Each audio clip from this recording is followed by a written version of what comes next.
Hello!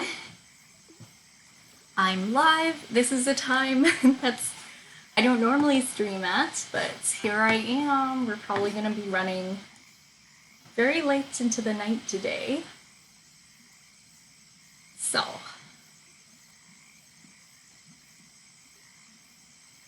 if you want to come, hang out, get some work done with me. You have a lot of work to get done before the weekend too. Well, we can work on stuff together. Okay, let me just post in the Discord. I always forget to do this.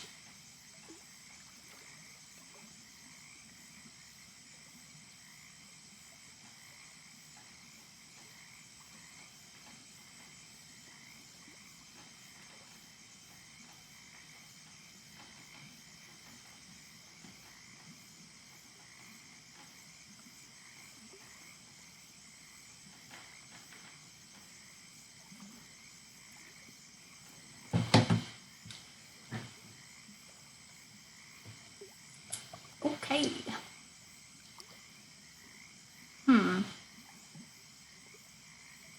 How am I gonna do this?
But yeah, I think I'm gonna be online for a while tonight because there's a lot of work to do. But we're gonna start off with this order for our peony illustration, which is done. We are complete. No, we have completed it. Um, yeah. What else? I also have to do a border for the daisy one and finish coloring rose and possibly do the border for the rose piece as well. I don't know. This has to get done, so it's not really a matter of like, what do I do? It's more of a matter of what can I do? We're working against the clock here.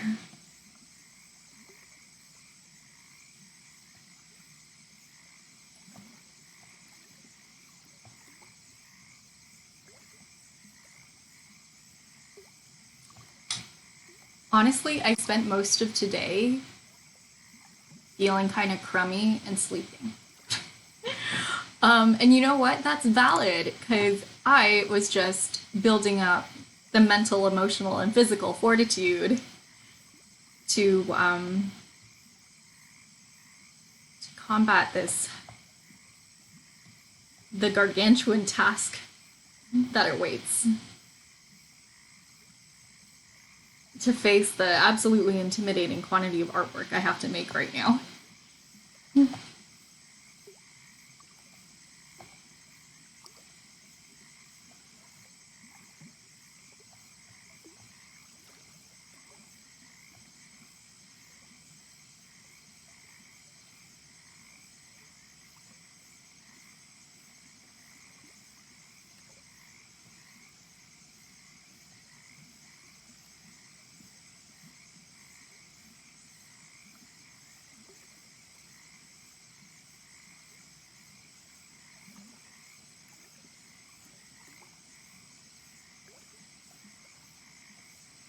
for your sake, I hope that you're having a much more relaxing night than I am. Hi, Katie, how are you? It's gonna be a long stream tonight because we have a lot of work to get done.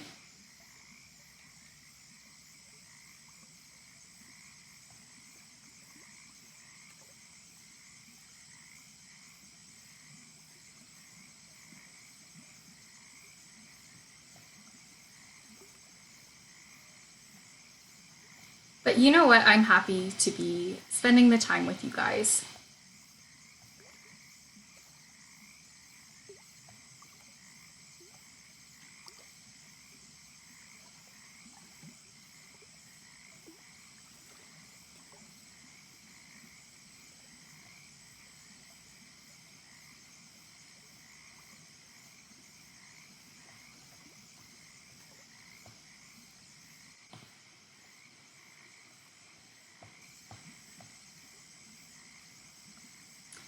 Now, maybe if I'm very optimistic, which, you know, maybe if I'm very optimistic, I'll finish all the work in the normal 3 hours that I normally stream for. But I really don't think so, not with this quantity. Like, I don't think that's going to happen. So yeah, I'm just drawing a border for this piece right now. And when it is done, it will look something like this one. Katie says, I'm currently sewing some clothes for Barbies by hand because I don't know how to use a sewing machine. You know what, Katie? I know how to use a sewing machine, and I would sew clothes for Barbies by hand because you just get a lot more precision that way, and most sewing machines aren't equipped to handle clothes that are that small. So I think you're doing perfectly fine. I think that's valid. Like, that is the accepted way to sew clothes for Barbies, in my opinion.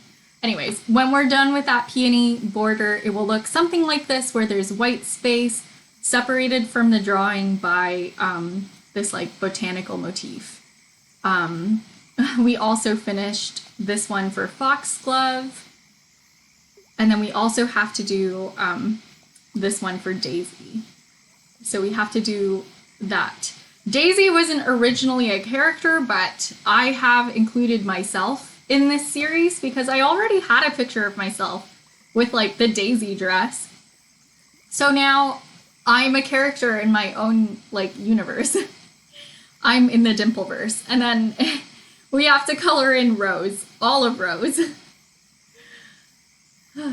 So that's what we're working on this stream. We have a couple items to tick off.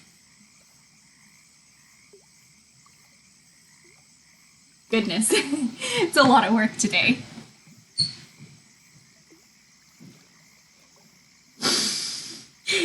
Okay, back to peony, back to work. Yeah, but what kinds of clothes are you making for the Barbies, Katie?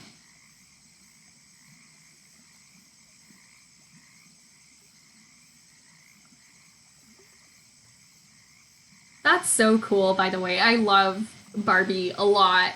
Like, the dolls in general.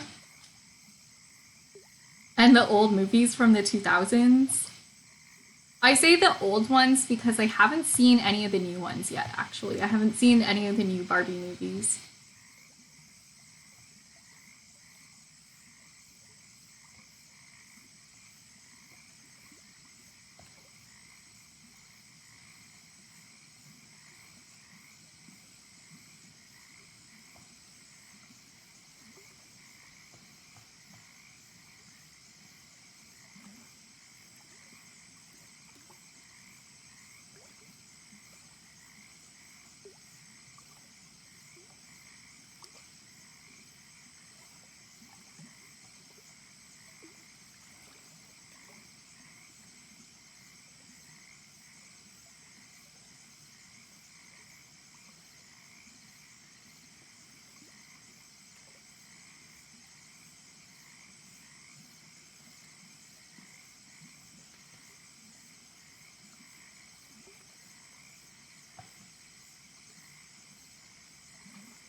Katie says, I'm making the bodice part for a dress, but I'm not sure what I'll make the skirt out of yet, since I don't think I have enough fabric.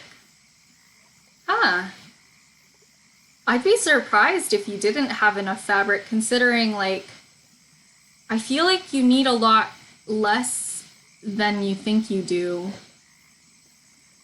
Since, you know, Barbie's so small compared to a human. Whenever I get fabric for, like, human clothes, I always think I need a lot more than I actually do, and I end up with, like, a lot of extra fabric. But I don't know, that's probably just me and my estimation issues.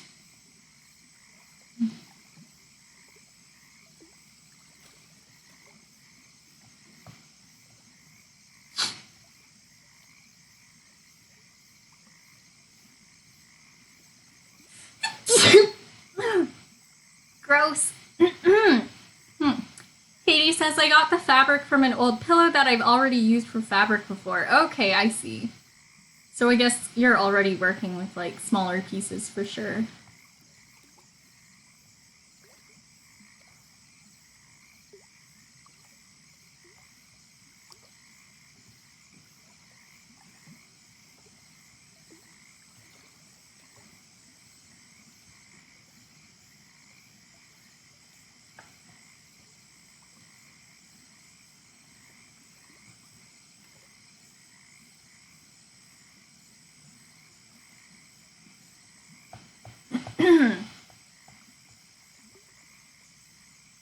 I don't know if I like that there. I like the shape of that leaf. I just don't like the placement.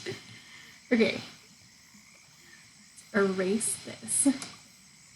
It needs to be erased and not, I can't use the move tool because we're working with, like, symmetry.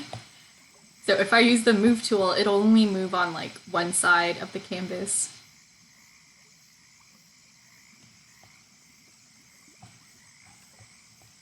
Move tool? Selection tool. That's what I'm thinking of.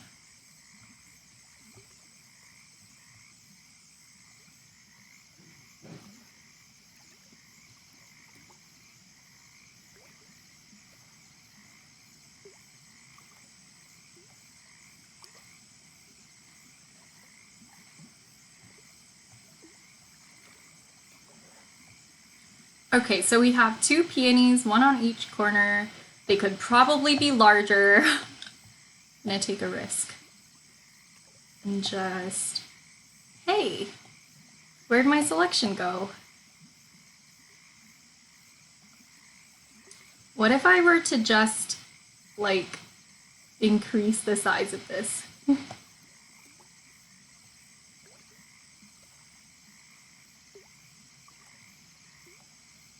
No! Dang it.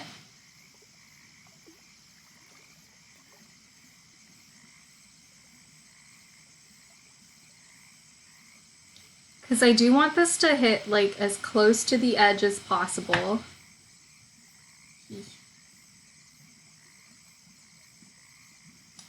Okay, it does seem to be snapping there, so I guess that's the edge. Okay, cool.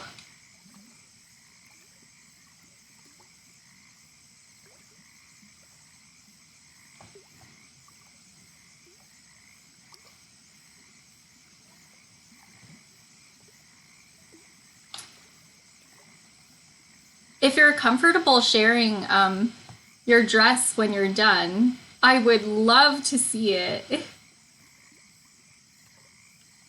Because I wanted to make clothes for Barbies for so long. I used to, like, make dresses for my dolls, but just out of fabric scraps and, like, elastic bands, and I would wrap them around.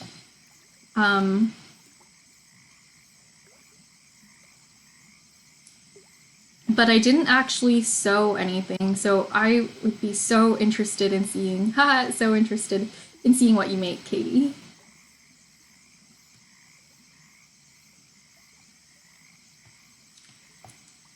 I think after the art show is done, I have a bunch of Barbie dolls that I would really like to customize. I would really like to make a Barbie mini-me so I can make clothes that, like the kinds of fancy clothes that I'll probably never be able to wear. You will if it turns out well? Okay, nice. I'm sure it's gonna go great. And even if it doesn't go as planned, you know, it's still a good experiment.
I don't consider myself an expert on drawing leaves, so I'm kind of struggling here.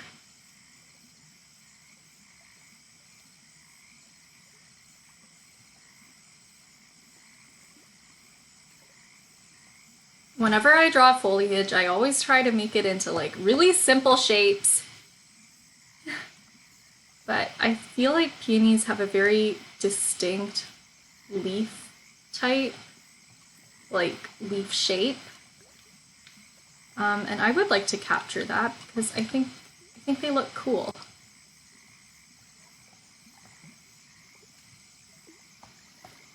So instead of just drawing like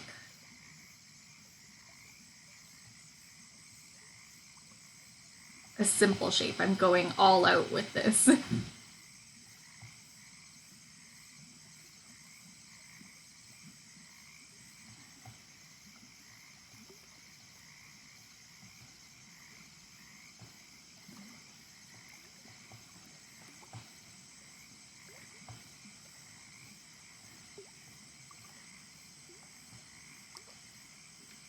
I had a really big dinner before this stream, so I I'm pretty sure we're not going to have a moment where I have to stop the stream because I'm too hungry.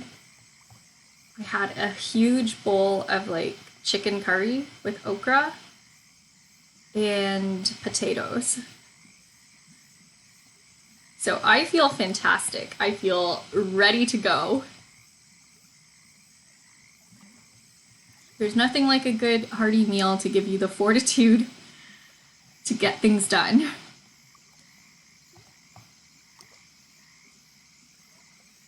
For me, at least.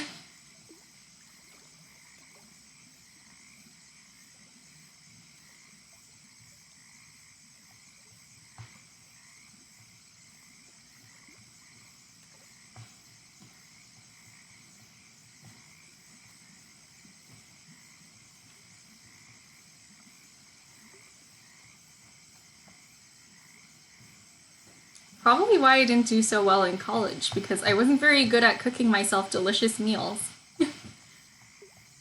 Like, they were nutritionally sound, I just think they were kind of gross.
Okay, dang it. There needs to be something here to make sure that we hide as much of the rectangular border of the painting as possible. Adding this floral border also softens. It just softens the rectangles. I don't want any rectangles in the framing of this piece. I think it'll look silly with such an organic theme.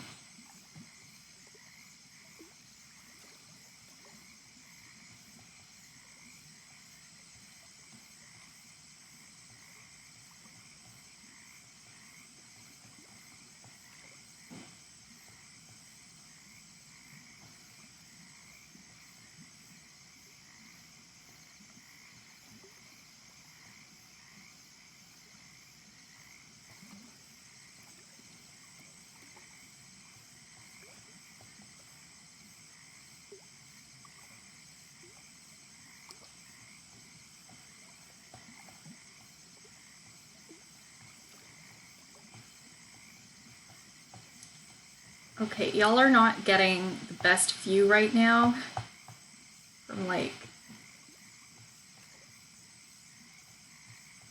because there's no mini canvas, so you're just seeing like the leaves up close, which isn't ideal. It's not ideal.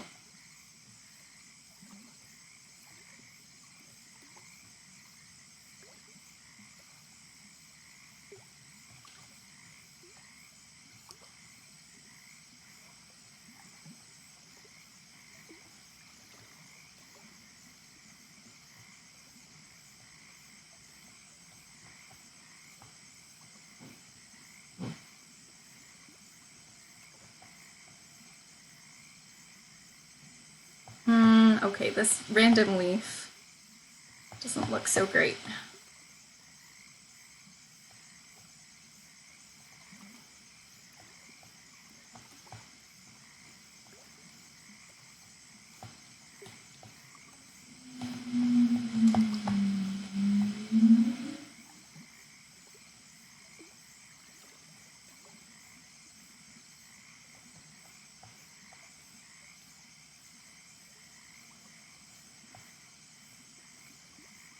I had this really gross twinge of a headache right here. Probably because I'm like tilting my head down so much.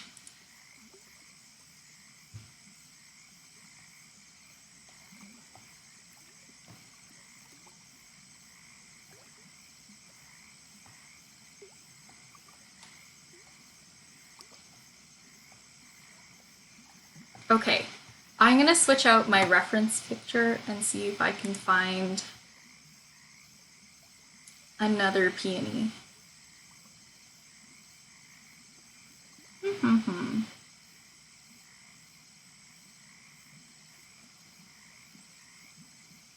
It's really difficult to find a picture of a peony where the leaves are just really good and visible. Like an actual photograph.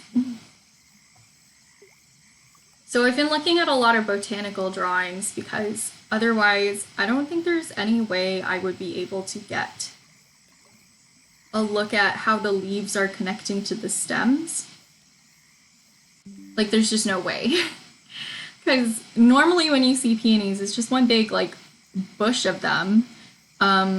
It's impossible to see like how things are sticking together, if that makes sense. Like what is the connection between the leaves and the stems? That's what I need to know because I'm using the stems as a border. And then there's some like really ancient Chinese paintings that I'm seeing, and they're really difficult because first of all they're old, and second they're very stylized. So I can't use those. So yeah, botanical drawings it is. And there's very few good ones. Okay, I think I found one that's like acceptable. I don't know. Ugh. Okay.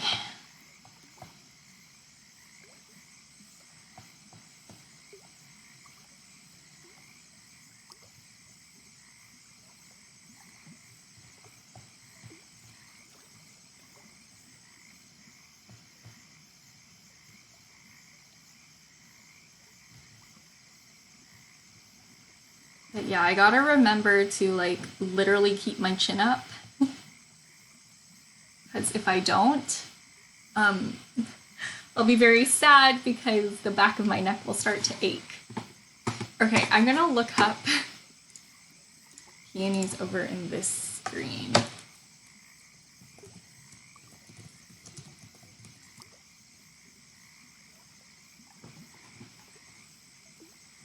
And then we can do the mini canvas here because I just don't think any of the references on my iPad are all that good anyways.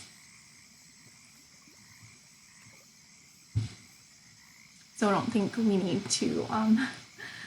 to have like the iPad reference taking up all the room here.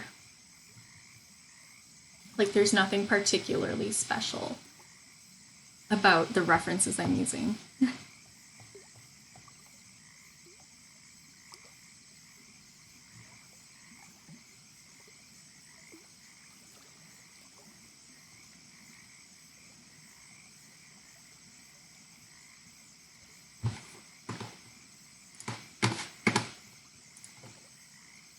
But yeah, once I finish this, I feel like it'll be easier.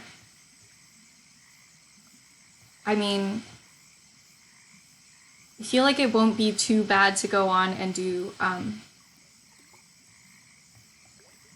the floral border for the daisy painting. Like that's just the general feeling I get.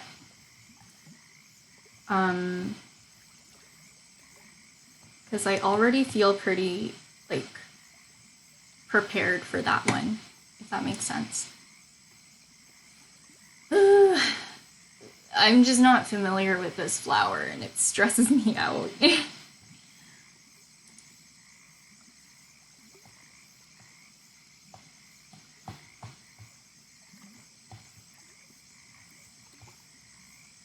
What if I just did like a big flower over here?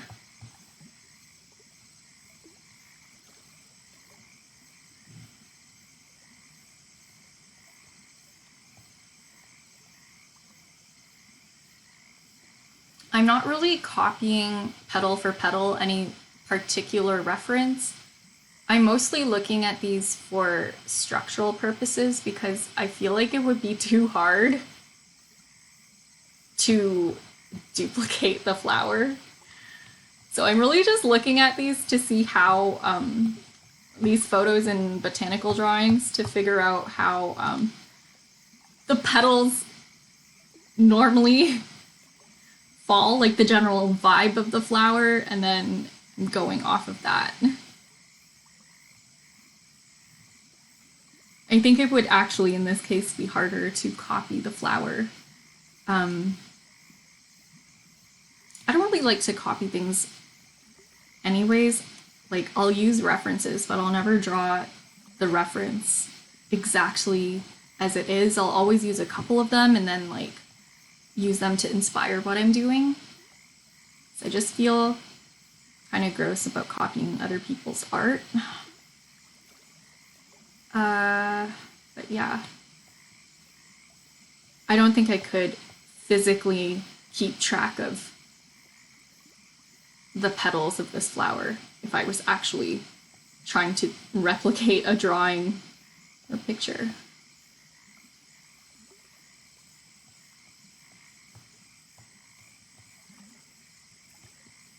Okay, so there's like this core thing.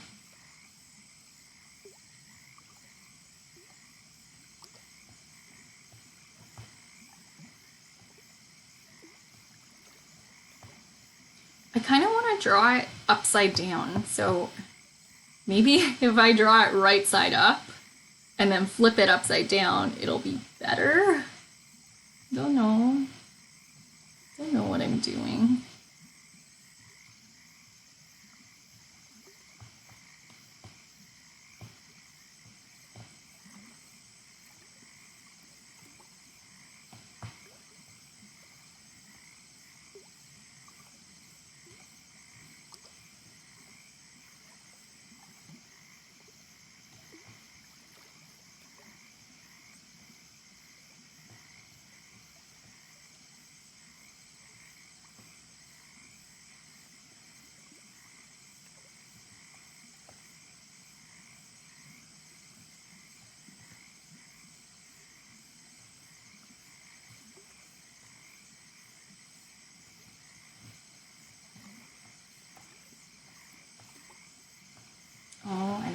I feel about this.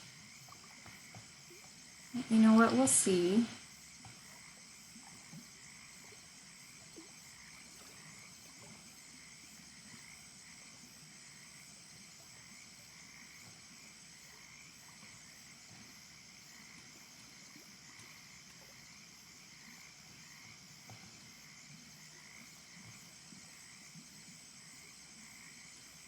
Don't know why I dedicated an entire series to flowers when I struggle with flowers.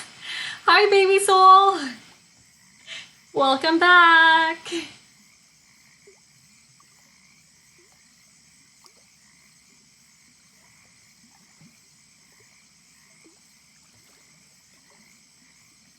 I'm excited to have a very productive stream today. We're gonna get a lot of art done.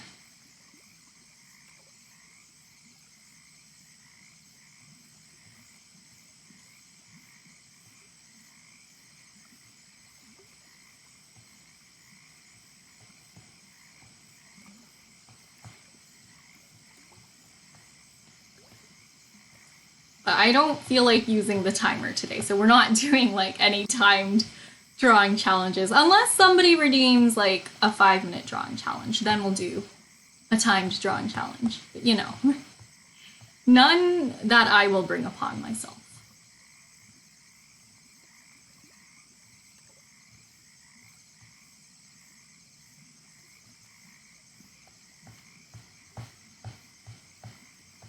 Is that weird and kind of lopsided? Sort of, I guess.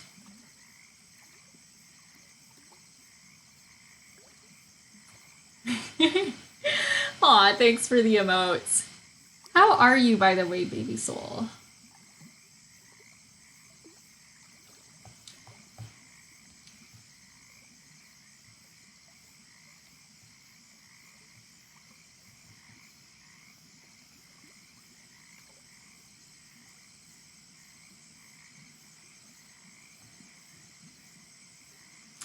Oh,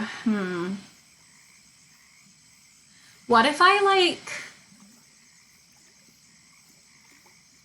what if I decided that I didn't like what I worked on for the last 5 minutes? What if I decided I didn't like it? What if I just got rid of it? Baby Soul says, doing okay, thanks.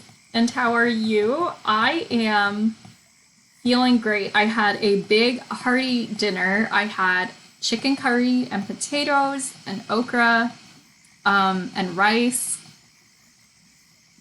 And it was really spicy because my spice tolerance is awful. So I had a big glass of coconut milk as well. So I'm nice and full and ready to do some art. It's exciting.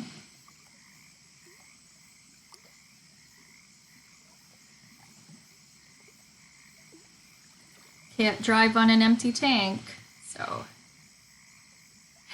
Baby Soul says, same here, my parents can eat spicy, but I can't. Like, I do eat spicy, it's just I sweat a lot and then my mouth hurts and I'm grumpy. So like I will do it anyways, I'll look awful and I will be suffering. I don't know why like my spice tolerance doesn't build up. Yeah. My boyfriends will literally just take like chili peppers and like take a bite and then take a bite of rice and then eat a bite of chili and then eat a bite of rice. And like, I can't do that. I would die. Like,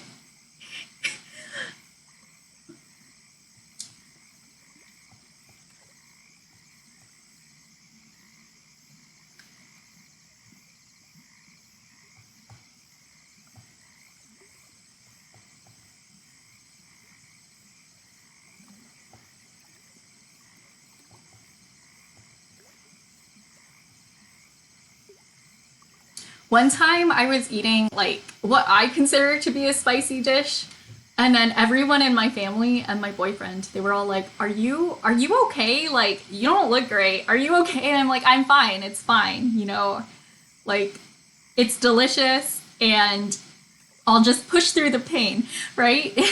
So everyone was like, you don't look so good. And then Rowan took like a bite of my food just to taste it. And he was like, why do you look so bad? Like, this isn't even spicy. And I was like, ah, so embarrassing. Like, he tasted it and he was like, it's not even spicy. Like, why are you, why are you suffering so badly?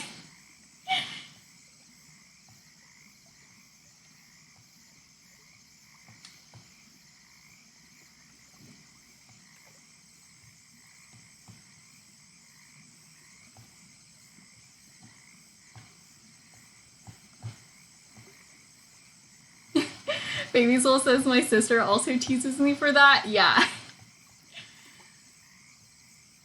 I'm an only child, so I feel like I don't get teased a lot. Which means maybe I'm a bit more sensitive to teasing as well.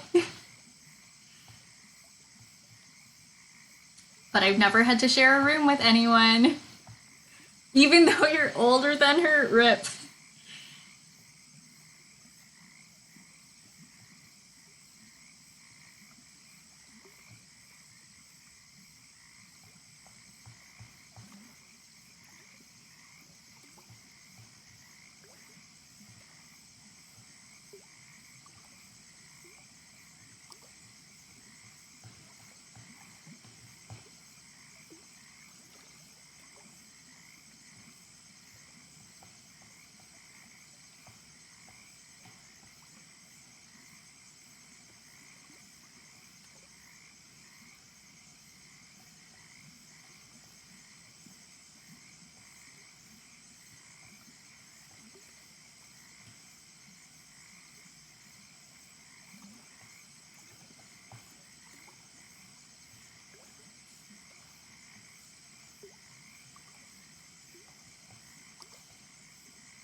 My parents joke all the time, though, that they have 4 children, 3 of which are cats, because we have 3 cats as a family.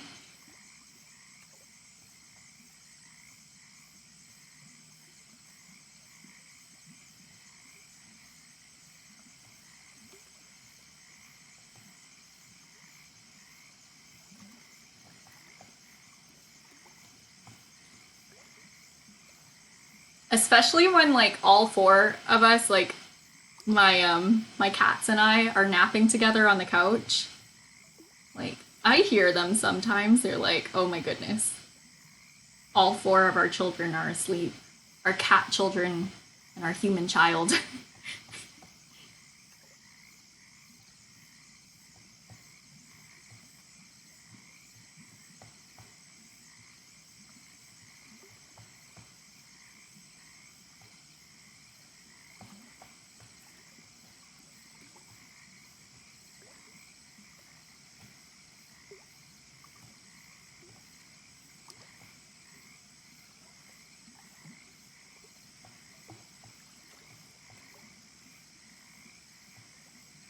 My cat Rusty has been extra cuddly lately. Whenever he wants us to like pick him up or pet him, he has like a really particular meow. Like, he has one meow for food and it's just like the regular wow, wow, like more of a normal cat sound. Um but when he wants cuddles, it's like rap, rap, you know? And it's so insistent. Like, it's so pushy. You will give me lovies, and you will give me lovies now, is what I imagine him saying to me.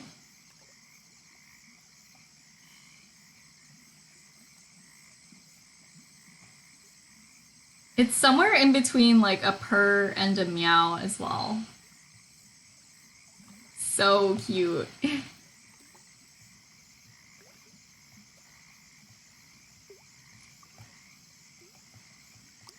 Today he was like really insistent that it had to be my dad. Like my dad had to be the one to pet him and pick him up. Like, I was petting him and then he just kept like walking over to my dad and rap at him, you know? And then eventually my dad like picked him up off the floor and put him on his lap. And then he had like Rusty purred the loudest purrs I have ever heard him purr. It was so sweet.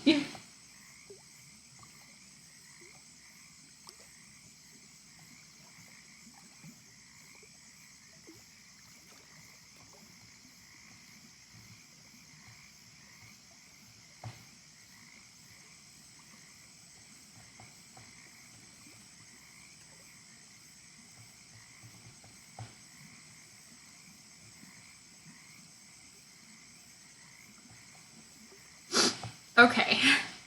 Finally. Kind of looks like a cabbage, honestly. I'm not mad about that. I really like cabbage. Besides, when we color this in, it'll look more like a flower.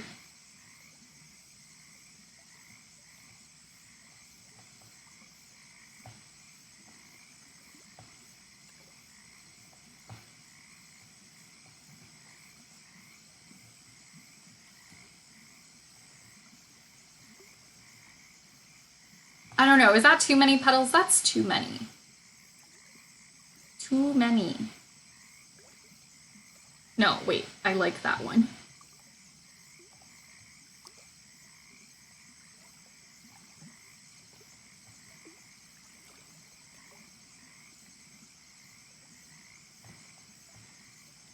All right, it's time for some leaves. Let's see. But first, I think I need to have one here. So I don't know if you're noticing from like the mini canvas view that everything I draw on one end gets duplicated onto the other side. But I am leaving this blank because I have another plan. I want to do something asymmetrical here. So we're going to have flowers on this side and leaves on this side. And it's going to be cool.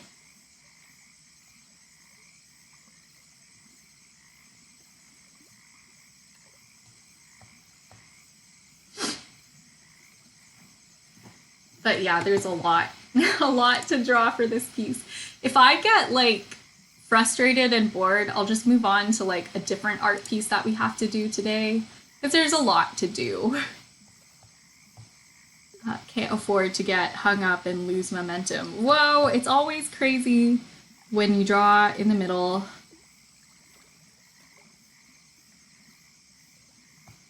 Like it's so trippy. Can't handle it. Maybe we make, gosh, I do? Maybe we make the main stem like this.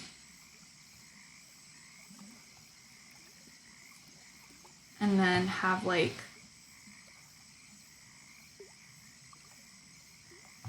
an offshoot of the stem that goes this way.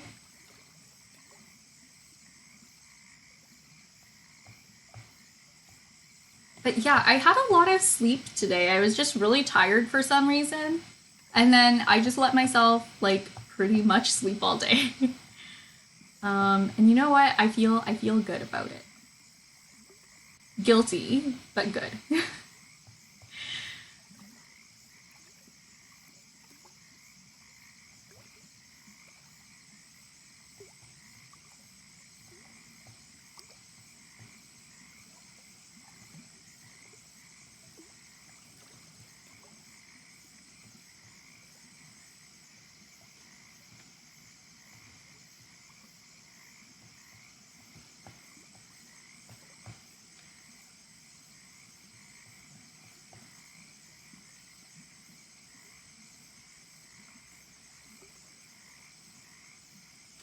I don't want to like take up too much space here. So how am I going to do this? I'm going to make this like a small kind of curled up leaf. So it's going to go out and then up, I guess.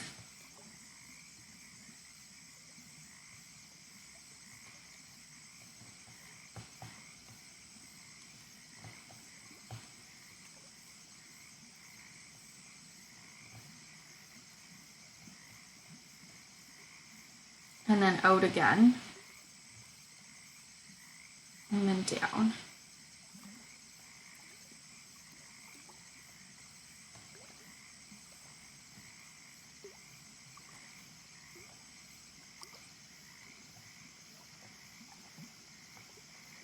I saw this thing where somebody who exhibited at the art show, I think like in Calgary, he got sponsorships from his gym, like to sponsor his appearance at the art show, basically. And the way that worked is basically it was like, as a musician and a performer, image is really important. And like this gym and the trainers there have not only helped me look my best, but also feel my best. So like, would you like to buy some tickets to the show? And like, maybe I'll give you a shout out as well. Would you like to sponsor my show? And they were like, heck yes, you don't even have to give us a shout out. We would love to support you as like a member of our community. And I was like, that's nice. I don't know if I have anybody or any organization in my life that would sponsor me. And then I thought about it and I was like, I wonder if it's too late to ask the fabric store that I got all the materials for my dress to like sponsor me. Because I could say the same. Not only did they help me look my best, but they also helped me feel my best. But I mean, they helped a lot with my artistic endeavors in terms of supplying all of this fabric. So maybe I'll like go over and visit them. Oh my goodness. I don't know. I don't know if that's a little wild because they're not like, it's not like I have a membership there either, although you can have a membership there. And they're also not like, how do you say, like they're not owned by the people, like the manager of the store. It's a chain. Like it's a pretty like established chain of fabric stores. So it would be like going to Walmart's and asking them to sponsor you. But you know what? I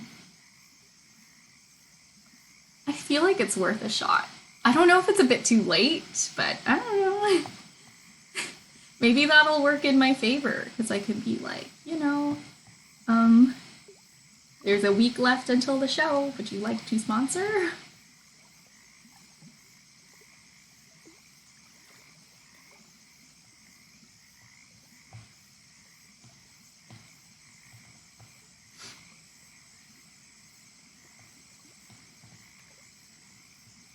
To make a living as an artist, you gotta think out of the box.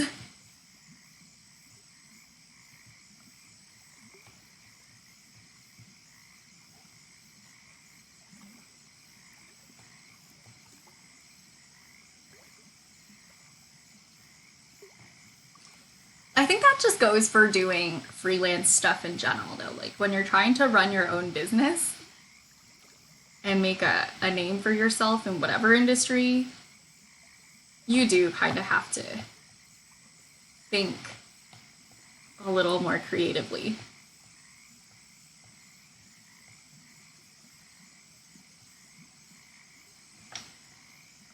Just kind of comes with the territory, I guess. Katie has to go eat dinner now. Enjoy your meal, Katie, and good luck on your project too. Thanks for dropping by. See you soon.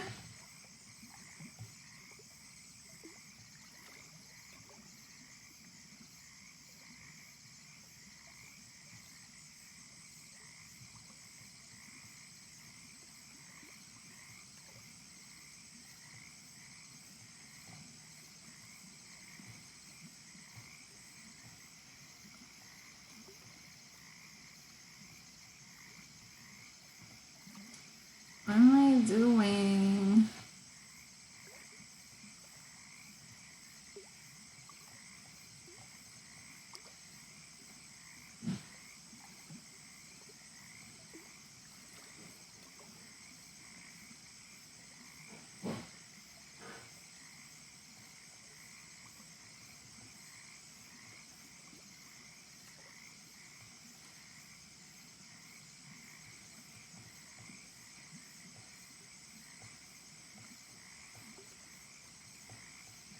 These leaves are weird. Okay, but you know what? I gotta say they look pretty cool here. So, just gonna leave them and be okay with them.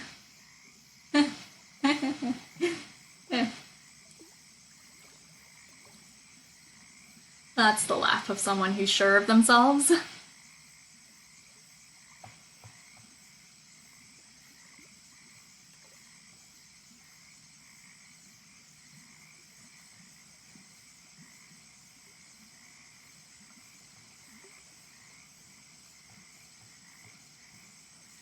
There's this Toronto-based pair of YouTubers. Like, I call them a pair of YouTubers, but that's how they started. Right now, they're their own, like, production company and everything.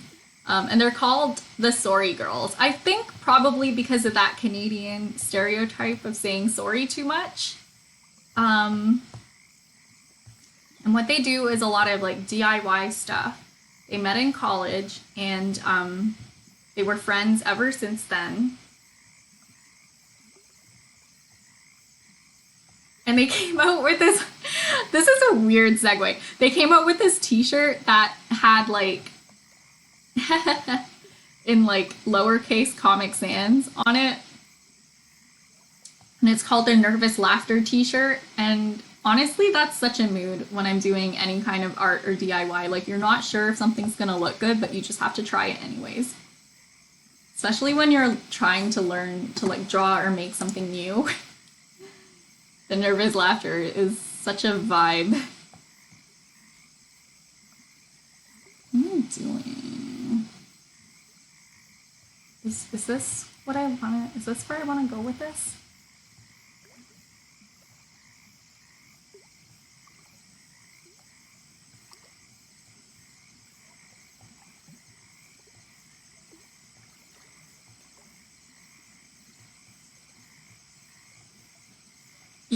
You know what I need to get better at? Signing my paintings. Like, not the digital ones, because, like, the digital ones you can always, like, edit it and make your handwriting look nice. But when I sign on, like, physical paintings, it's so ugly, it's actually painful. Like, I have really gross penmanship that I need to practice. But, like, if I could, I would make a stamp of my name and just stamp it on my pieces so that I never had to write my name again.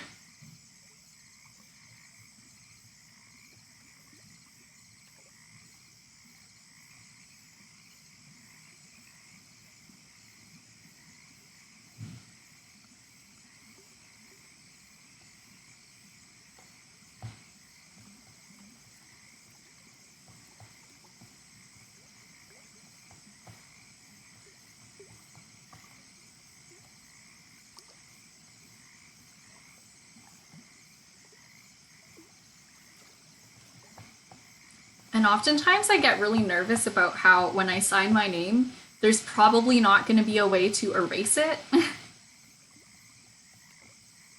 And, like, what if I mess up? What if I, like, write a letter really weird looking and no one can read it? You know? And that makes me, like, even more nervous, and then that makes my handwriting even shakier.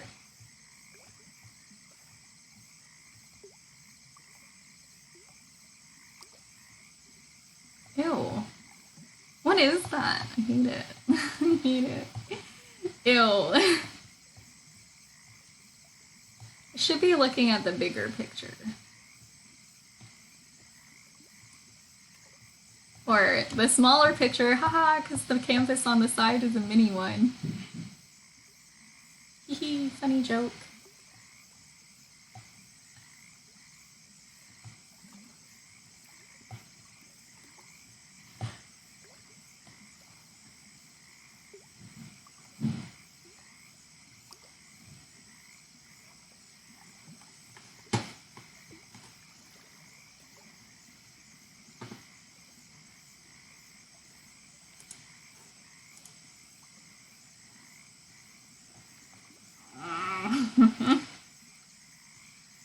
I'm having a hard time planning out these leaves. These leaves are made of these. Who am I to disagree? Travel the leaves and the 7 leaves. Everybody's looking for something.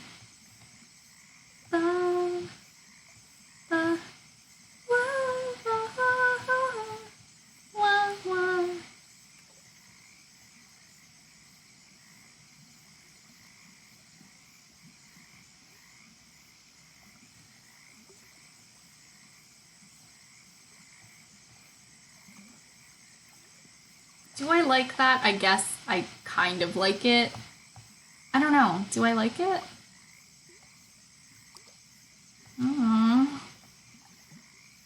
It'll have to do though, right?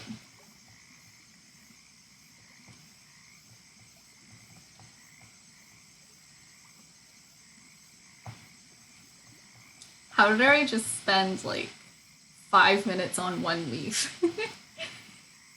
Okay, alright.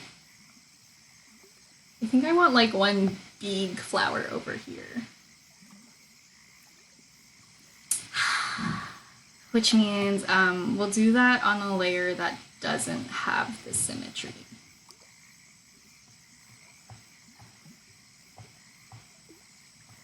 And I think I will have it be upside down, even though I hate drawing these flowers upside down.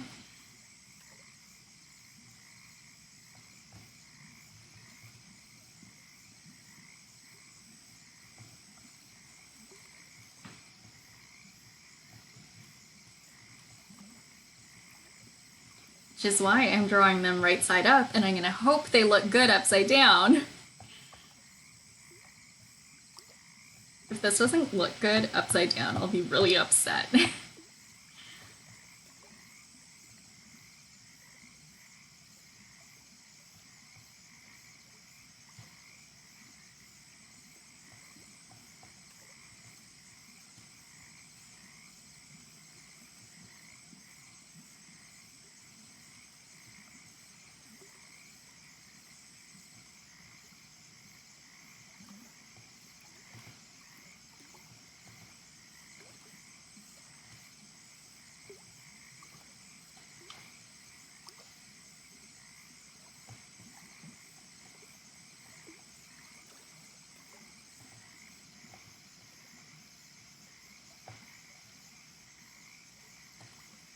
What is this?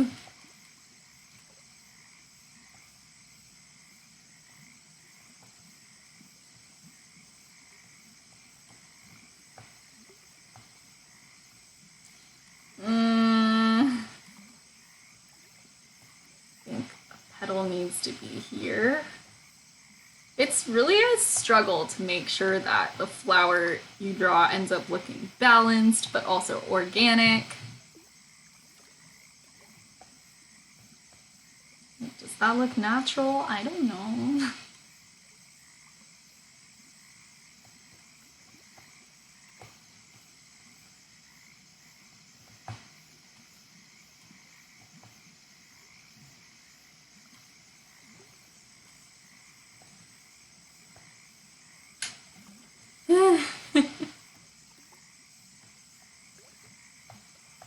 Okay, I think I like it. I'm just gonna make that a bit smaller.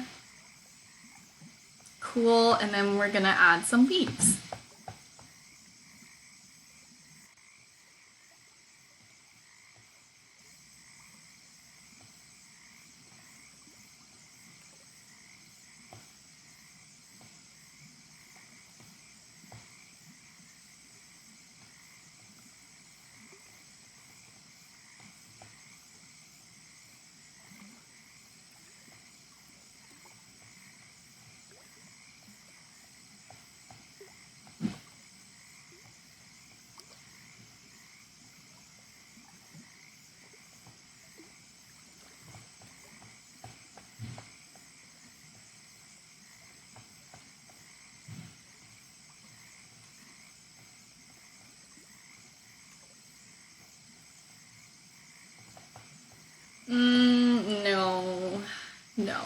let's see.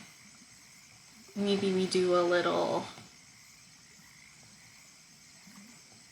curl over here, like it's the edge of the leaf is just curling, and then we do like a whoop, whoop.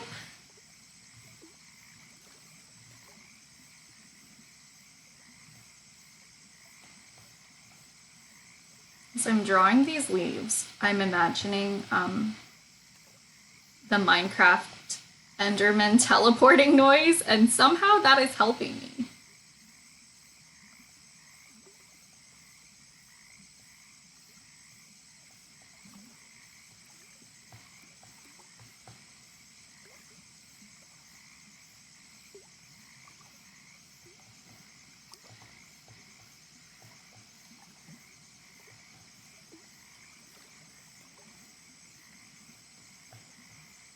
Okay.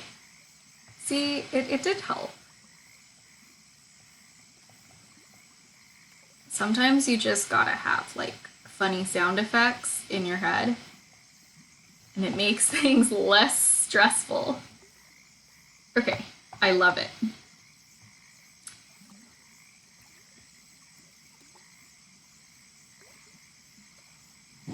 All right, last little bit, we just have some foliage to do on these corners, and then we can move on to the foliage across the top.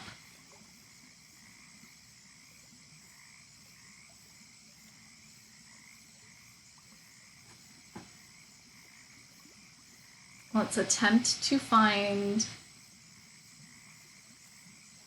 a botanical drawing. Okay.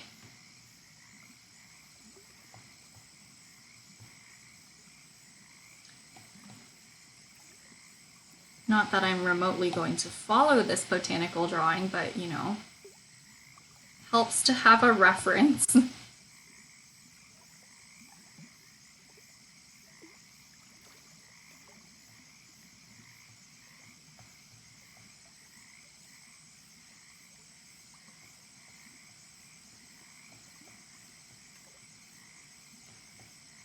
So I like the look of these kind of forked leaves.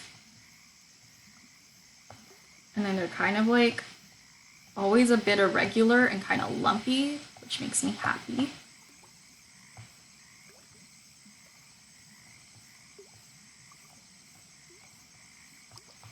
And then sometimes there's even another set here. Leaves are weird, man.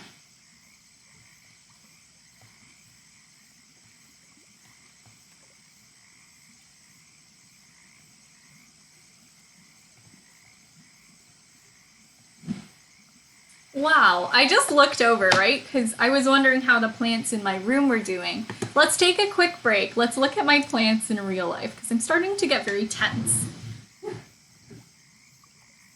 Look at this orchid. How is it still going so strong? It is kind of dry, though. I stuck my hand in the soil. It's a little too dry. So what I'm going to do is water it with water from my own water bottle.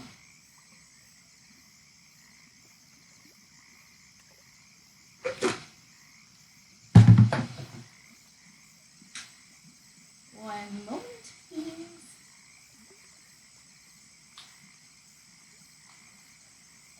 You're wondering, I'm getting hand sanitizer because I feel weird sticking my finger in the flower pot, even though, like, it's not actually soil, it's moss, and I just touched it a little bit.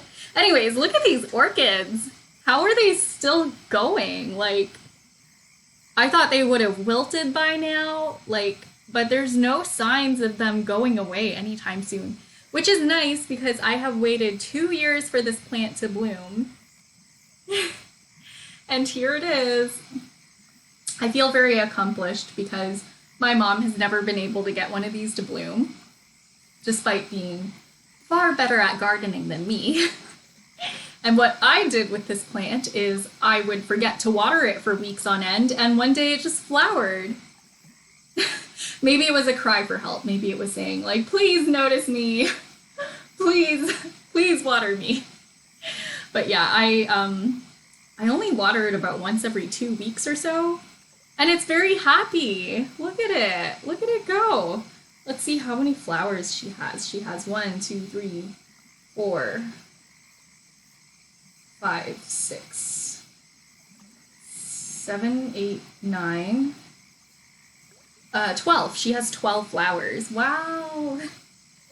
And maybe there are more on the way. I can't really tell. But yeah, I'm so proud of this plant. It keeps growing more and more flowers.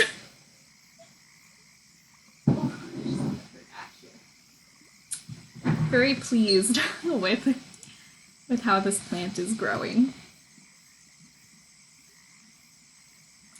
So that's a little botanical interlude for you and me. I'm so glad I took this moment to check up on my IRL plant though, because yeah, definitely needed some water.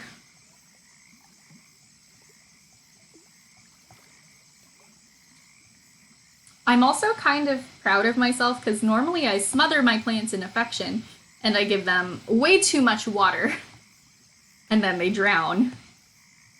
I am proud of myself for basically forgetting to water the plants this time. And now most of my plants are still alive.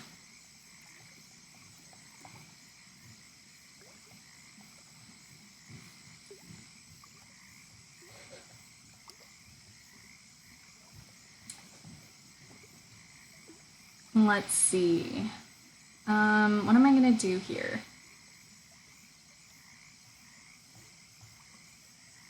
Gonna add a leaf. Ew. Maybe not like that.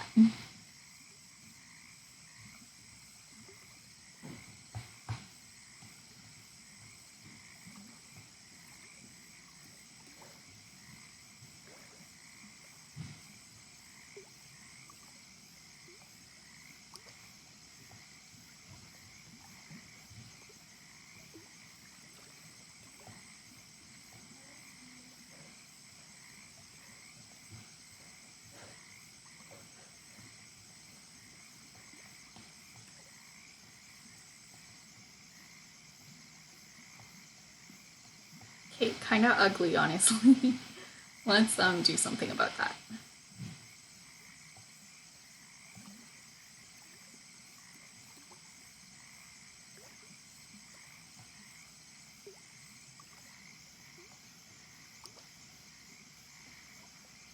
I have very visceral reactions to what I'm drawing sometimes.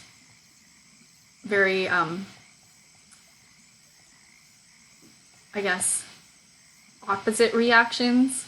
Very extreme reactions. So when I'm drawing something, a lot of the time I'll just be like, I despise this. But I really don't. It's just because, how do I explain it? It's like I'm drawing something and I don't like where it's going. Immediately, it's like the strongest dislike reaction for me, and I'm like, we need to take this in a different direction, which is why I'll be like, I hate it. But it's not because I want to throw the piece away, like, it's because I want to fix that thing, and then I move on to something else that I don't like. And then eventually, I run out of things that I don't like about the piece, and then I end up really liking it.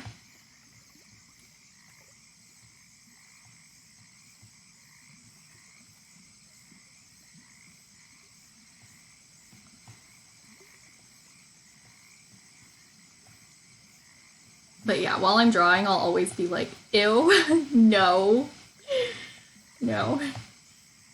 But then at the end, I'm like, yeah, there's nothing about this that I hate anymore. Unless we're at a point where there is, but, you know, we're just done.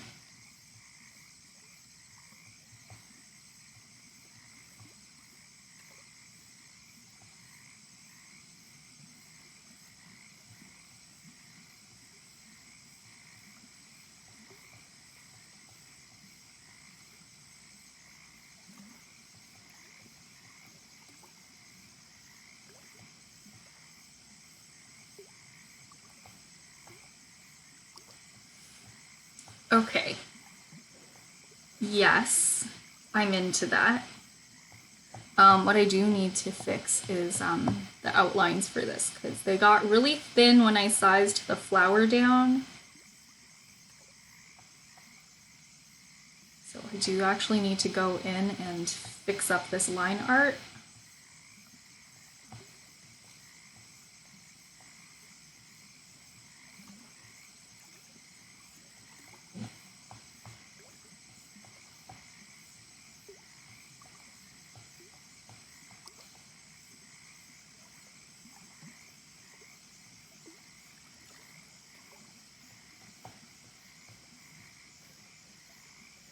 Okay. Now, what am I gonna do here?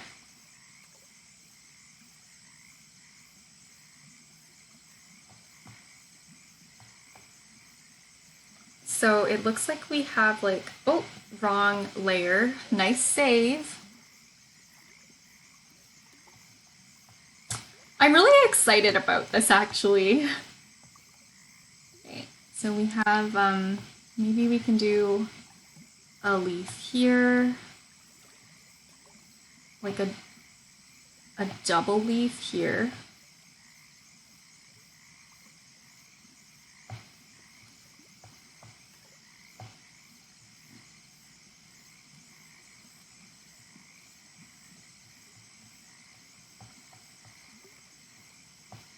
And then maybe this one can be like smaller because the stem is already taking care of that. Whoop.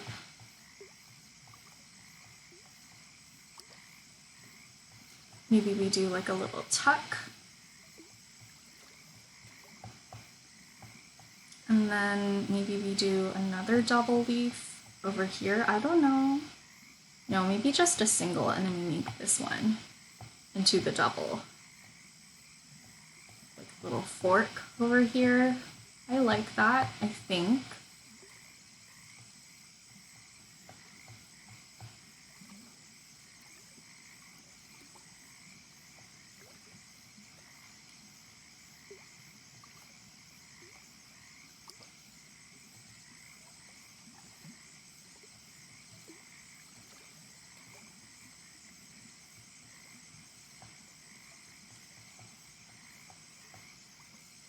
This piece is hands down like the most complicated out of all of the floral ones that I've done. And it's worth it. It's honestly worth it. Like, I do feel good about it. But it's so much.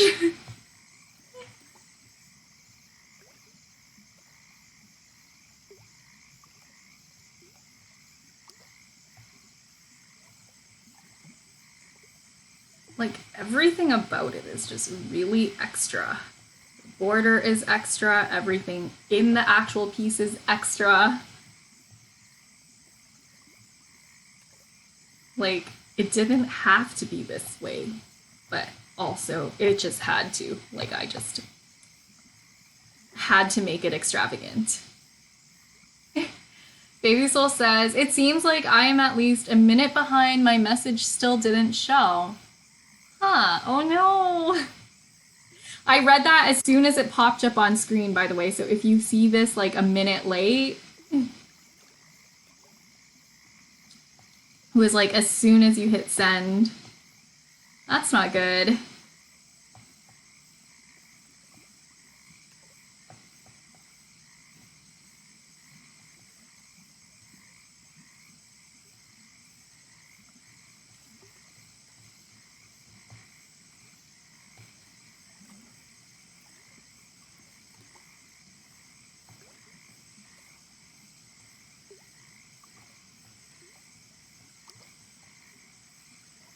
Baby Soul says, wait, I think my message actually just didn't show. Weird. Yeah, I saw enjoy your dinner and like nothing after that. Okay. Nothing got caught by auto mod, so maybe it did a weird glitch. I don't know.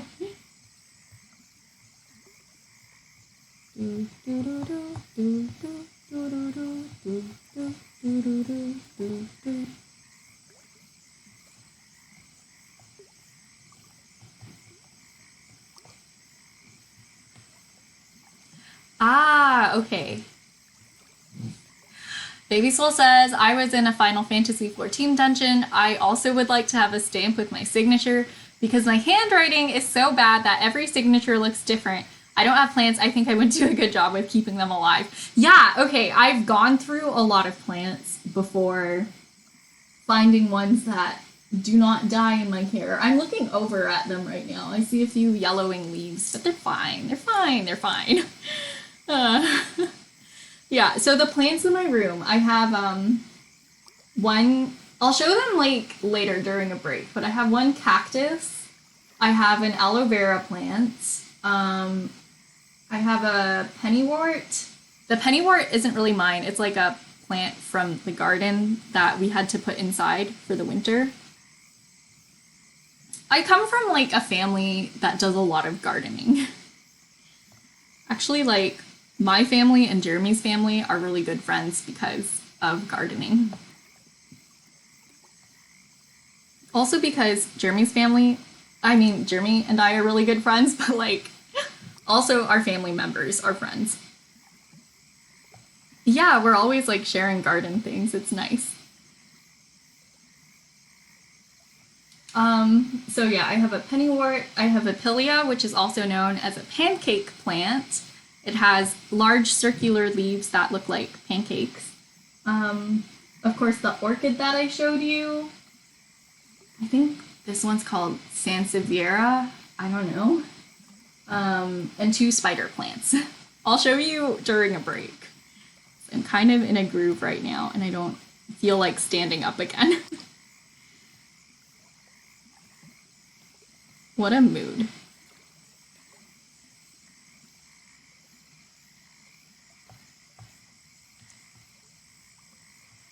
But yeah, those are the plants that I've kept that have survived.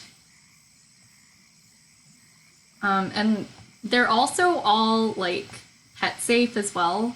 So if my cats wanted to chew on them, they actually could. Not that I allow them to. My cats always want to come in my room and like chew on my spider plants because spider plants have like a mild hallucinogenic effect on cats.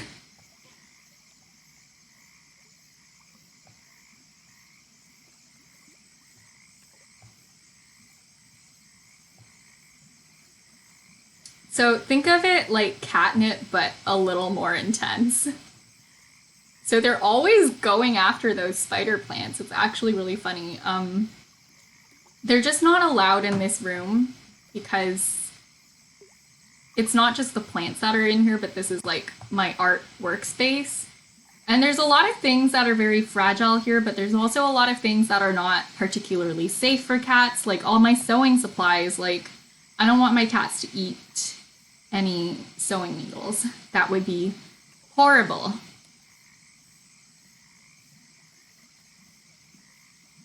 Also, one time I left this door open and my cat Terry snuck in and he chewed up a color pencil. And all that was left was like wood chips and like colored specks. Yeah, so for their health and well-being, like I do not let them in this room. So it's basically become the space to put anything that's not safe for the cats. Like it all goes in this room. So the door here stays closed.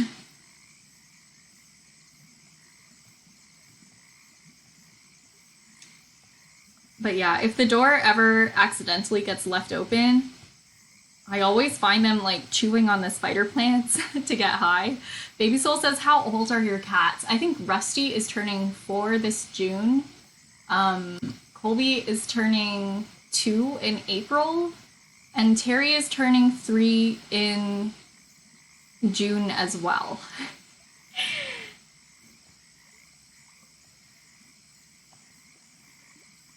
So they're all fairly young. They're little. We got them all around the same time. And they're all around the same age, so they get along really well with each other.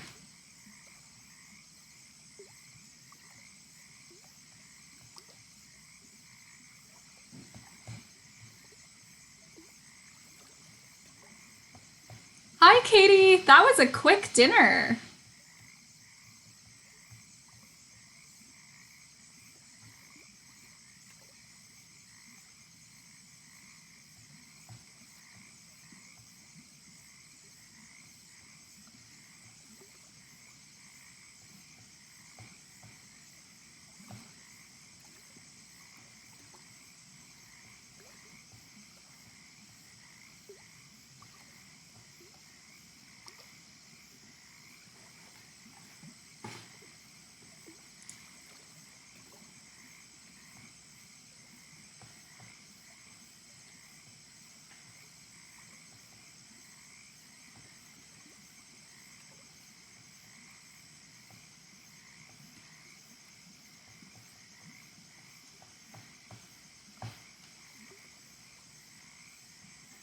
Katie says, I've gotten into the pattern of eating quickly since I only get 15 to 20 minutes at school.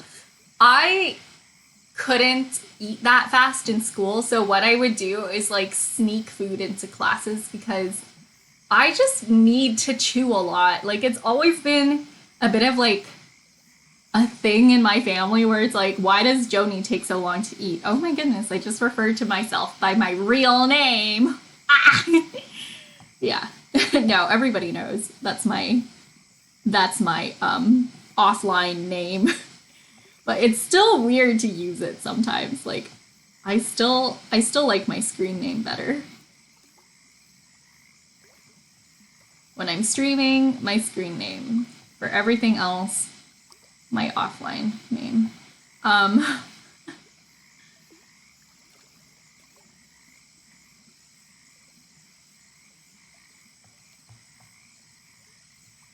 Okay, no, we're not drawing this symmetrically. It looks bad.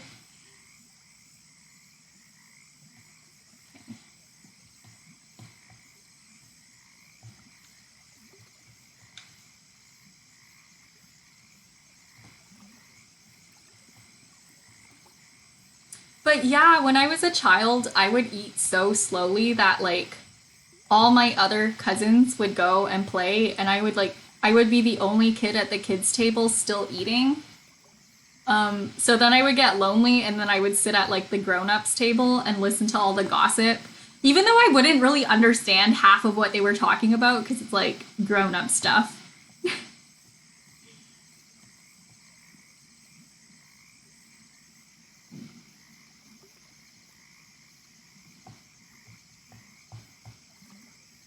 You understand the words, but you don't really understand the significance of some of the things. So I couldn't tell you half of what they were saying. But yeah, I still eat really slow.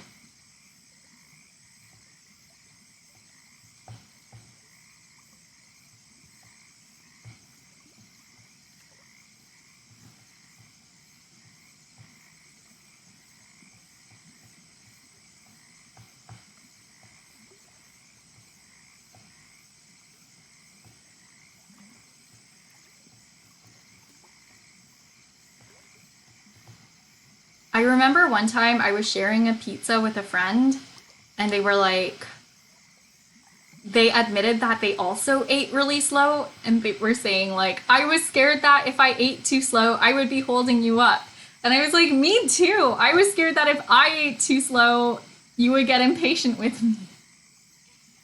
So we were both trying really hard to eat as fast as we could, and then we realized that we're both slow eaters, and it was so nice.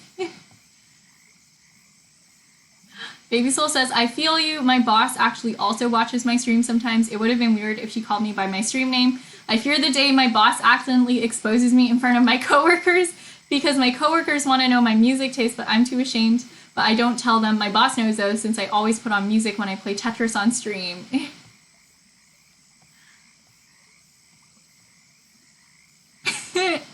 I think it would be really funny if like it would, it would be really funny if your boss, since like your username is Baby Soul, like if your boss called you baby at work, people would be like, is this, do we report this to HR? Is this harassment?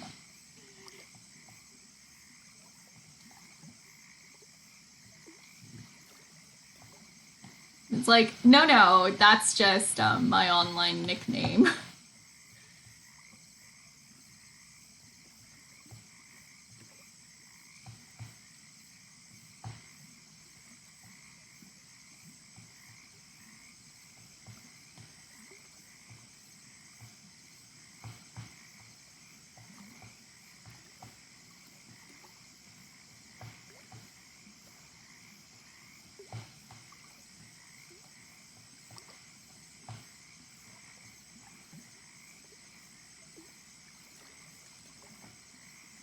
Oh no, your stream name before was worse.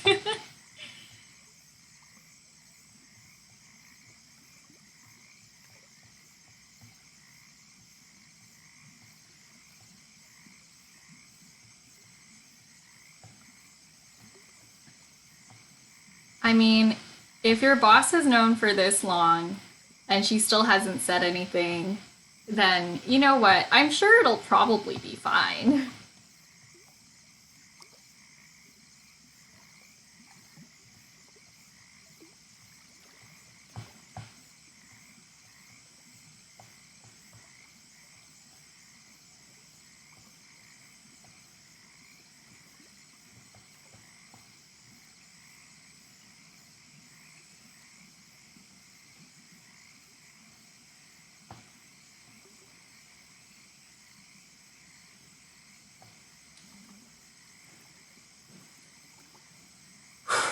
Okay, it is time for the asymmetrical parts. I'm scared, you guys. Baby Soul says that's true, but she told a few coworkers that I streamed last year but didn't expose my name. Yeah, they won't find you, I believe. uh,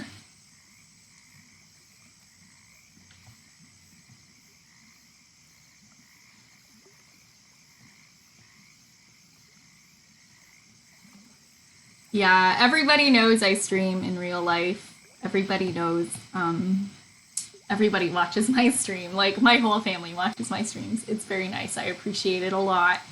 Um, the only thing is, like, everybody in my real life knows not to, like, dox me. That's the only thing I'm really scared of. But I think it'll be fine. Your sister watches sometimes? That's nice.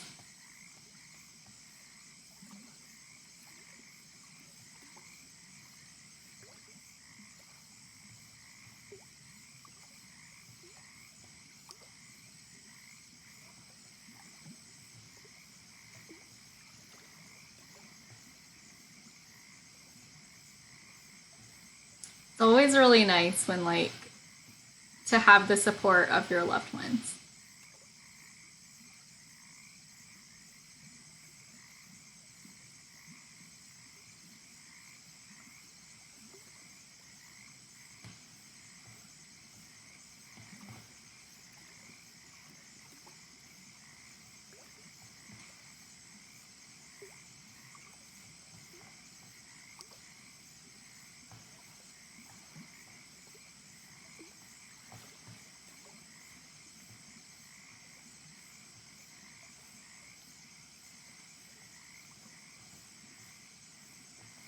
I was watching a Minecraft video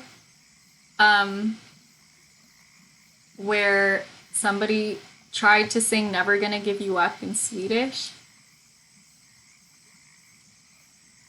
And it was like a huge struggle because in another language, words have like a different number of syllables and then you have to like fit them to the tune. And it got me thinking, like, would I be able to do it? Would I be able to sing Never Gonna Give You Up in another language? Like, I don't even know if I would be able to translate it. If I did, it would probably be Mandarin because that's what I'm next most familiar with after English. Nowhere near as fluent, you know? But yeah, imagine, if you will, a Chinese cover of Rick Astley's Never Gonna Give You Up. Imagine getting rickrolled in another language. I could try, yeah.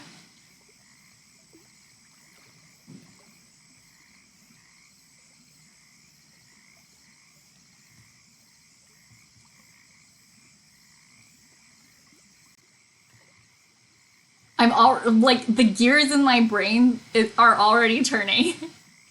It's 我不会放弃你，我不能放下你。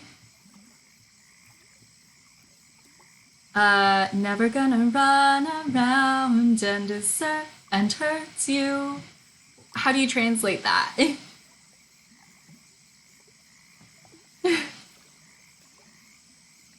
Baby Soul says, I think in German the Rickroll actually wouldn't sound that different if I think about it. Huh.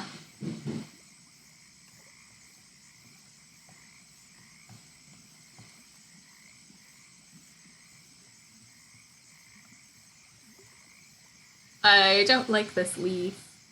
Don't like it at all. Needs to go somewhere else.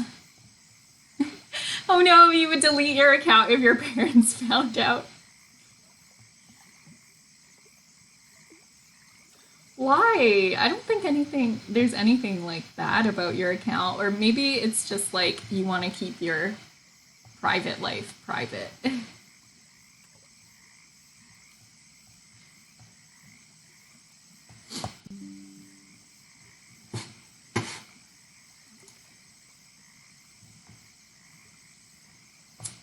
But yeah, in Swedish there were so many syllables.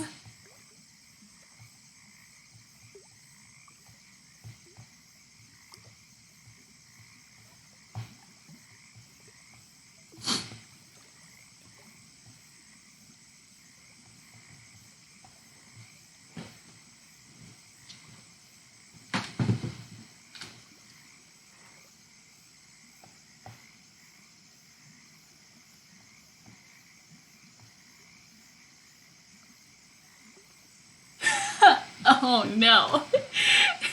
I'm still trying to translate the Rickroll into Mandarin, and I'm sure I'm getting it wrong. Because the next is like, 我不会跑很远和离开你, which is, I wouldn't run very far and leave you, literally. And I don't think it's like,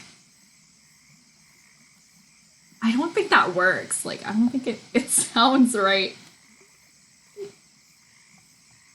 Yeah, that makes sense. It's like important to have your own space and like privacy.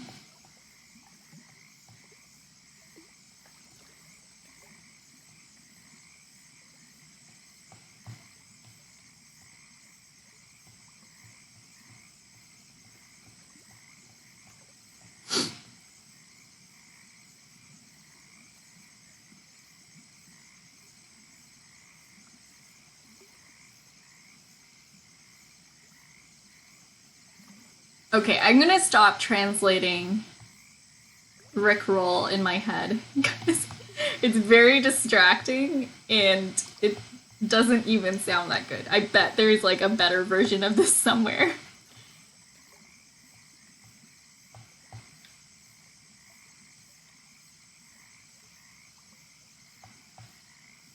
Because I'm not fluent enough to like, it's not enough to have a literal translation. You have to also translate the feel and the connotation of things. And Ain't No Strangers to Love does not directly translate to 我们不是爱的陌生人. That's literally, we are not strangers to love.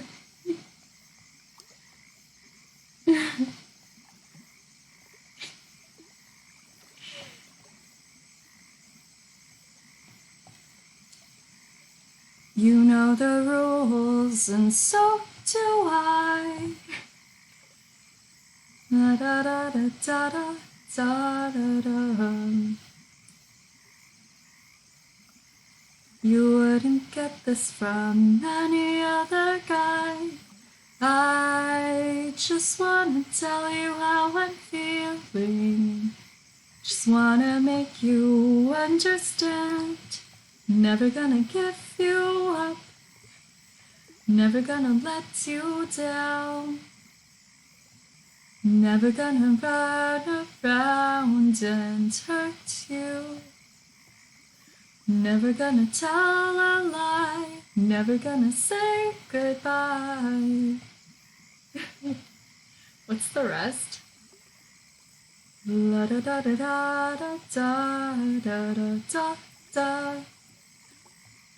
That's all I remember.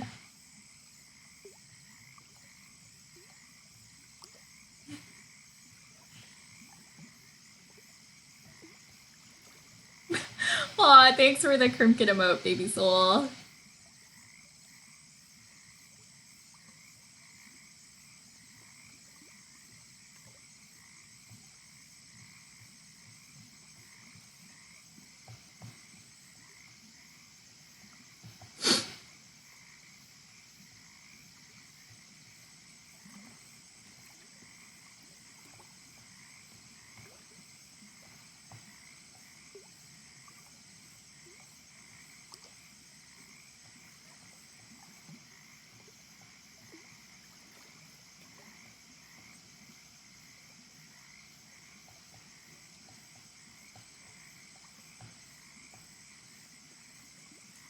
I genuinely and unironically love that song so much. That was a really redundant statement. You don't have to say both genuinely and unironically. It's okay to just pick one.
Ew, that is a very large eraser.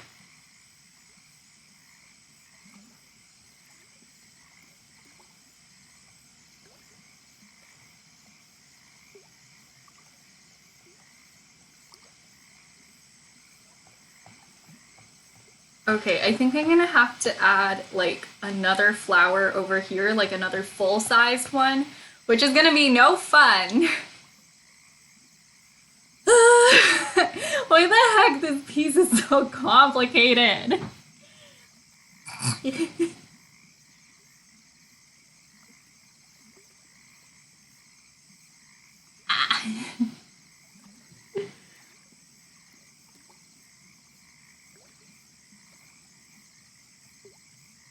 Feel very salty about how much work this is.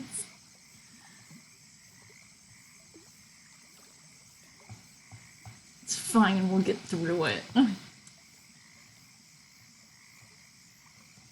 have I decided to put myself through this? I don't know. I don't know.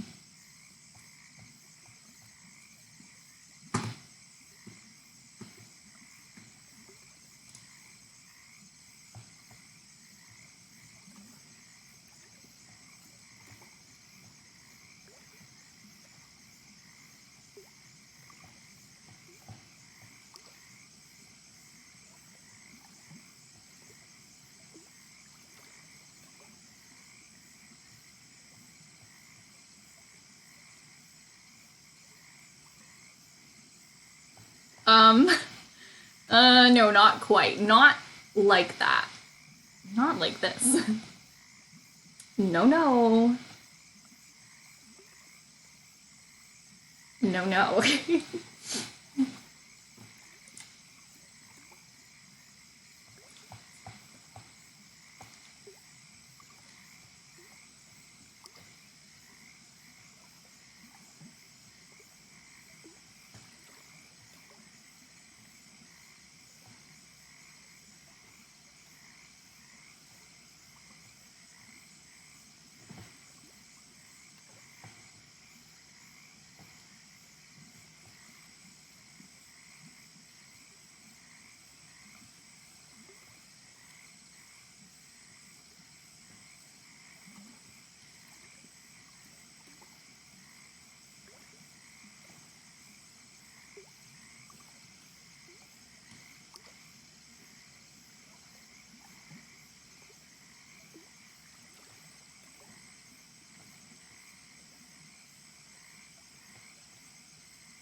focusing because I'm trying to get these petals right. And it's not in the right spot. So we're just gonna grab this and move this up. This is my favorite part about digital art, just being able to grab and move things. My least favorite part is confusing my eraser for my pencil. That would never happen in real life because like my pencil, I don't know why I say in real life because this is real.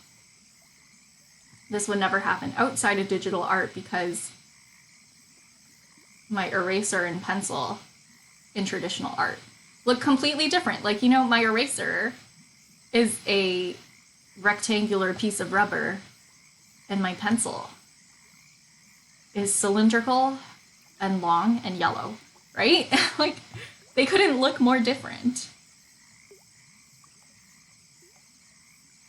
There's no way I would confuse these. But then with digital art, if you double tap the pencil, it changes it to an eraser. So if I accidentally double tap, it thinks that I want to erase my lines. Or say I have it on eraser and I double tap, then I make like a big scribble. Once I mention that I do this all the time, you'll start noticing it.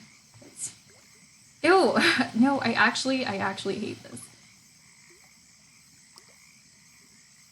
I actually don't like what I've just drawn. Let's just remove this from the premises. I don't like it. I don't like it. Again, we try again. Sorry, I feel really like iffy about this one.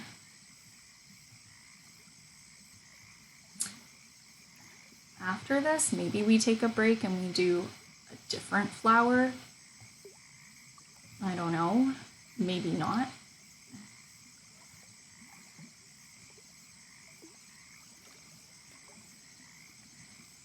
Not gonna lie, I am tired of peonies right now, but I'm also tired enough of peonies that I would like to make them go away.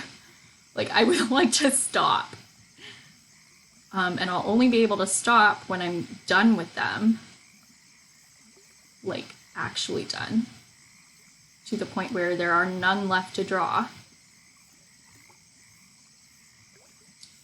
So maybe we take it there, you know, maybe we take this to its conclusion.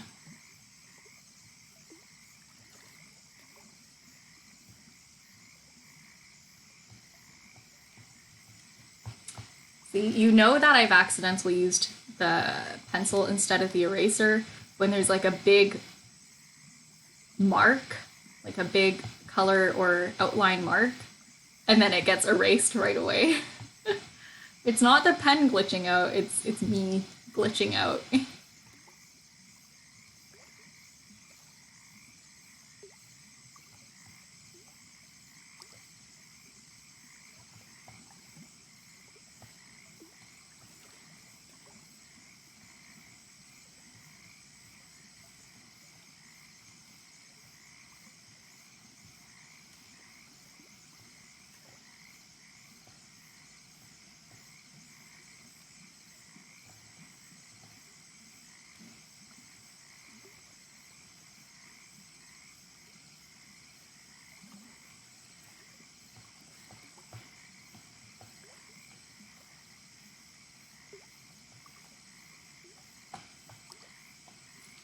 Hi, Nazuri, how are you?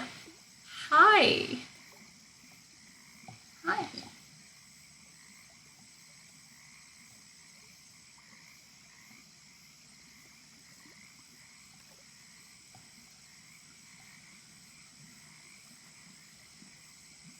Wait, I'm gonna cut this and paste it because I don't like it. We're gonna use the distort tool and just bring that up, make that bigger. I'm gonna lower the opacity, then we're gonna go right back down to this layer and draw it back, but with nicer lines.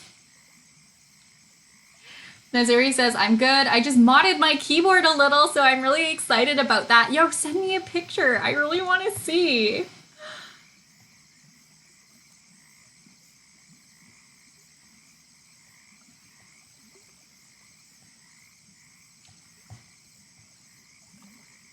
After my show, I'll have a lot more free time to do other projects, so we can do custom keycaps together at that point. I know that's a project you really want to do.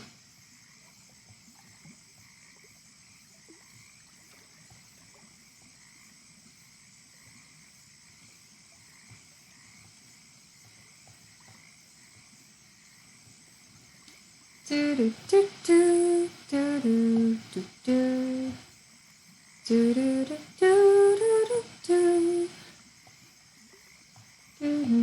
do do do do.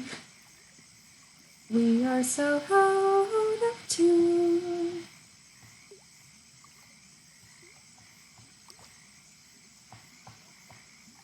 That's gonna be fun. Yeah. These are the kinds of things I'm looking forward to after the show.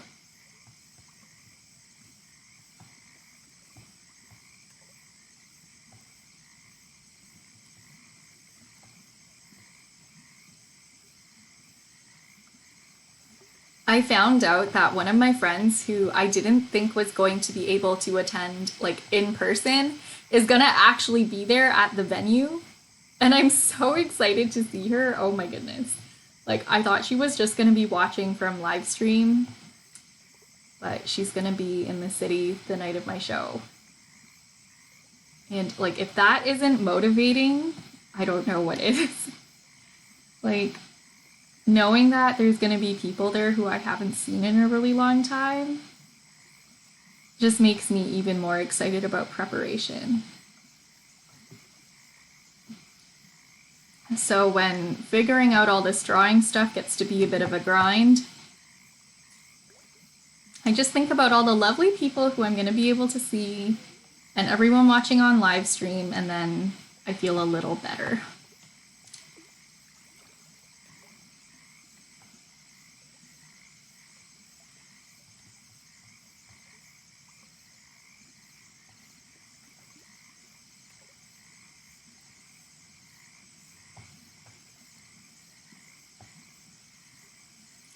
Hey.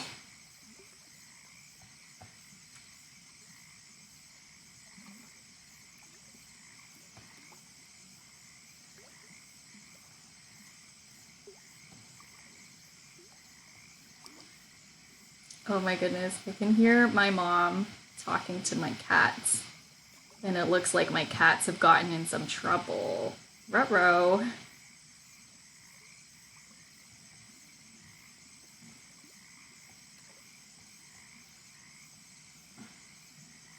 My cat has a thing where like he gets really curious about the printer as things come out of it.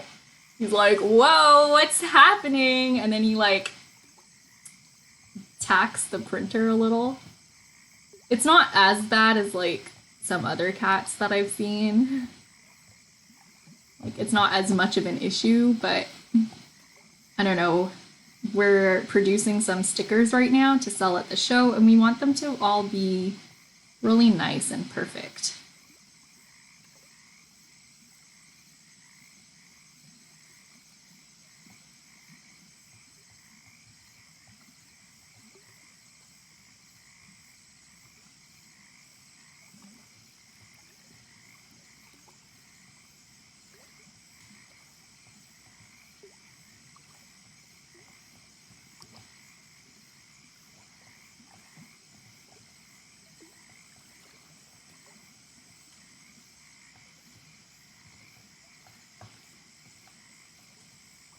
Okay, nice.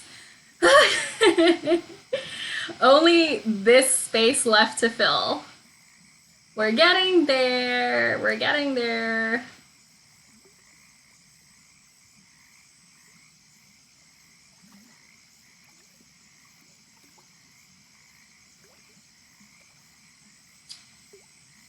I'm suffering. Okay, gonna continue.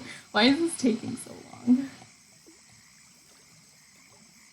taking so long because this is the most complicated flower that you need to draw right now. It's gonna be fine later. Only taking this long because you started with the hardest thing. Once you get this out of the way, you won't have to suffer as much with the other drawings. Huh?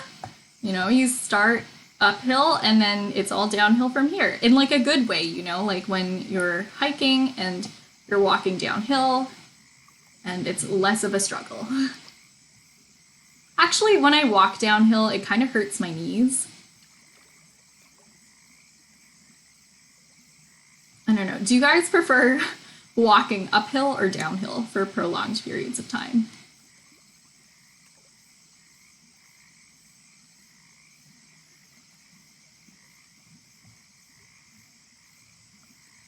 Like, if you had to choose.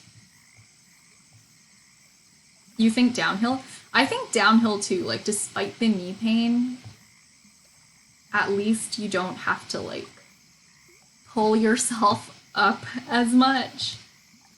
I don't know. But also, if it's really steep, sometimes I'm kind of scared I'm gonna fall down.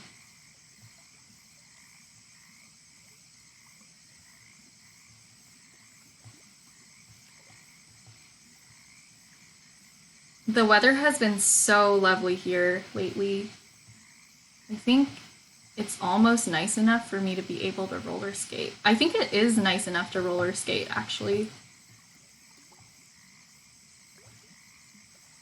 I'll tell you, I don't like biking downhill. It scares me.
Oh my goodness. Why did I pick this many-petaled flower?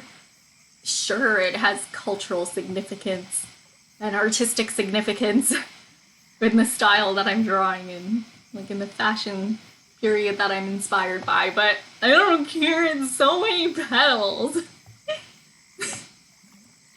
I think something more significant would be being able to spend less time on something because it's easier to draw. And then I pick such a difficult flower. Dang it.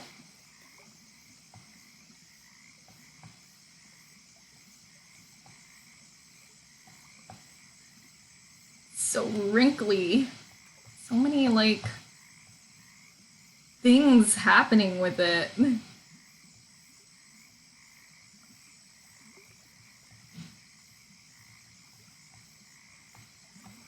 But it's so pretty.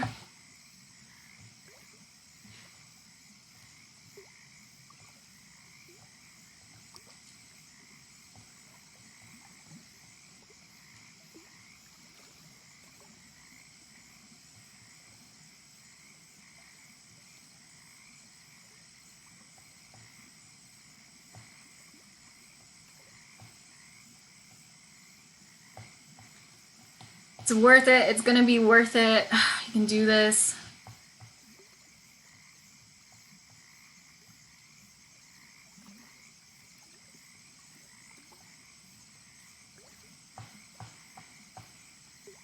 Oh man, I have like a weird thing here where I have to fill in a petal and I don't know what to do.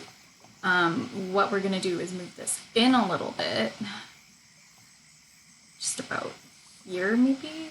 We'll just alter the composition, no big deal. No big deal.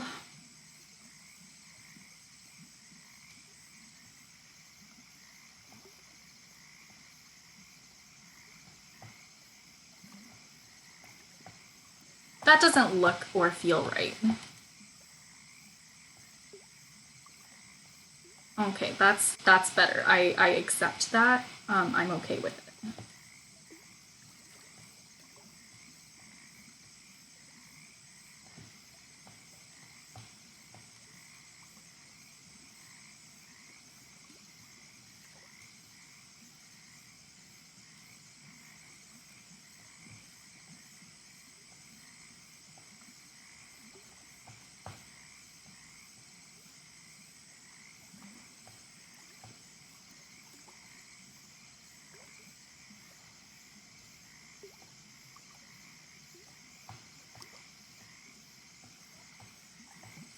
Okay, so we have one of these big flowers. Now I just have to do that again, right here.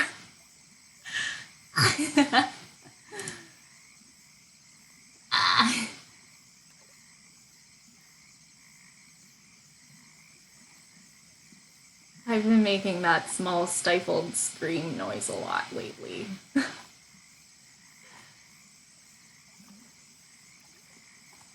fine, everything's fine. Okay, I'm gonna do this in another layer because I'm afraid of this flower. Honestly, like it actually scares me.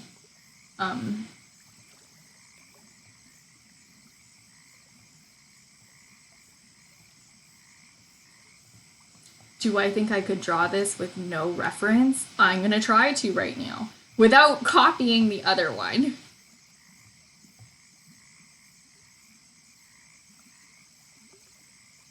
That will guarantee that it doesn't look too samey.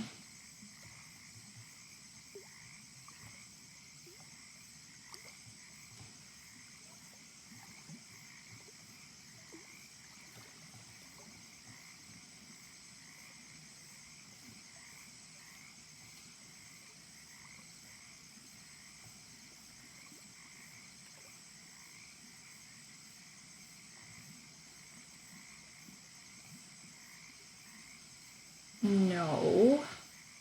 Maybe we need something like here. No.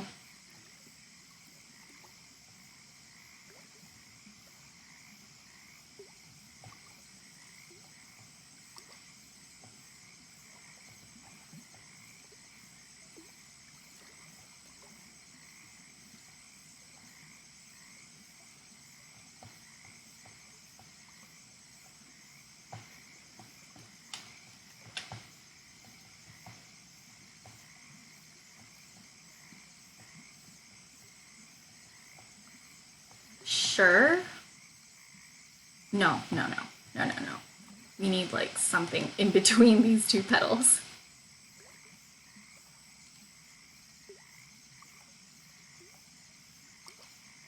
See what I mean about using the pencil instead of the eraser? Like it just happens so often.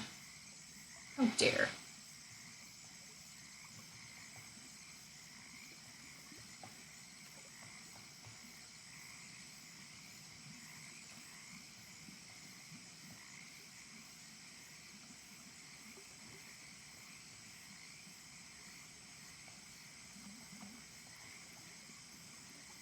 Okay, so this goes like this. And then it kind of goes maybe out. And then maybe it curls in here. Don't know.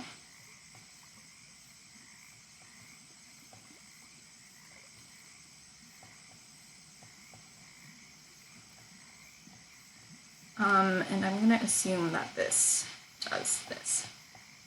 Okay, cool.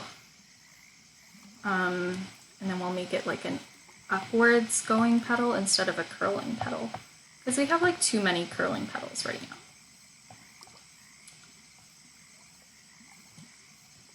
Kind of playing a game with myself where I see if I can do these without looking at an actual flower. I'm just messing with myself right now, honestly.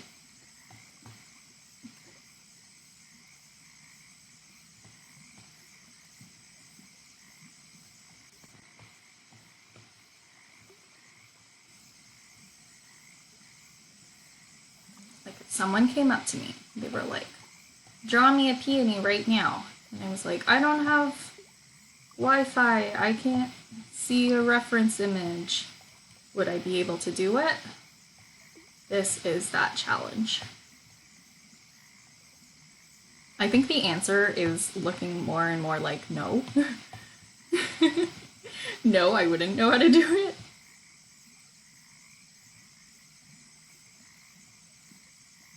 Because I've reached a point where I'm kind of confused. I think we do like a little whoop. No, no, no, no, no, no. Yes. Maybe like a...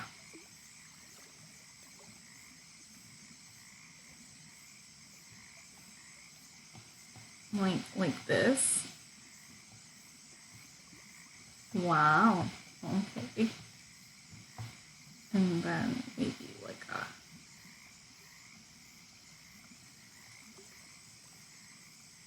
Oh, that's too chunky.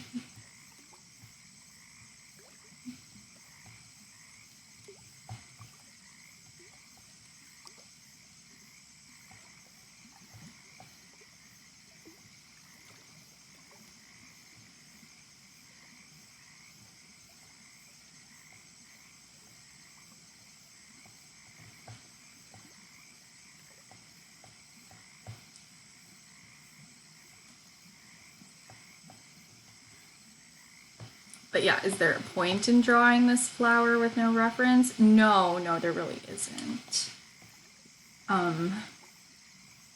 It's just fun.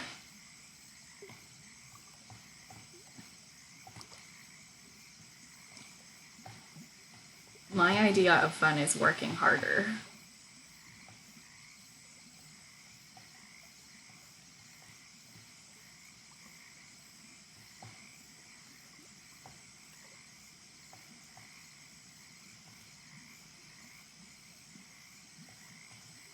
Okay, now let's compare this flower and the other ones that I drew.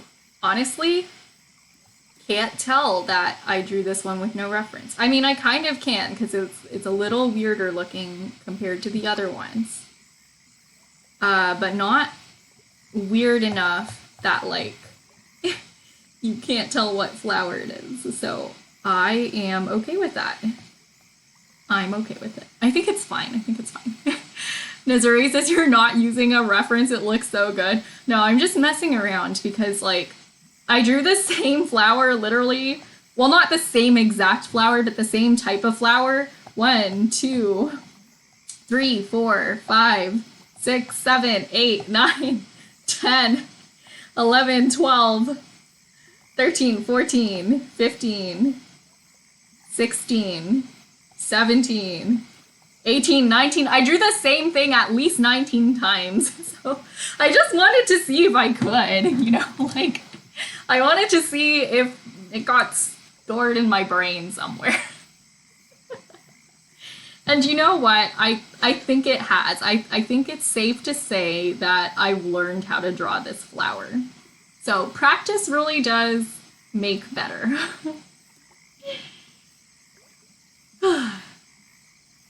I like that. That was a fun exercise. There's a few things I think I would try to add with this flower, and that's a bit more maybe like asymmetry. Because it's so easy to just take something and like draw it on the other side. So I'm gonna erase this, right? And then we're gonna do like a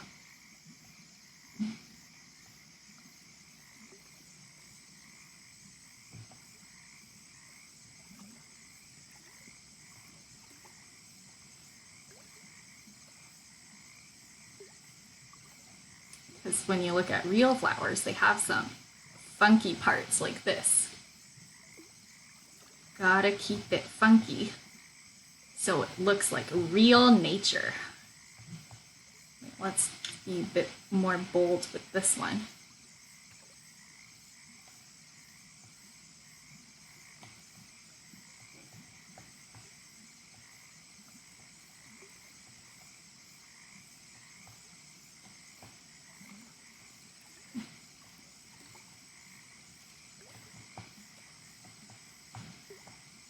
Nature is great at finding a way to look both funky and balanced, and I really appreciate that.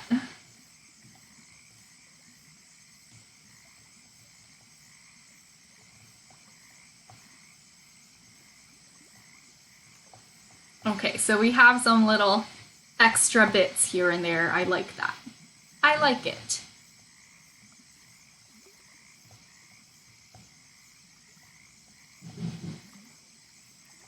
Gotta add some craziness in.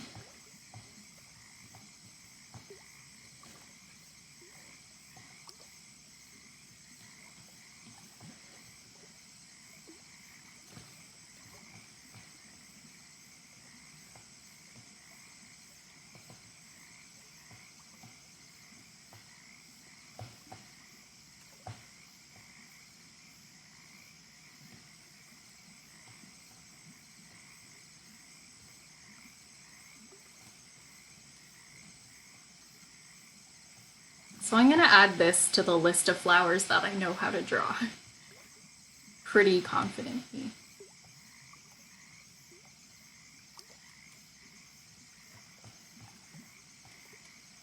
I think it's the only flower I know how to draw confidently. Wait, no, I guess I know how to draw foxgloves, because I drew them a bunch of times for the other drawing. So you know what I mean? All the flowers that I've drawn for these borders, I really have practiced to a point where I feel confident with them. And I count that as a win. That is an absolute win in my eyes. Sure, I spent a lot of time on something that is literally not required for the piece at all. But hey, learned how to draw new flowers.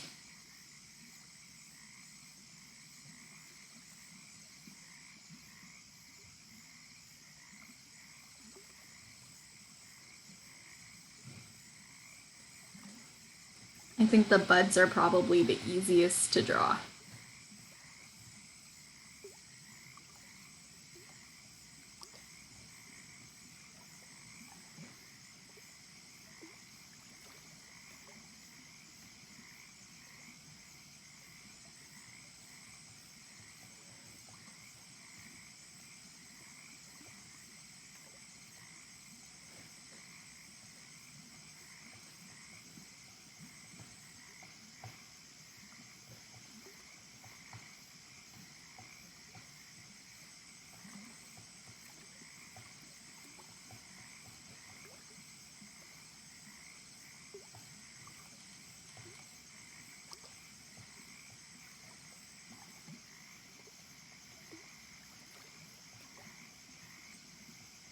Okay, that doesn't look right.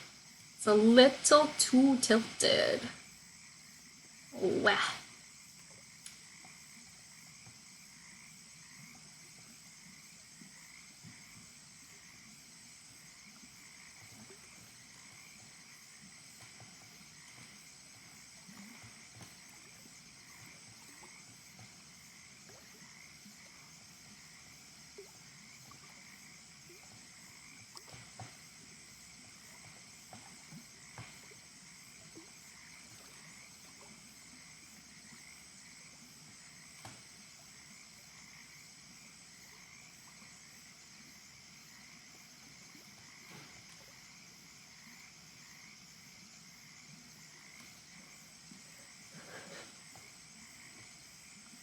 What the heck? Come on, I'm so close. I can just need to figure out how to draw this leaf, and then I'm pretty much fine, I think.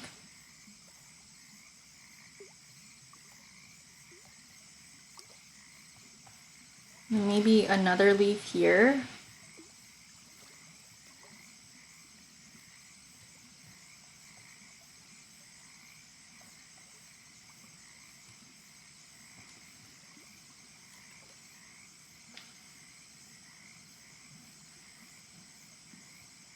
Maybe I put like a flower bud right here.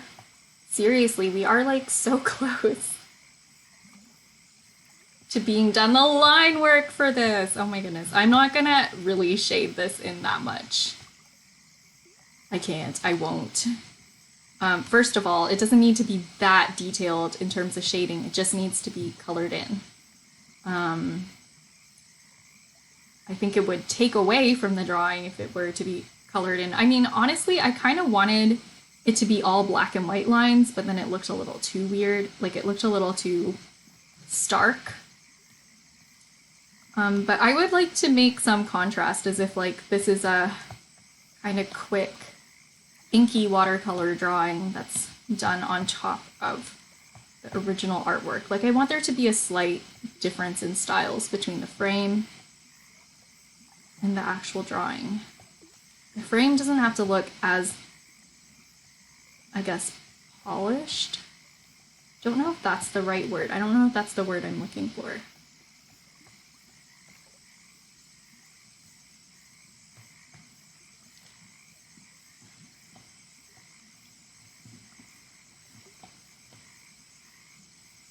But I want the frame to look a little more casual.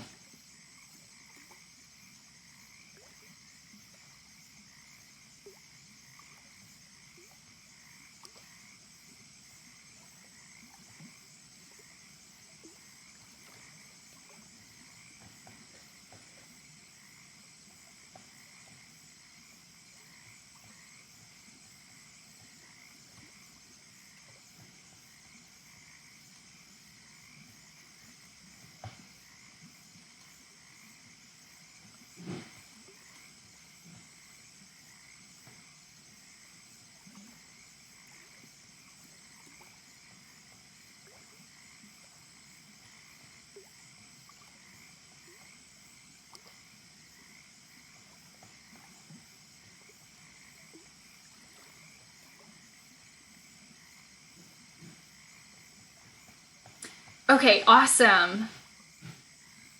Yes. Yes. Okay. So this is what it looks like if we turn on the opacity, and what we need to do is basically fill that in with white so that it looks something like, let me just find a piece. So it looks something like this if we took out the colored layers, you know? See how that white gives like a solid background there? So we're gonna need to do that, but I don't wanna do that right now. I'm gonna take a second, I'm gonna go to the bathroom and I'll be right back. While I do that, wanna watch a time-lapse video of this frame being drawn? Sure you do. Go video, let's go time-lapse replay. So I actually started, oh, weird. Okay, so you're gonna get both Foxglove and Peony, because what I did was I duplicated Foxglove and then I used that as a template to make Peony. So I guess the time spent on this piece will be inflated by a lot. Okay, so we'll start here. I'll be right back.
if you could hear, but like Rusty is meowing so much outside my door because when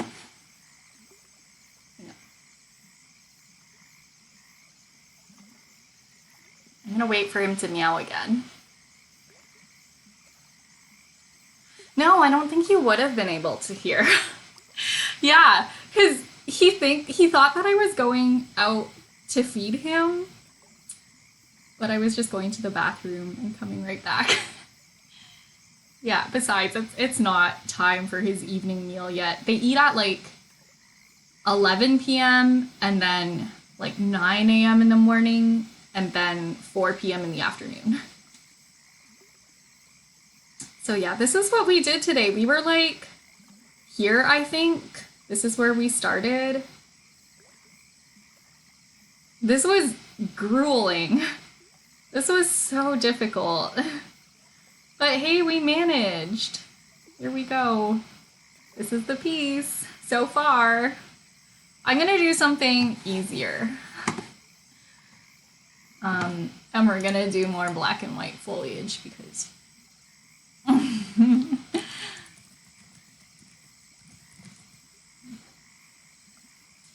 I'm kind of in a groove right now and I just wanna get this done. Let's see, Gerbera daisies foliage.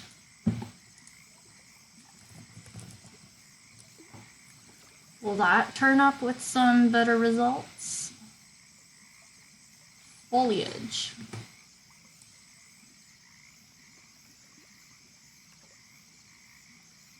Okay, show me how the leaves connect to the rest of the flower, and I, in turn, will give you a border. Deal?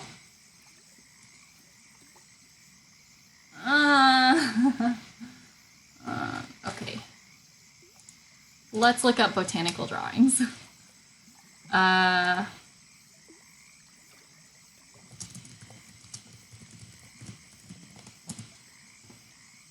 have like 20 tabs of references for different art pieces open on this screen. It's actually so bad.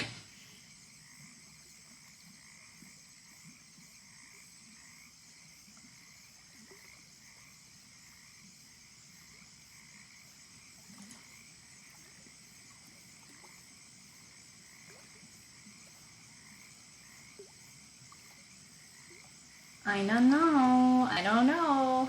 I don't know. Are these good enough for reference drawings? I'm looking at like botanical and scientific illustrations. Some of them are good, some of them not so much. I don't know.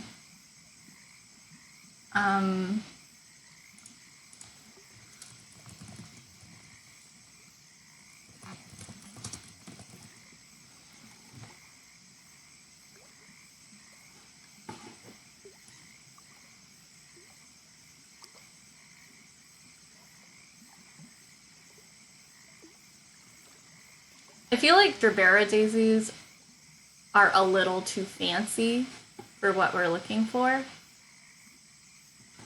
I think I'll go back to like wild daisies. Okay, I found something. An old like oxeye daisy reference image. Can I full screen this? Oh no, what have I done? Now I clicked Google Lens. Why would I ever need Google Lens?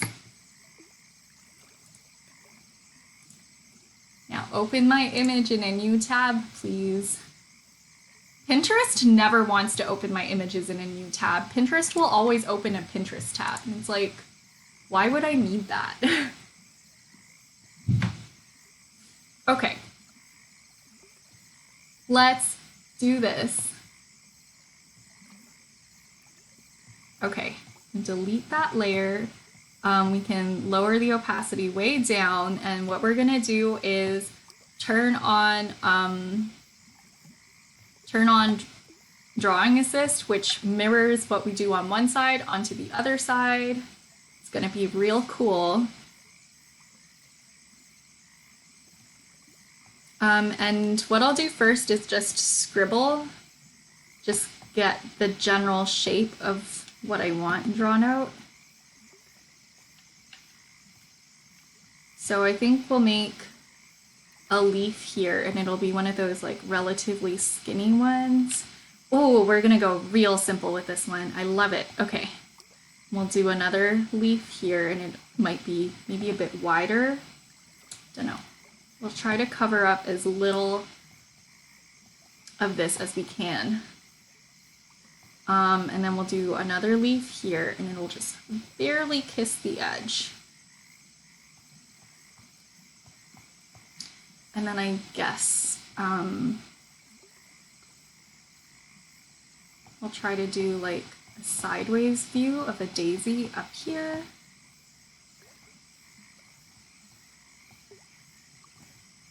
I don't know if I even like that. Do I like that? I don't know. I don't know. I think it takes up like too much space. Delete, delete, delete.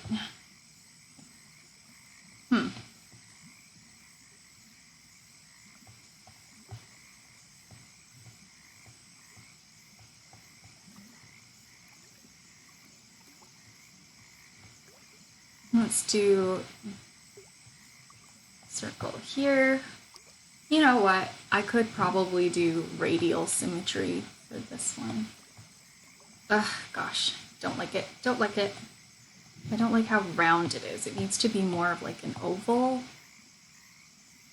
And it needs to be centered here. Kind of like a square oval. Squoval. I haven't heard that term used except in nails.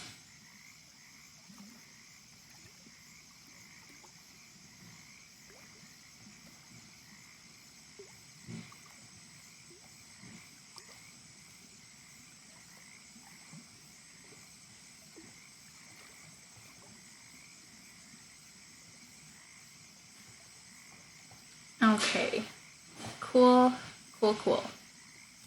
And then maybe we want some buds over here. And then just along the bottom, since there's more room, we'll have some here.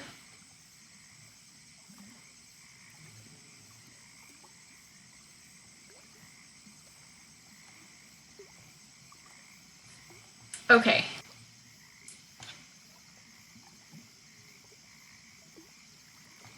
This is what we have so far. So that doesn't look like much, but every single one of the drawings starts off like that. Just like a collection of scribbles that basically show the composition of what I want. Now for the intimidating part of putting this all together. Gosh. Okay, so I guess we'll start with those like long skinny leaves that I wanted.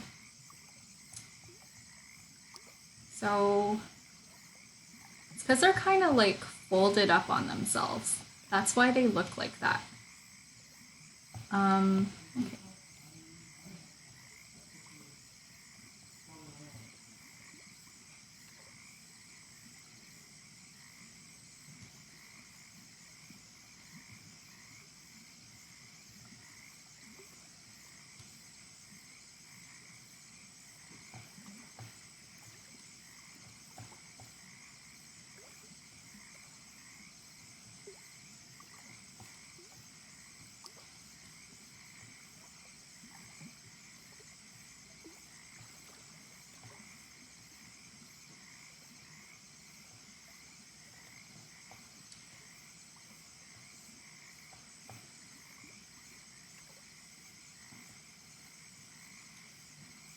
No, that's not an eraser. That is indeed a pencil.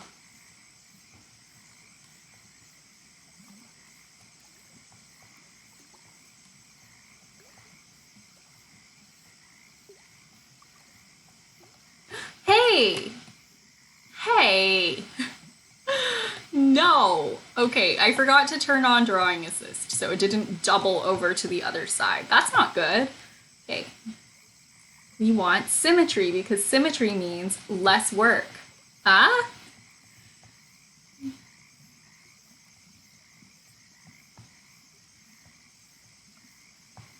Okay, that's more like it. Anyways, I feel like this brush is the right size too.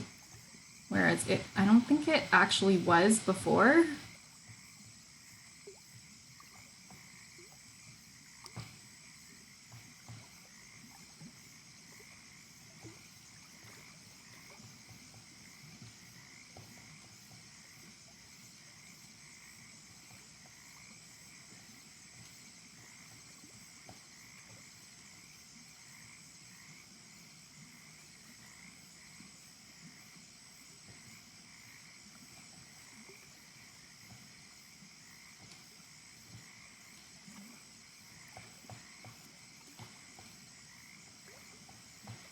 So what's happening here?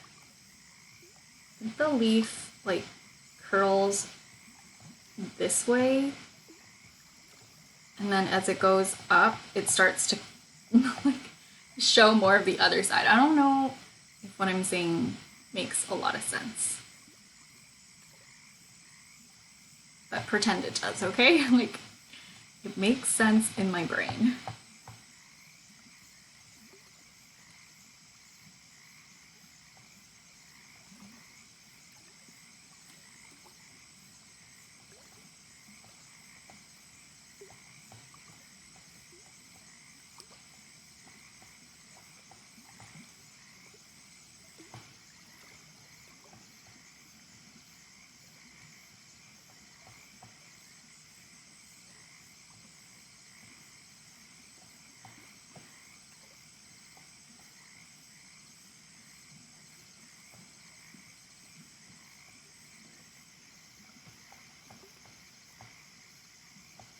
Okay, and then there's like these other leaves that I don't know how they're attached to anything, but they just kind of spray out from the bottom of this here stem. Don't ask me how they work. It's just all feathery there and then just attaches. Let's see. Does anyone care to explain? And I'm not addressing you, I'm addressing Google. Does any one of these images care to explain in further detail how those little baby leaves are attached to the big ones? I would really like to know. Ugh. Give me my image in any tab, please. Are they just like, do they just stick out? Like, what's happening here? Like,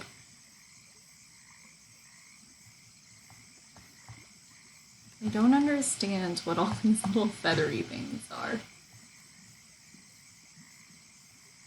Like, I know they're leaves, I don't know how they work, unfortunately. Okay, sure. And it looks like these leaves just go right onto the main stem. Interesting.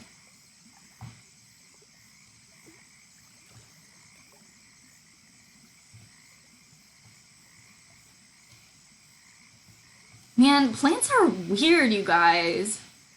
Ugh. Ew. They're so strange. Okay. Hi, Crystal! Hey, how are you?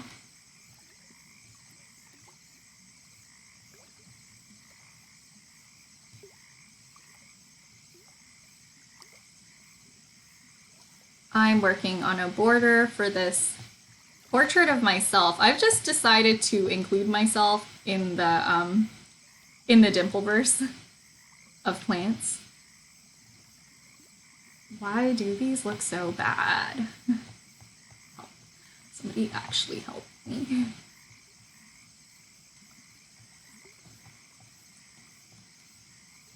Oh, hey, Katie!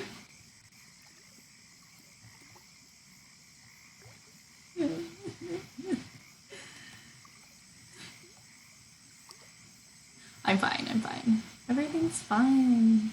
Everything's fine. I'm mildly frustrated because it's been a while of me just drawing these like little botanical frame accents for everything.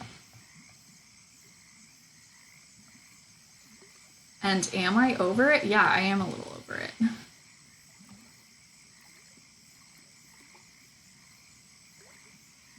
And at least when I draw one thing, it does like, it covers twice as much area.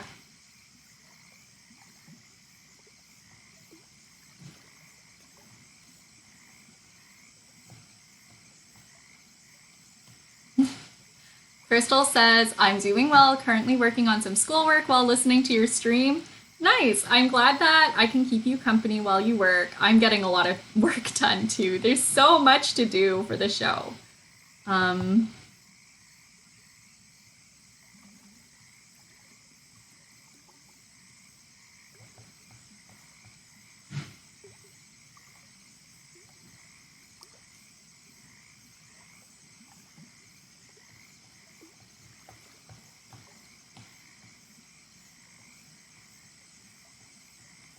So yeah, we're all keeping each other company right now. It's nice. Yeah, leaves are weird. Crystal says I have 2 days of work to do and multiple tests. No. Oh, is it because you missed school when you were sick? That's a lot of catching up to do.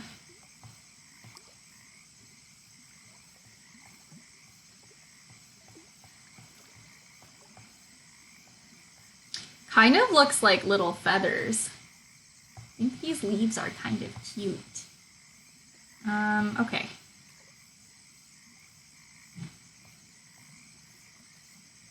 Oh, hey, Jeremy. Hey, welcome to the stream. How's it going?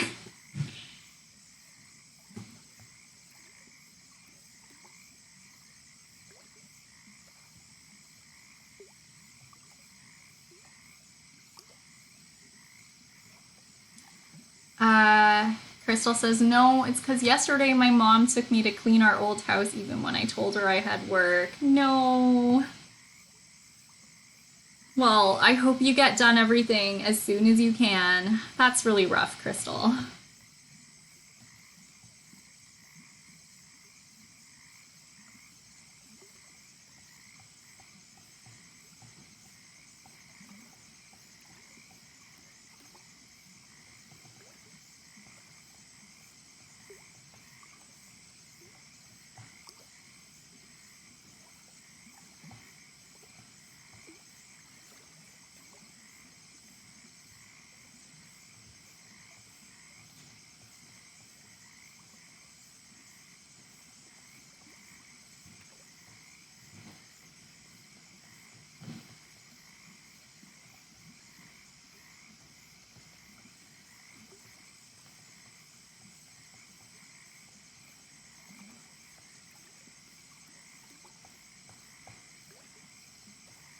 Wait, Crystal, you have a Discord server? One sec.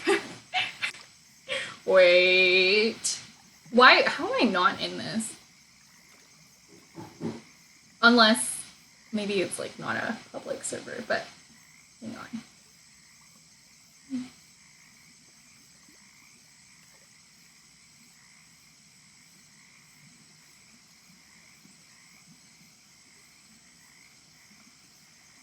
Okay, never mind. Forget I said anything.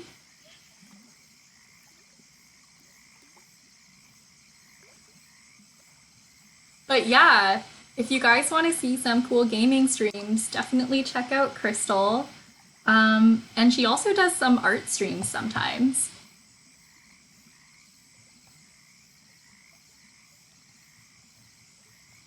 She's a really cool artist, though. You should check out her art on Instagram.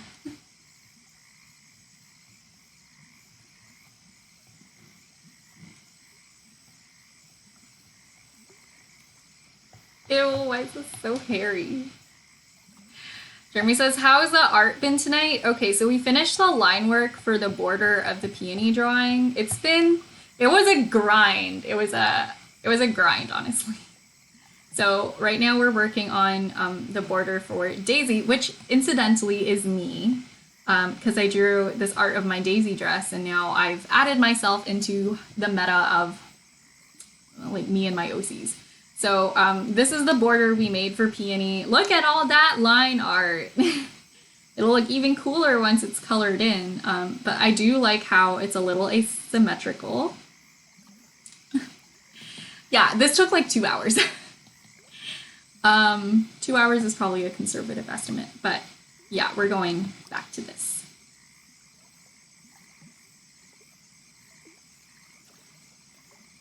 Ah, it's been a lot of work. Yo, Nightbot is really chatty today. Anyways, how's your night been going, Jeremy? How are you?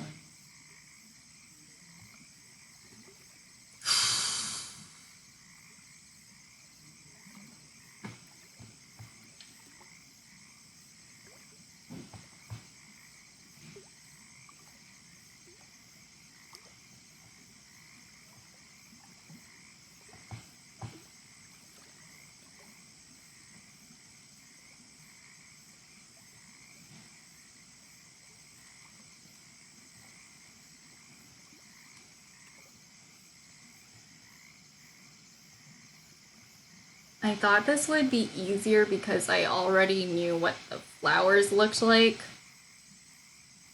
But when I did the other background, I didn't draw them in as much detail as I'm doing right now. So it's not easier. It's really not that much easier. Dang it.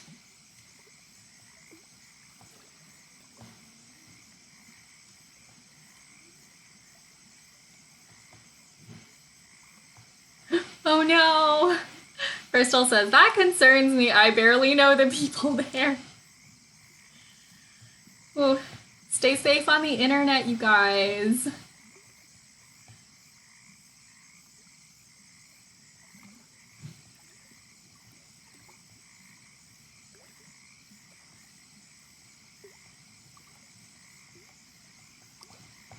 I get a lot of random ads. Well, not like advertisements, but I get a lot of random requests sometimes. Like, and not from my server.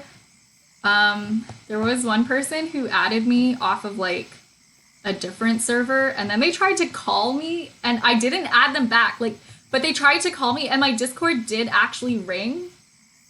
And then after that, I updated my privacy settings.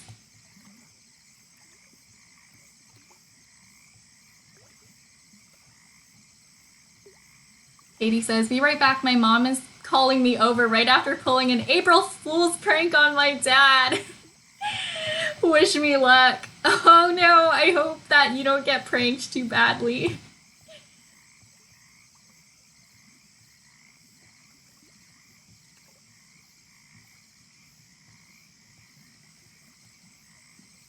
I think when I was in grade 2, I tried to do an April Fool's prank on like one of my teachers. And the prank was I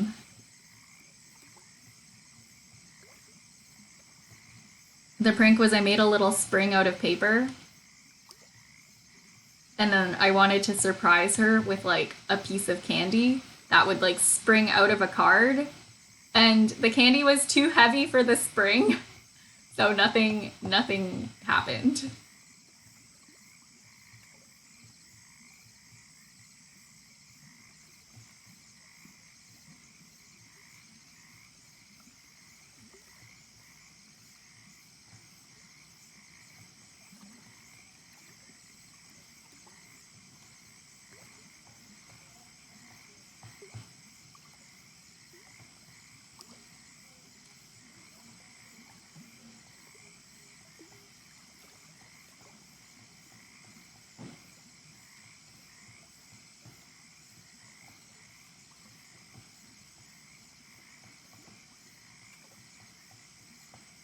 Draw the Gerbera daisies. Actually, these are oxeye daisies.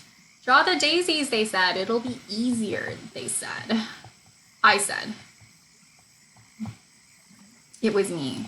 It was me who said it. alas, not easier.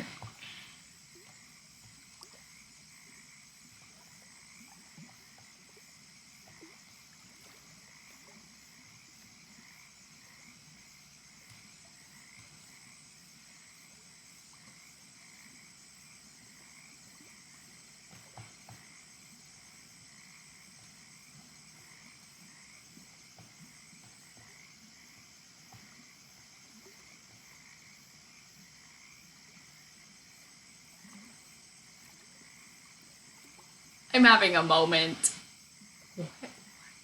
What am I drawing?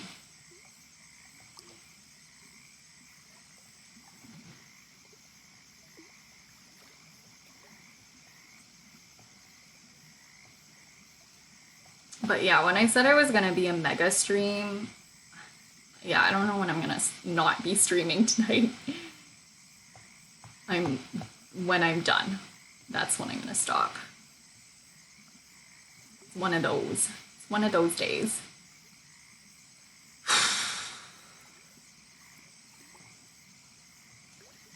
Just one of those days. Okay, let's see.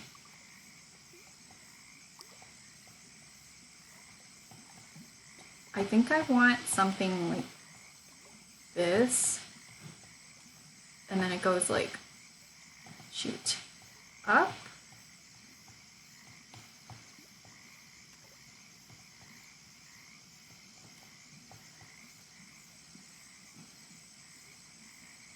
And then,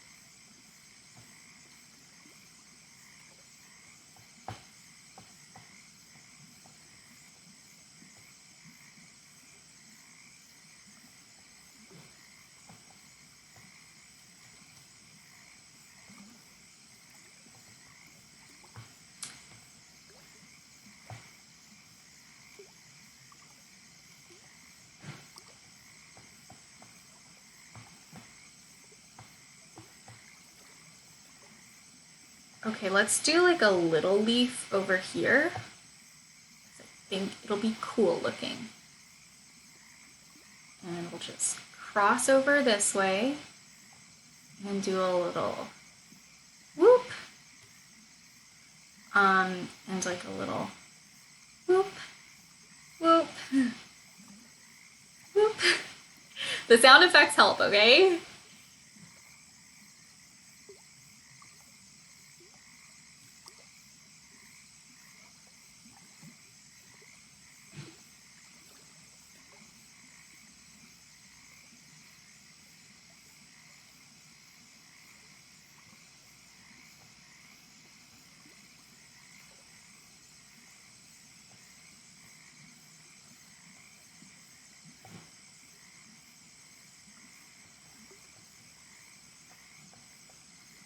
Yes, maybe.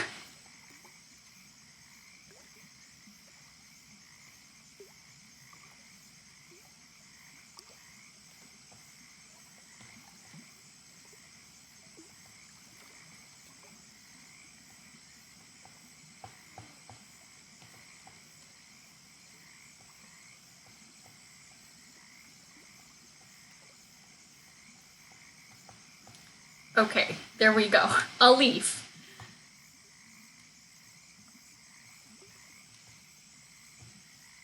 Okay, cool.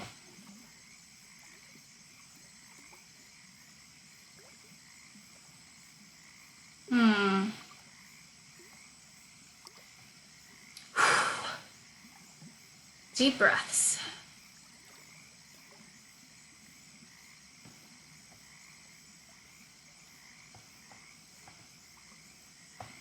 So we do have a lot of long skinny leaves here. I think I'm gonna try to cover up the stem a little more with this one. Give us a bit more room to work with. I don't know, you guys. This one's hard. Hmm.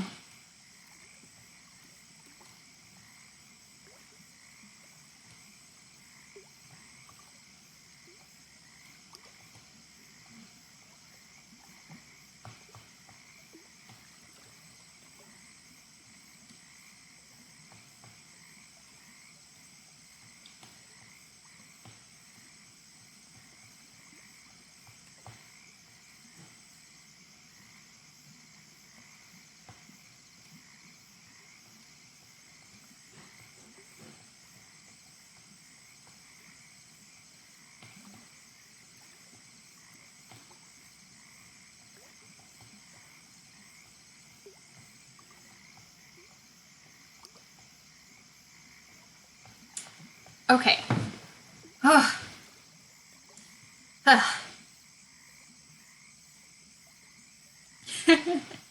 I need to stretch my fingers.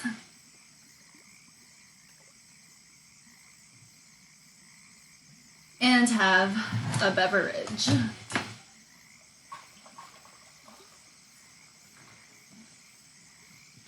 Just gonna pour myself a cup of tea.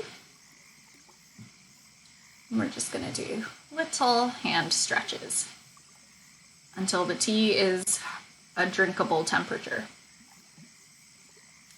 Am I a little frustrated? Am I a little bored of this? Yeah, for sure. Do I still just need to get it done? Yeah, I do. I would maybe consider switching gears over to this piece and coloring this in, but really I'm in way more of a line art kind of mood right now. Oh, Jeremy's been out supervising kids. It's been chaotic. True. Yeah, I can see that. Yeah. So, I don't really feel like shading right now. Shading is a whole different, it's a different vibe, you know, than doing line art. So I'm just gonna continue with the line art and get through it, you know? We're gonna go this route. We're gonna take it here.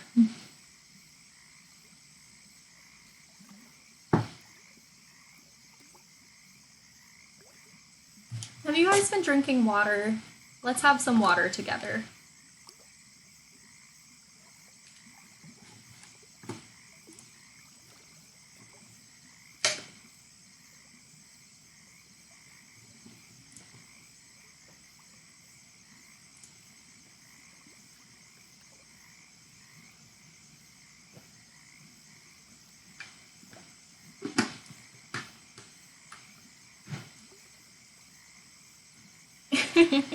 Jeremy says, back from my shower, what did I miss? Oh, well, I've redeemed the hydration check, so you need to drink some water now. Yeah, I washed my water bottle today, like I pretty much submerged this sticker in water. I wouldn't actually recommend putting this sticker on a water bottle. Like this is my sticker, by the way. This is a thing I did. You can actually buy these. Now, I don't know. Jeremy says I got plenty of water while I was in the shower. I hope you didn't drink the shower water. That would be bad. Don't do that. Anyways. But yeah, I have a bunch of, like a series of 4 of these stickers. They're called Big Feelings because the little sheets are called Mixed Feelings and the big ones are called Big Feelings. And yeah, they're like sticker paper covered with a thin layer of plastic. It's a very sturdy layer of plastic for sure. So they're perfect for like putting on notebooks and things that you wouldn't submerge in water, but they are like water resistant. I feel like you could wipe them if something got on them. But I put this one on my water bottle as like the ultimate test of how water resistant it is. And I was careful. I didn't like scrub it with a sponge, but it didn't like, there's no wear and tear from washing my water bottle. So I'm pretty pleased with that. Like I'm examining it now and I don't see any issues with it. So there's a little, I guess, product research. I don't know what to call that, but I'm doing my best to develop a good product for you guys, a good and durable sticker.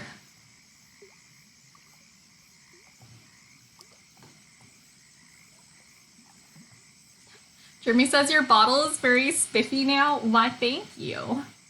Thank you very much.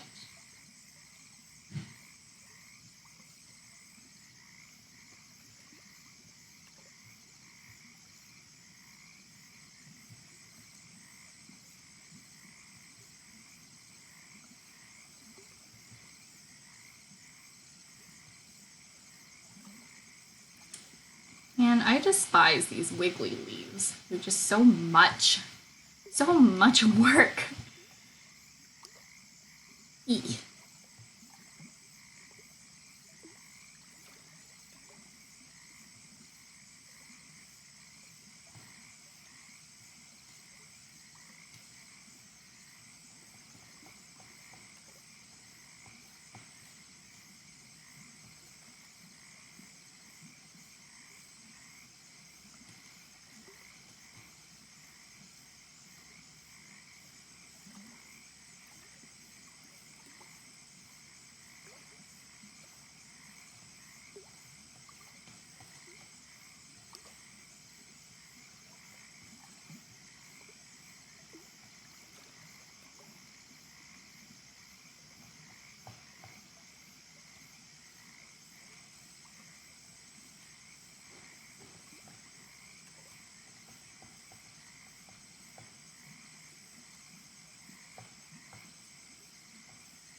I don't know. This is the first leaf I did, right? And I honestly don't know how I feel about it, so I might completely kind of, I don't want to say, I might change it up.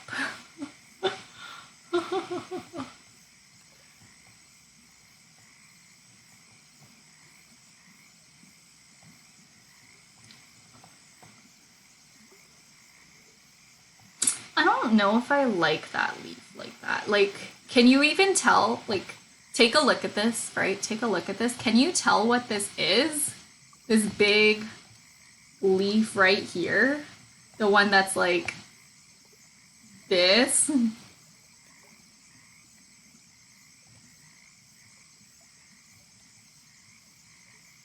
Like, does that make any sense to you guys? What do you think? Like, seriously. I'm gonna give it a second.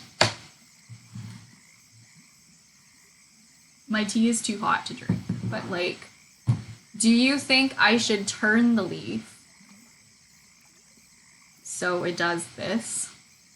Or do you think it's fine just the way it is like this? So, see this leaf where I've drawn this like bracket here, this thing?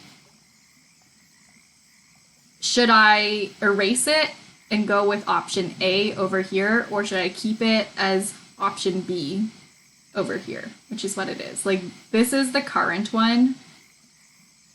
This like thing here. It's like tilted on its side and like curled up. Or should I go with option A? That's the question. Option A or option B for this leaf? The one that has the rectangle around it. Yeah. Ignore the other half. Just look at the left side of the screen.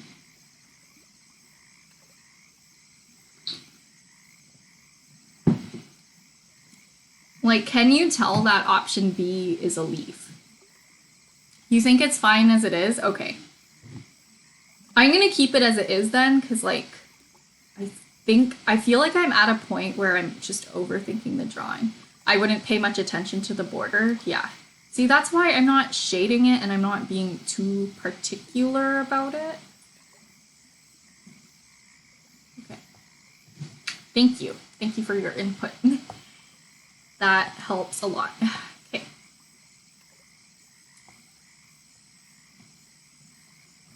Since you're focusing on the portrait, yeah, okay.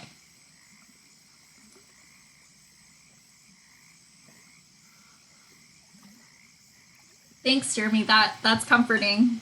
It's comforting that it is discernible as a leaf. It was if it was just like not leaf-like at all, we would change it. I think we can tell that what it's supposed to be.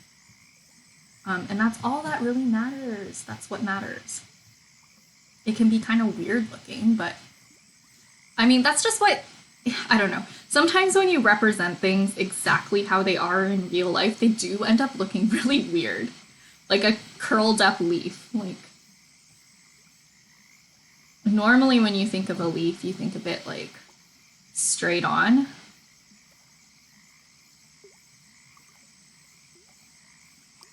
Gosh, what am I doing?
Okay, so, no. Okay. What I'm gonna do is take this leaf and remove it from the premises. But not permanently. Oh no, we're putting it back. And then we're gonna select it again.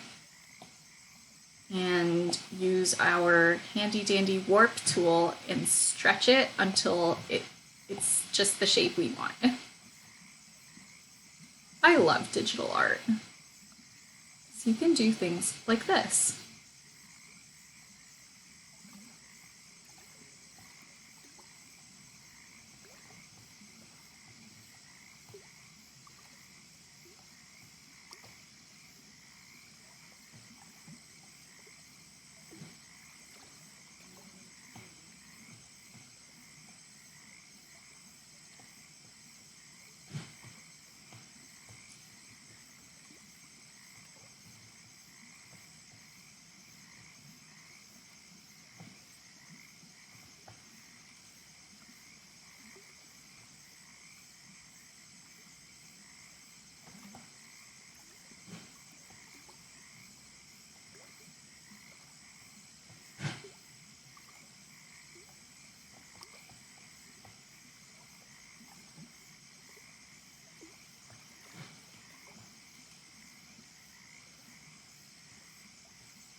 I feel like this goes without saying, but I'm so stressed, you guys.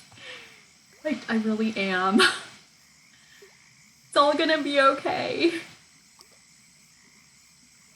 If you are stressed out too, you have a lot of work as well, my heart goes out to you. I feel you, my friend.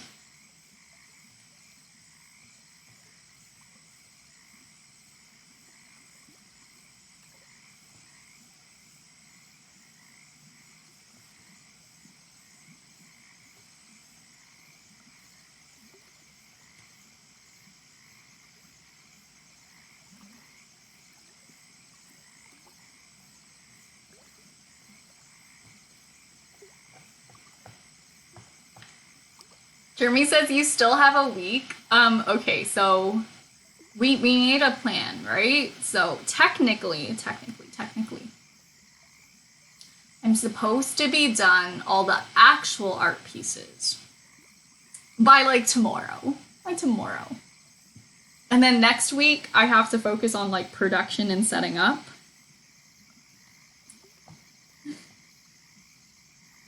And just putting everything together and getting ready for that. So technically, I do not have a week. I have 3 more hours. Kind of. I don't know. I was gonna stream for like 6 hours tonight. What did I do? Where did my drawing go? What did I... Sometimes you just look at the lines too long and they get very confusing. So, according to the plan that my family and I have mocked up, you know, according to the plan, then, you know, I'm supposed to have everything ready for, like, printing and, like, getting ready for the selling portion by tomorrow. Jeremy says, that's a lot of hours. You know, yeah. It really, I can get more done in this amount of time than we think I can. I believe in myself.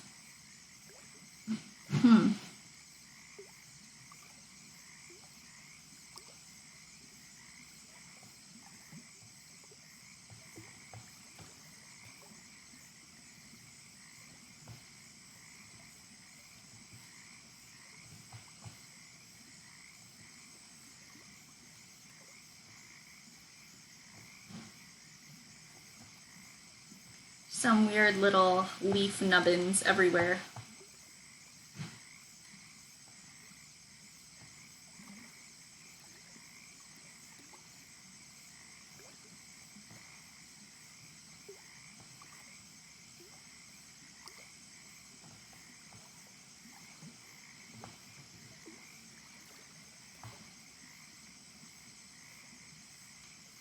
Oh, Jeremy made a dimple command yesterday. Yo. What does it do? That's crazy.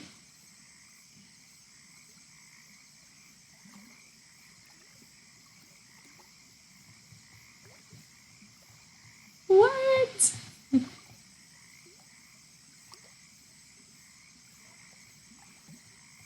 Well, you know what that means. If you would like to find out what the dimple command does and see what it actually does, I know Jeremy just said what it did.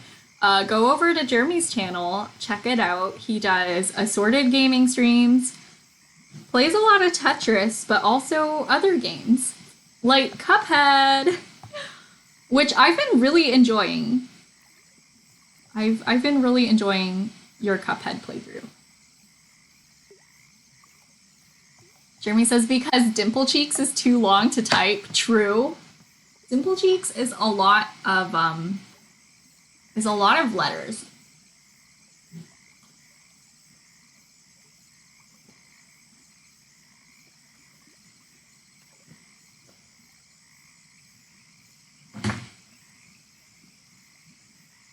Oh. Yo, my fingies hurt.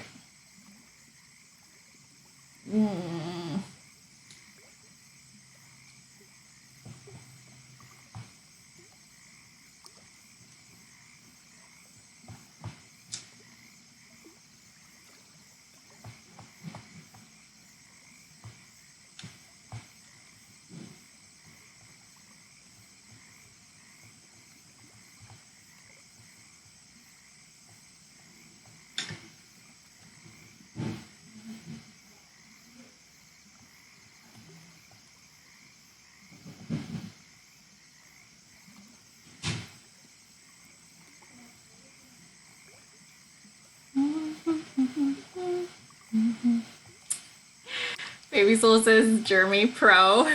Yes, at every game that I've seen him play.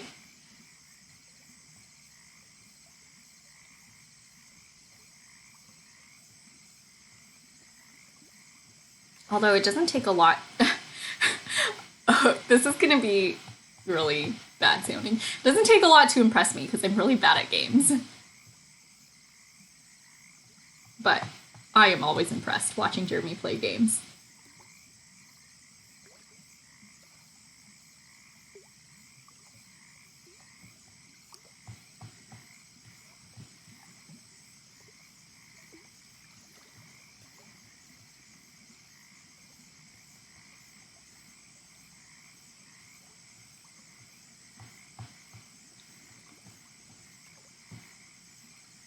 Jeremy says it's because I don't stream games I'm bad at. I mean, you played Cuphead for the first time, yes, on what day was that again? Wednesday? So, how would you have known if you were really good at it? I thought you were pretty good for that being your first ever try.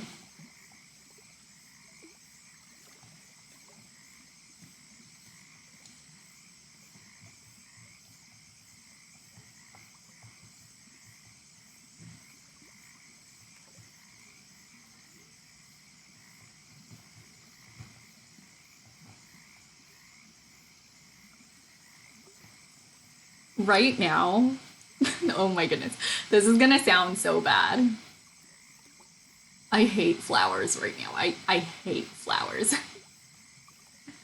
I hate flowers.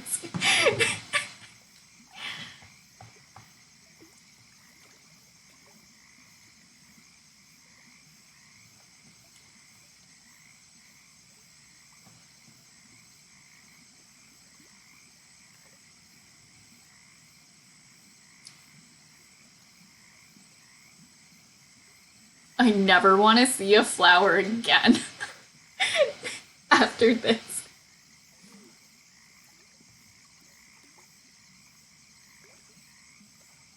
I'm gonna go to bed and I don't want to see any more flowers. Trimi says it's a sad day for flowers around the world. I don't actually hate flowers, I'm just tired of looking at them.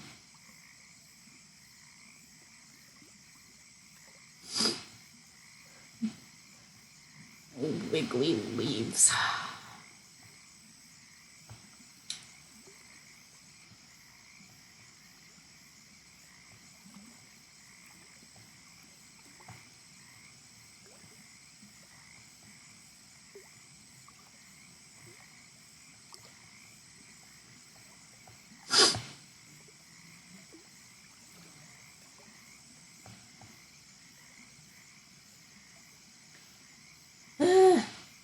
Jeremy says, I played similar games, so I didn't think I'd be bad, but I wouldn't say I'm good at it.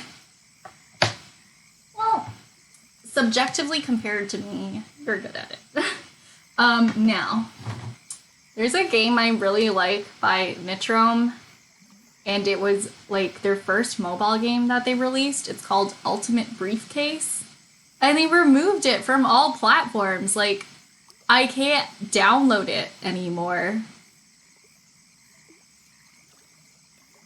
Basically, it's like a bullet hell game, and like fire falls from the sky, and you use your briefcase to shield yourself from it, and you have to like find out the secrets of, you know, like an evil corporation. And it's gone. Like, I can't play that game anymore, and it's really sad.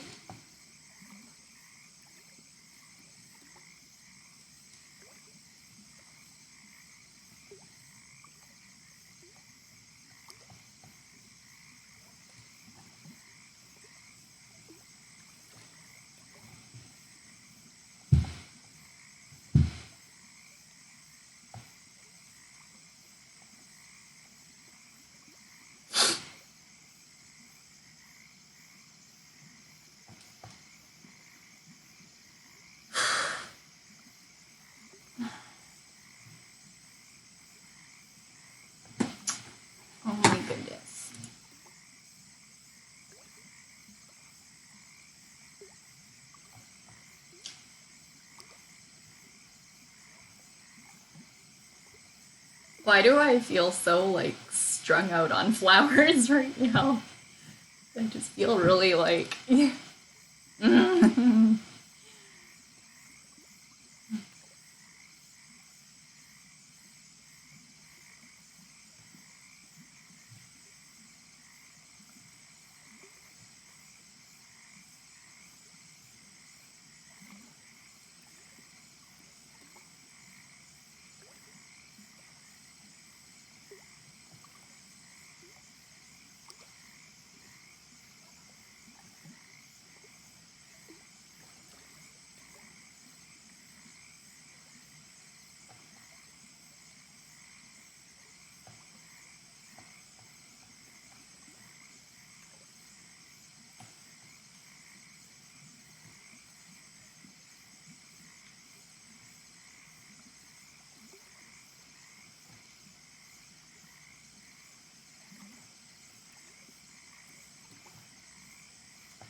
okay, all right. Yeah, sure. Sure. Sure. Okay. Um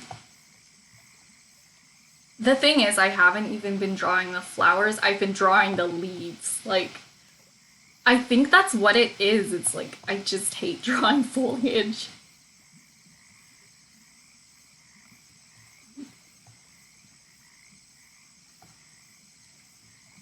And yet I'm doing it anyways because the aesthetic demands it.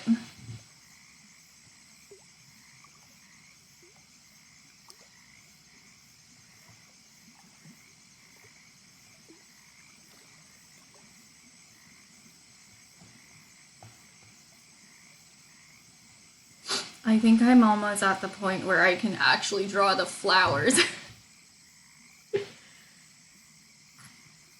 Okay.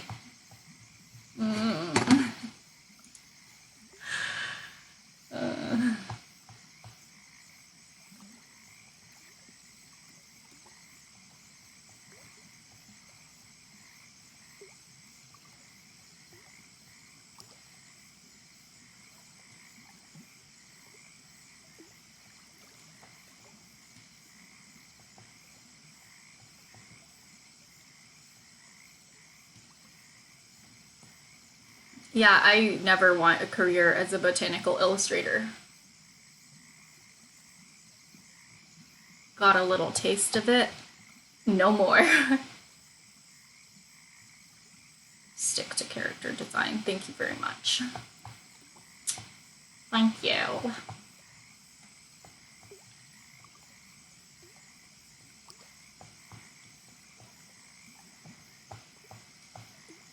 Gotta go over here and like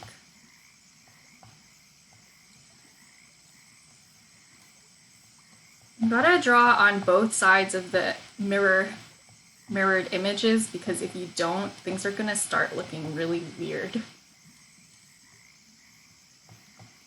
It's like flipping your drawings to make sure that you didn't make a mistake so you can see things from the other perspective.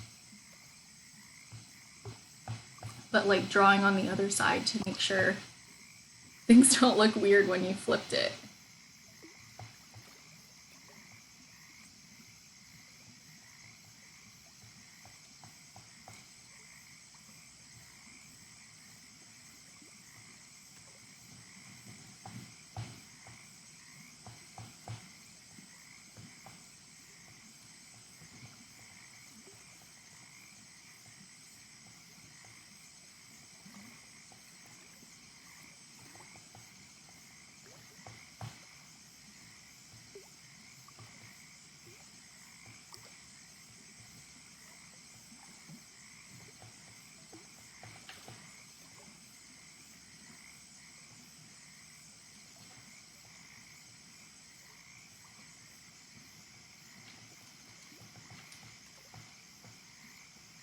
Okay, see, now from this I can tell that like it's kind of lopsided. This is a bit much over here.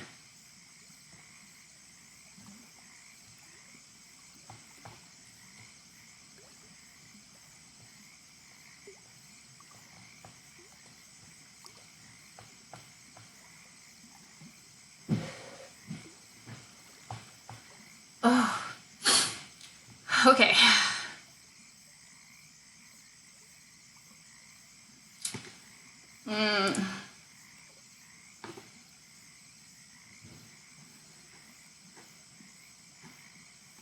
I'm so sad.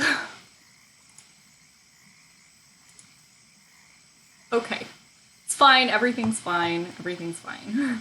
It's fine. It's fine. I'm fine.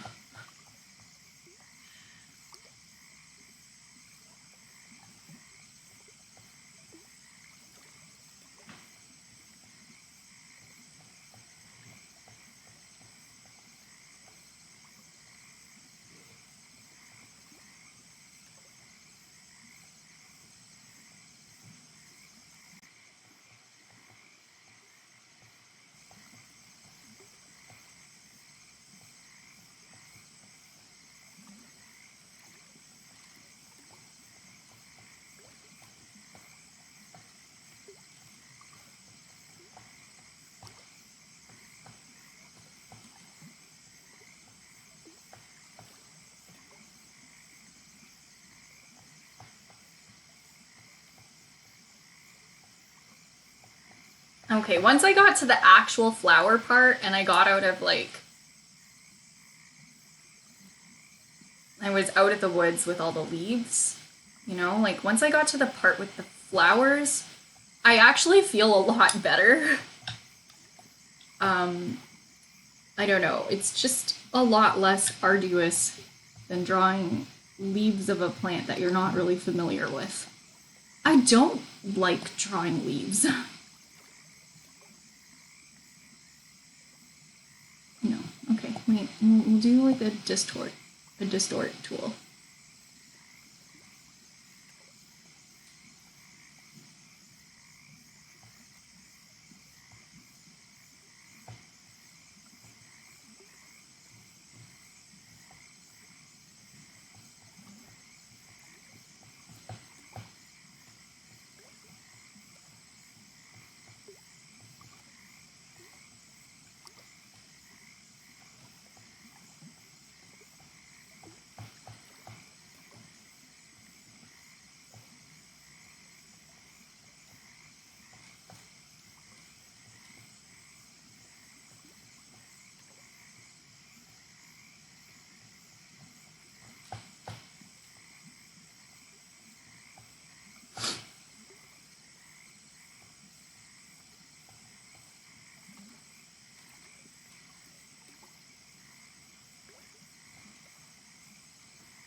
Okay. We are really, really getting there. We're getting there.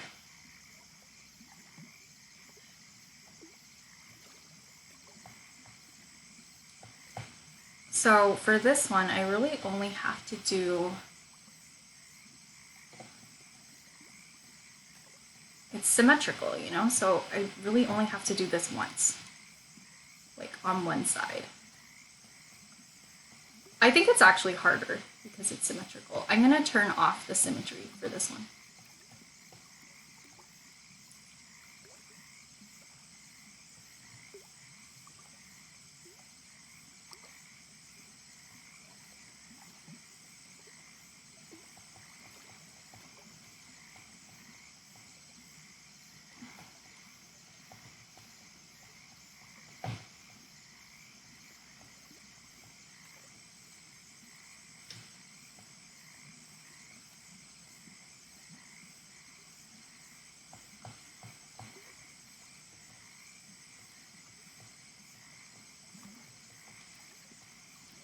Daisy, Daisy, give me your answer too. I'm half crazy, all for the love of you. It won't be a stylish marriage, I can't afford a carriage. But you'd look sweet upon the seat of a bicycle built for two. But you'd look sweet upon the seat of a bicycle built for two. Whew.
How do I make it look like the petals are kind of curling down on this side?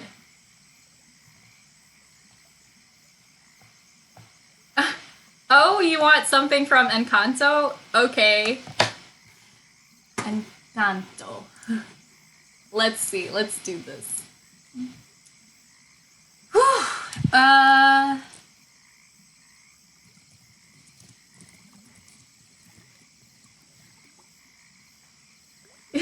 Okay. I'm gonna sing a song that I don't know how to sing. Oh, there are a lot of songs that I like. But I don't know if I know how to sing Waiting on a Miracle.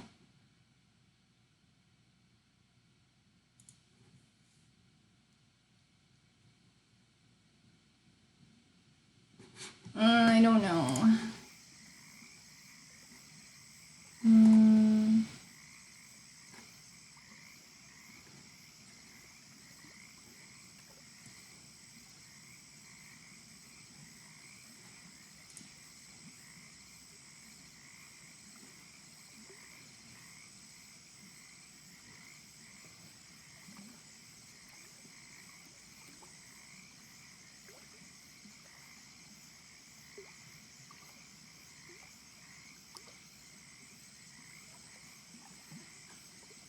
I don't know. I don't feel confident. I'll just sing We Don't Talk About Bruno because I know how to sing that.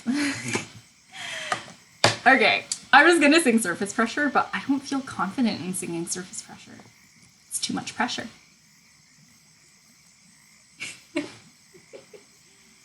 Okay.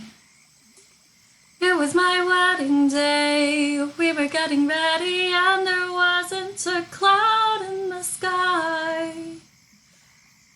Bruno walks in with a mischievous grin.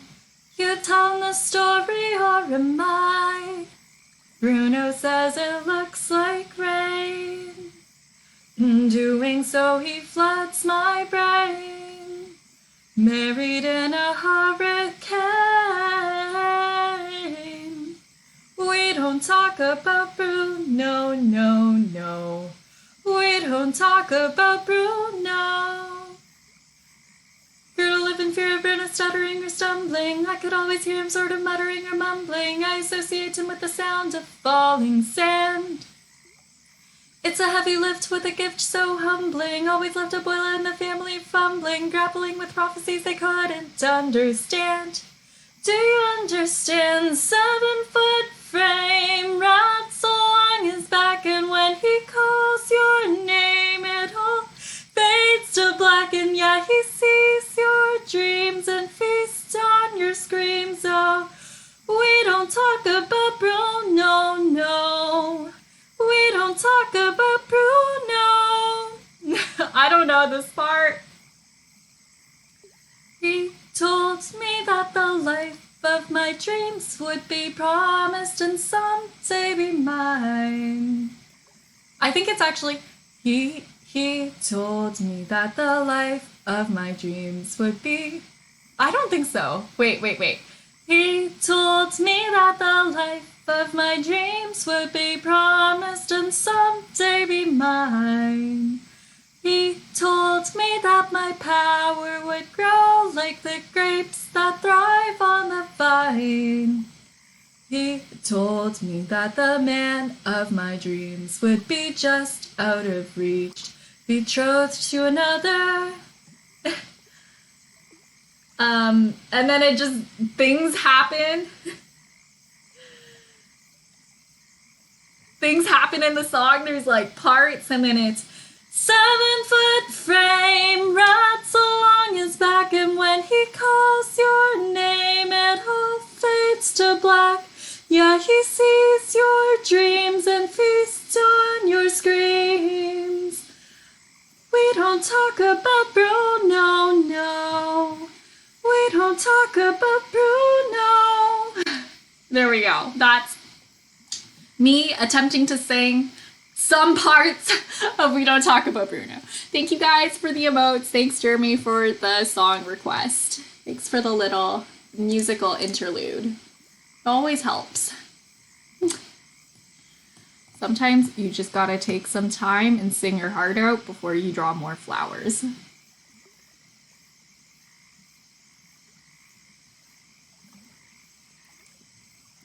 Bruno says it looks like rain. In doing so, he floods my brain. Married in a hurricane.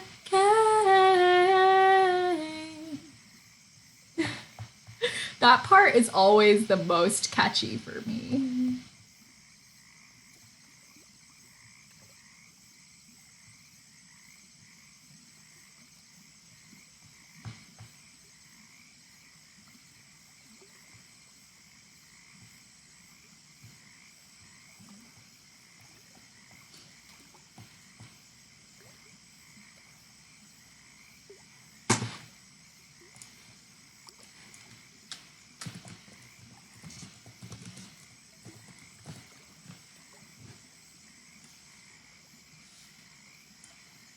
Okay, I'm gonna try to sing Waiting on a Miracle, and I don't care if it gets like, if it gets like really grody. I'm just gonna try it, 'cause that's actually my favorite. Don't be upset or mad at all. Don't feel regret or sad at all. Hey, I'm still a part of the family magical, and I'm fine. I'm totally fine. I will stand on the side as you shine. I'm not fine, I'm not fine. I can't move the mountains. I can't make the flowers bloom. I can't take another night up in my room, waiting on a miracle. I can't heal what's broken. Can't control the morning rain or a hurricane. Can't keep down the unspoken, invisible pain. Always waiting on a miracle.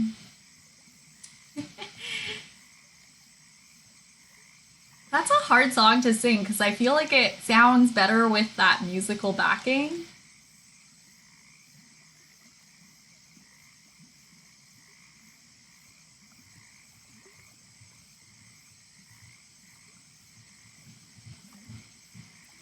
And then I think it's okay. Well, that's all that I'm really certain about. Sometimes it's hard to sing things when you don't have that like vocal muscle memory, and then you don't want to get it wrong on stream. It's like,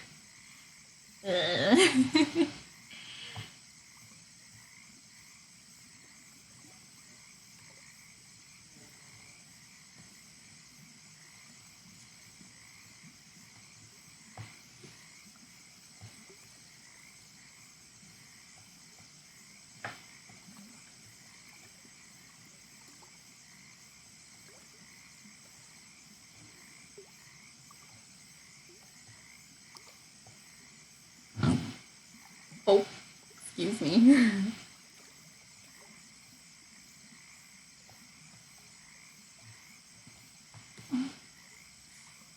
Do I like this? Good question. Good question. I don't know if I like this flower. It'll do. It'll do.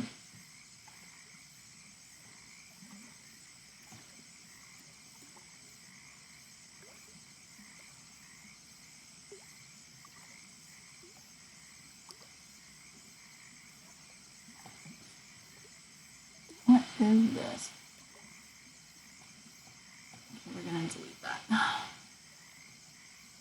And then we're gonna turn on drawing assist, and then we're gonna draw some more leaves, which I despise. I hate drawing leaves. I wish the leaves would draw themselves and be exactly how I want them. And unfortunately, oh, hi! Hi, Alex Black! Hey, Alex, how are you?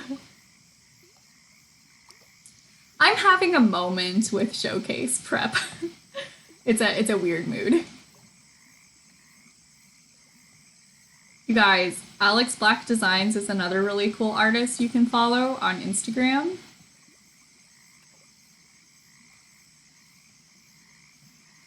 You've posted some of your art before on my Discord, and it's always really cool.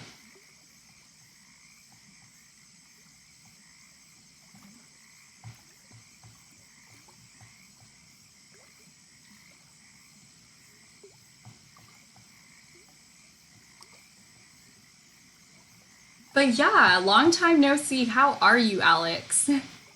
Alex says, what's up, having art problems? Honestly, not really. I'm just working with a deadline right now and regretting picking like complicated subject matters. I have my art show coming up, my first art show on April 9th, but I gave myself a deadline to like produce the prints. Like, the prints won't be prints unless I print them, you know. So I gave myself a deadline for that, and I'm regretting picking complicated things. Honestly, I could do without all of this, but you know, I have goals, I have dreams, I have things I want to have, you know, so I'm just gonna grind it out and get the work done.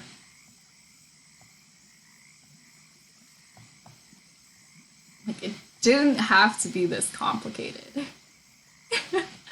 Alex says, ooh, a deadline. I love those. I like to wave at them as they fly by. Good one. Very, very relatable. It's a bit of self-induced pressure too, though, for me. Like, it's my first art show, and I want it to be really special. So I want to have as many things for people to buy as possible, and as much of my art on display.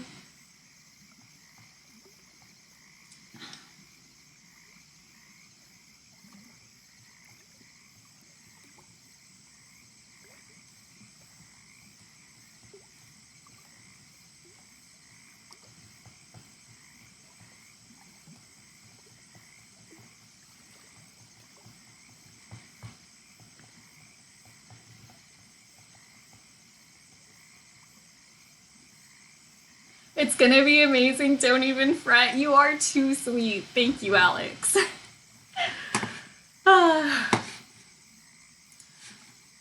You're right. I'm worrying way too much.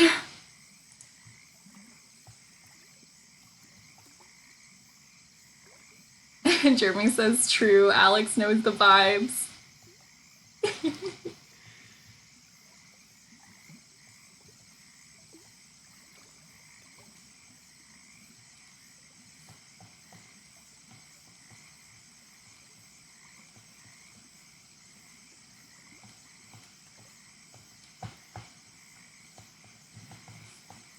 Okay.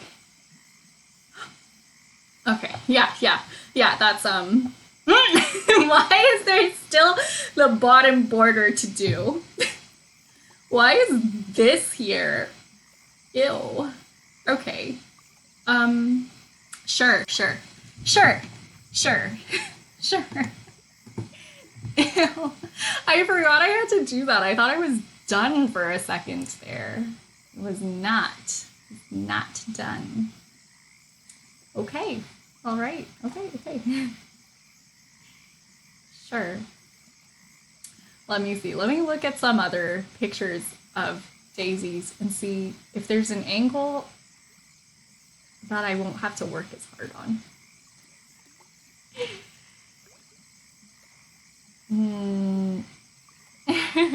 Alex says, you got this. We have faith in you. Thank you. Yeah, I'm really, really excited. So this is a big milestone in my career as an artist, and I wouldn't have gotten here without like all the motivation from you guys.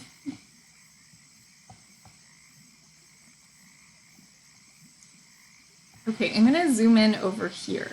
I'm just gonna replicate this one. We're gonna turn off the drawing assist though, because I can already tell if I do a symmetrical drawing, it's just gonna give me trouble.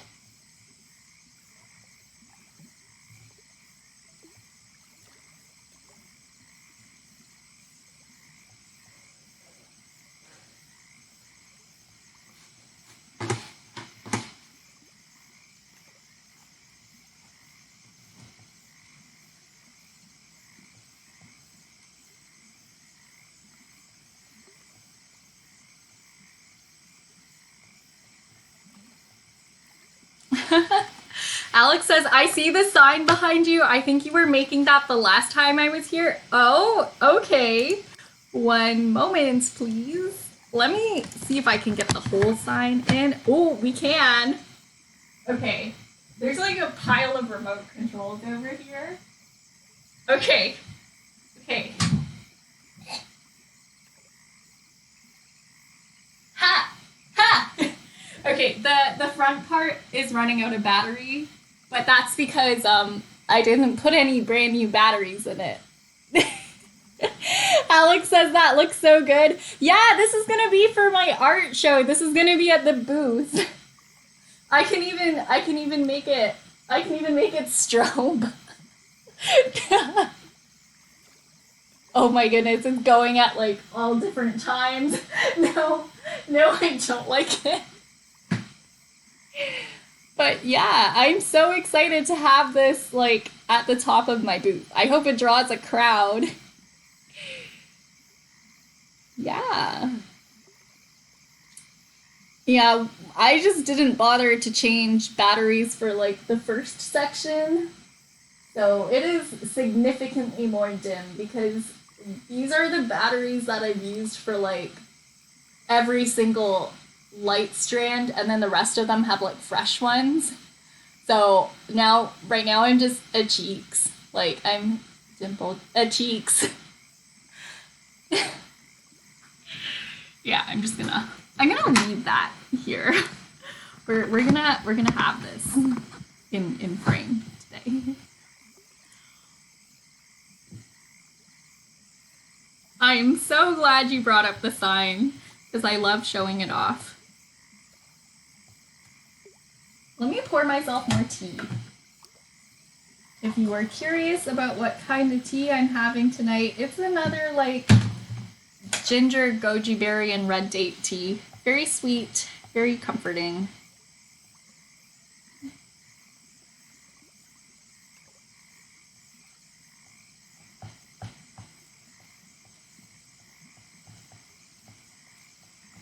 So it's not like anything caffeinated because it's like 11 p.m. right now. I'm not drinking caffeine.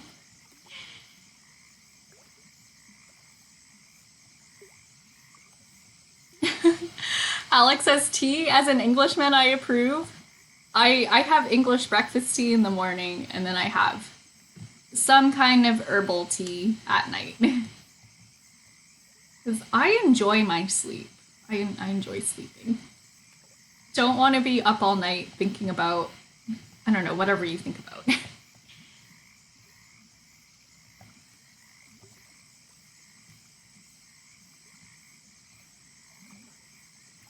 Lately, as I've been going to sleep, I've just been thinking about the art show, which kind of drives me a little bit crazy because girl needs a break from logistical planning sometimes.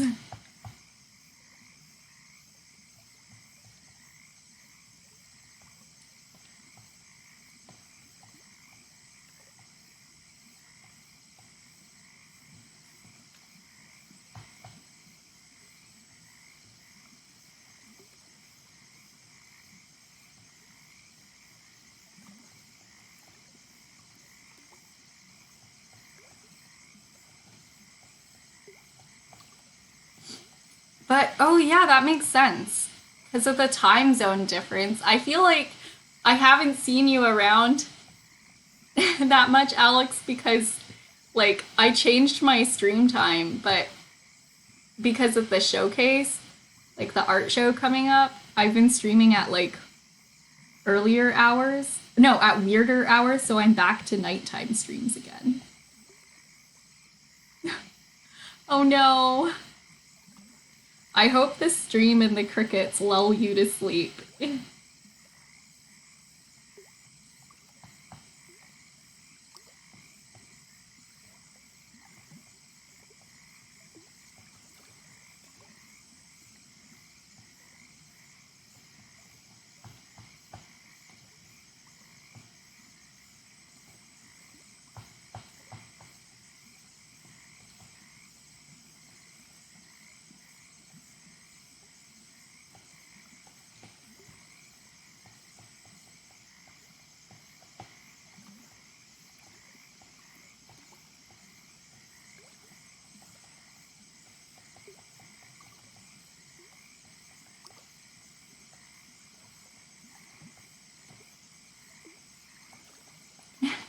Alex says the crickets always help. I can't wait until the weather warms up and I get to possibly hear real real crickets.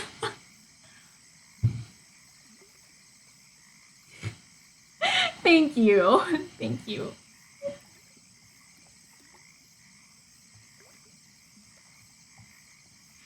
Jeremy says stay blessed. Thank you very much.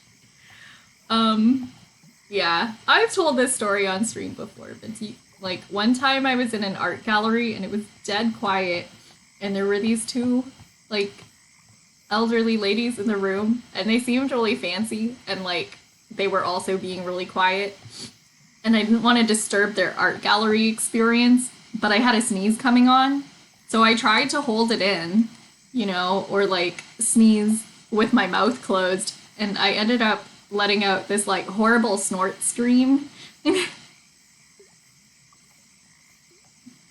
Like as if I choked on my own sneeze, and it was much, much worse than if I had actually just sneezed.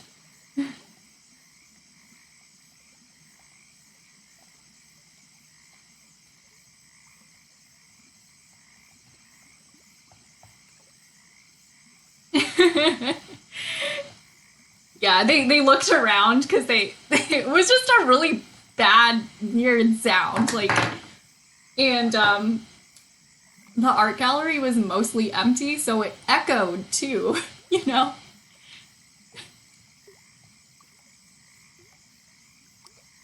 It was like a sneeze, snort, cough kind of thing. But yeah, it's not a good idea to try to sneeze with your mouth closed if you're trying to be inconspicuous.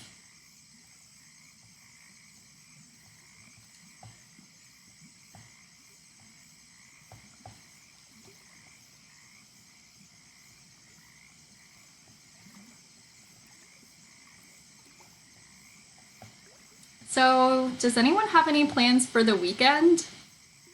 I think I'm gonna do like a mock setup rehearsal of my booth, and if it looks really cool, I'll send you guys pictures. Like, I'm just gonna test out what my fully set up booth is gonna look like. And lay out all the different products. and all the different displays.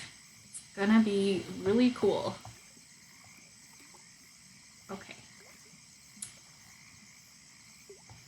Finally, we can go back to drawing assist.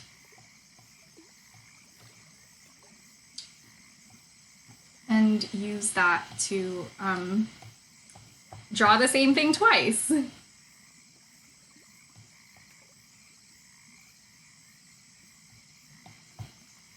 Well, draw the same thing once and then have it repeated twice.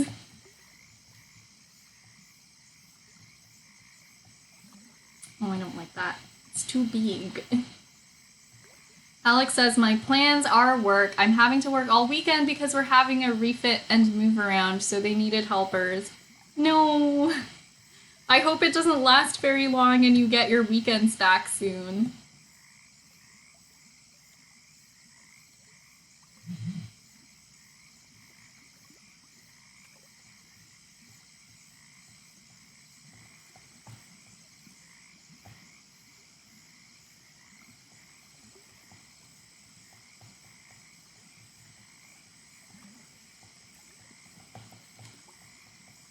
In my spare time, I've been playing a lot of this game called Good Pizza, Great Pizza. Hashtag not sponsored, but if you would like to sponsor me, Good Pizza, Great Pizza, please do. It's a really cute game and the levels only take a couple minutes, so when I'm like tired of drawing, I like to play that, and that's the only game I've been able to play lately. Because it's a mobile game, doesn't require a lot of commitment, and like I can fit it in between what I'm currently doing. I miss gaming. I miss playing The Sims. I miss Minecraft. But most of all, I miss House Flipper. Baby Soul says, I've been trying to resist not ordering food. I don't know if this would be the best game for, like, resisting the temptation to order food.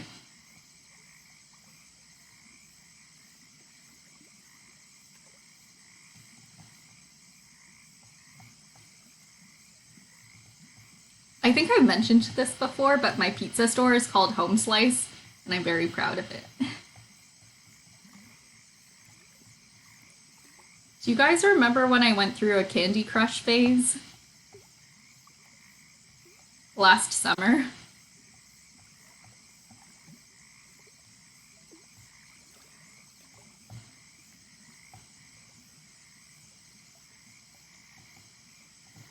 And during that time, I like seriously considered making a Candy Crush themed ball gown.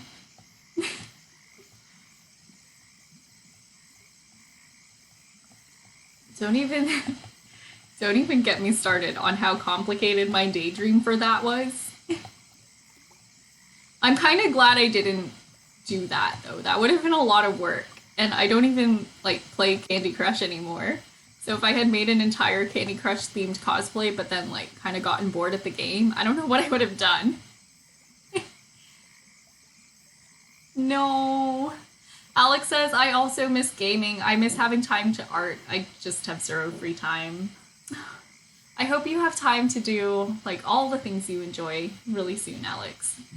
Alex says, were you were gonna wear a gown made of candy? No, I was gonna make the candy out of like polymer clay and the candy wrappers out of something like vinyl, like clear vinyl, and then like have the actual fabric print maybe be like quilted together pieces of something blue, because the grid on Candy Crush is blue, and then maybe have some of it like I don't know. I would want to incorporate some of the backgrounds. It was a very complicated idea.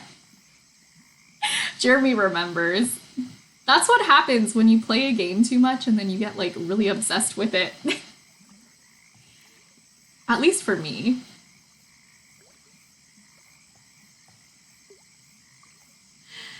Alex says, that's commitment to the crush right there. Yeah. I don't have a Candy Crush anymore. We're just candy friends.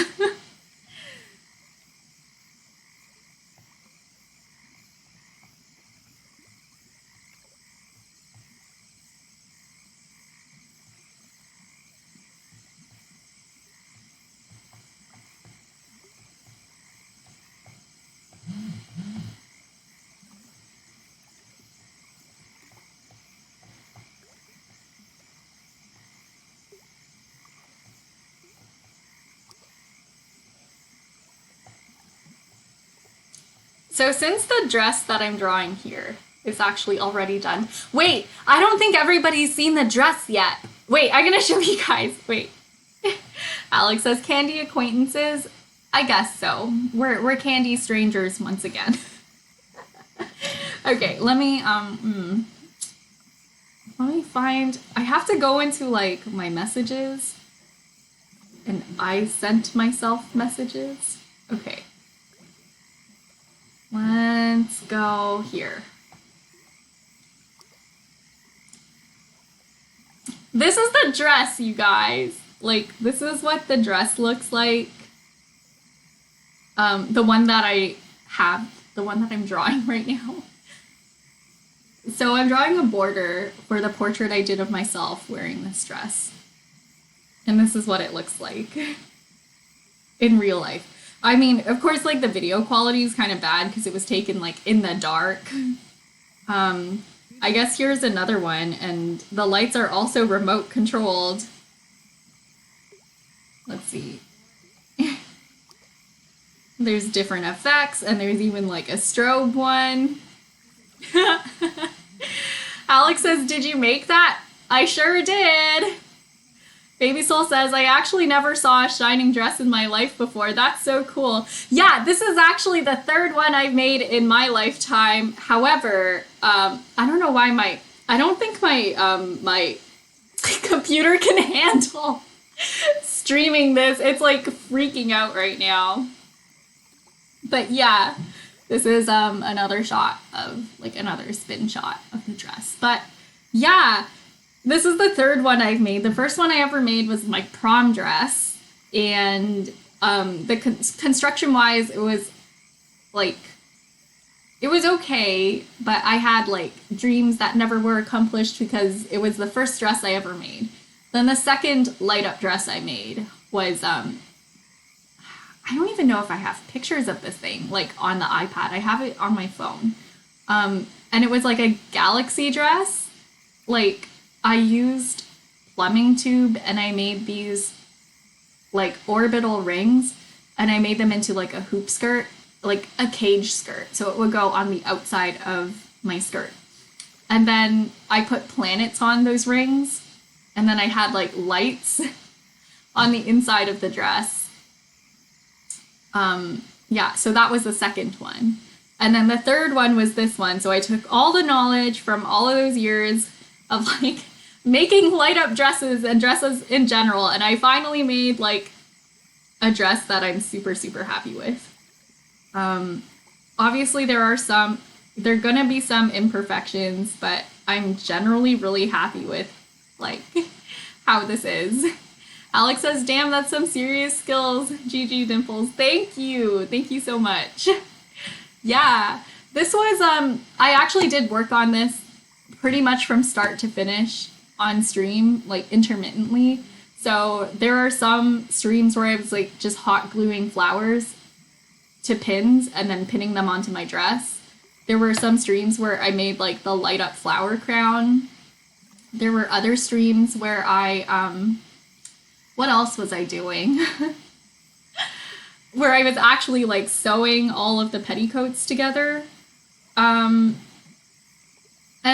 all of those fun things, you know, I worked on that on stream, but 1 second, let me switch over. But one of the coolest things was working on this with you guys. Like, this is the illustration that started it. I bought the fabric first, and then I drew this based on the fabric to design what I wanted to wear for the art show, and this is what I'm gonna wear for the art show. It's really extra, but that's how I like it. Yeah. Anyways. Oh, you saw that on Instagram. Thank you. I'm so glad that you saw it. Thanks for telling me. It's kind of nice to know that my posts don't just kind of disappear into a void.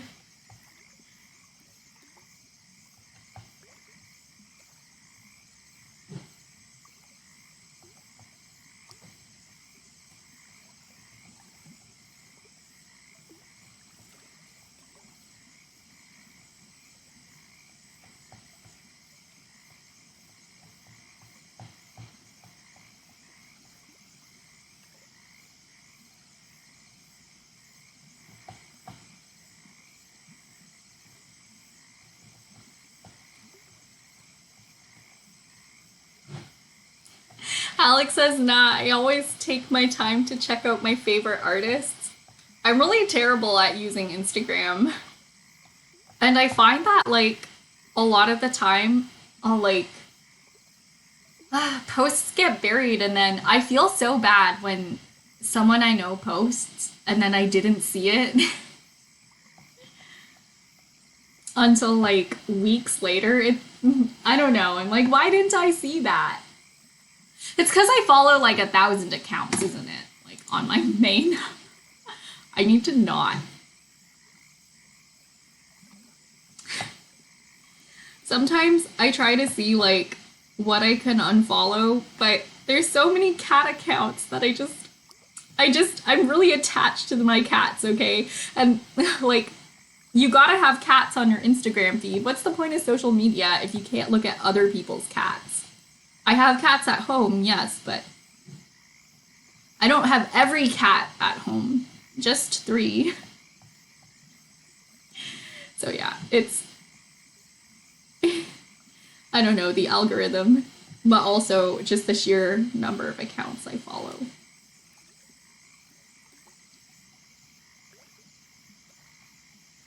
I've gotten better at like not being embarrassed about just liking people's posts, even if it's been like a month.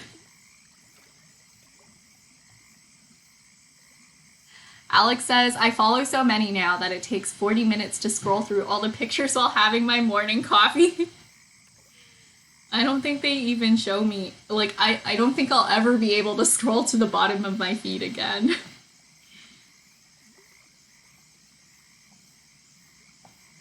Gone are those days. And I really only have myself to blame.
Okay, I think I'm done the line work for this.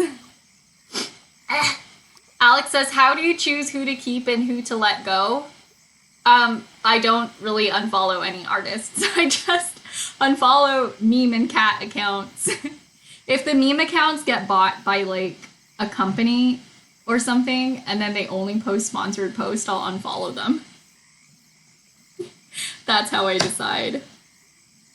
But yeah, evidently I'm not very good at culling the accounts that I follow because let me check. Let me see what the number of accounts I'm following is. It's bad. I don't know. Or maybe it's good. I don't know. I'm at 1,122 accounts followed.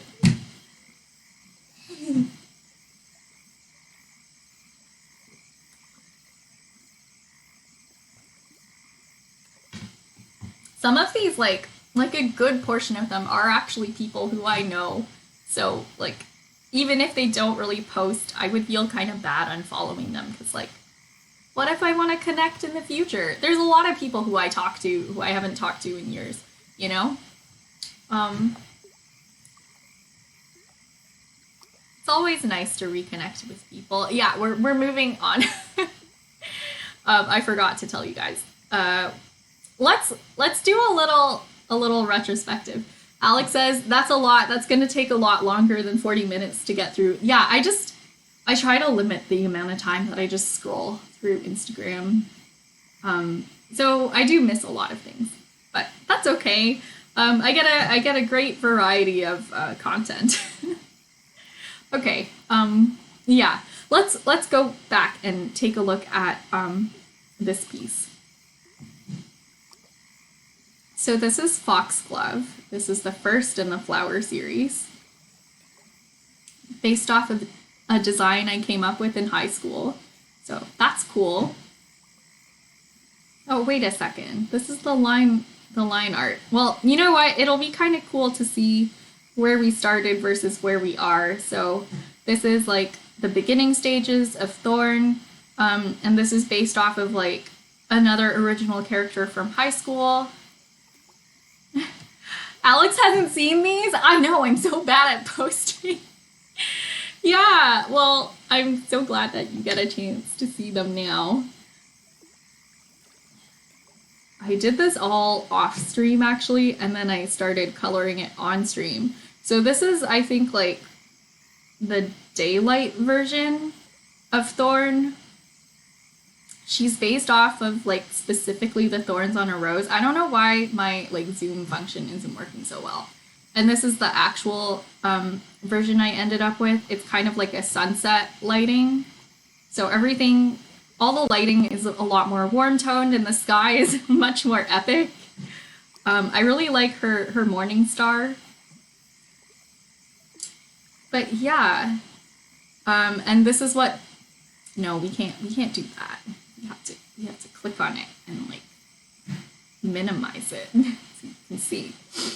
But yeah, this is the border for this piece. And the reason I'm adding a border is because my home printer adds a little white edge on the side.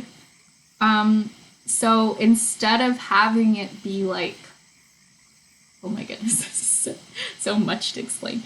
Instead of having it be like a little white edge tacked on to like the painting, I'm adding white into the painting so that it'll connect to the little white border, and then it looks like I intended it to be that way. So see this part here, it's not going to be that close to the edge. There's going to be like another border off to the side. And it'll look like I meant for there to be white around the piece. Ah! Ways to hack your home printer. Anyways, yeah, and then here's Peony. We finished her yesterday. Actually did some work off stream and just, you know, added a little shine to the mirror and put some more jewelry and things on her table, you know. And she's based off of like Tang Dynasty fashion. I did a lot of research on this piece. It was fun. And then we just did the border for this piece today. So we drew all of these flowers. I don't even want to look at that right now, but anyways, it'll look cool when it's done. And this is Daisy, who is just me, because I decided that my Daisy dress and I should be in the flower universe. So we're here. And here's like, I added more actually after I posted on Instagram. Anyways, and then here's Queen Rose, or Rose Queen, whichever you wanna say. And I'm gonna color her in now. But first, tea.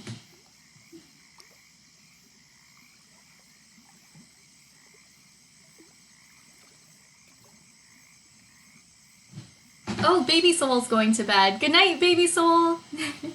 Baby Soul says, have a nice weekend. You too. Bye. Thanks for hanging out for all this time. It's been like 4 hours and 11 minutes. Okay, so far we've spent like 2 hours on each drawing. Let's see if I can finish this in 2 hours. That would be really cool. Okay. We're doing a nice little finger stretch. Whew. Okay. All right. Okay.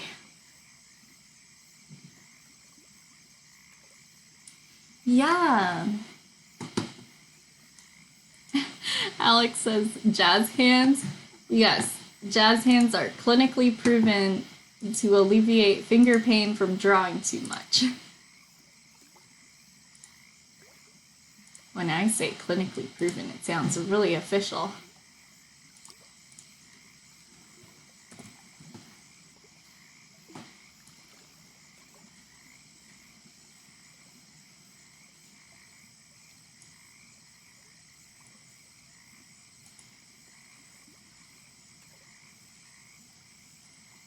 Alex says, I love Daisy. That glowing dress is so cool. Thank you.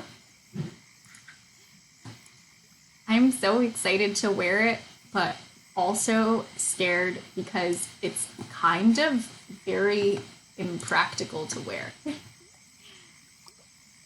Because it's very floofy.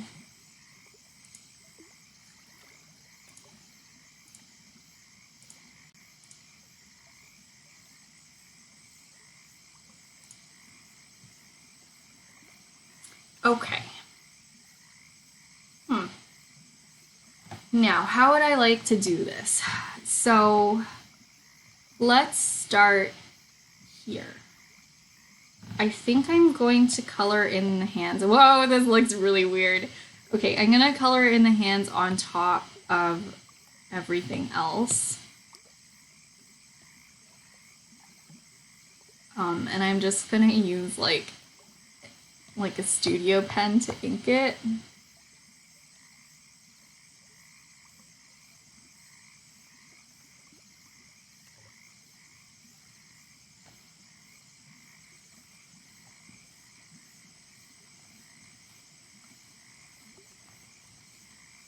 Because right now we're working smarter.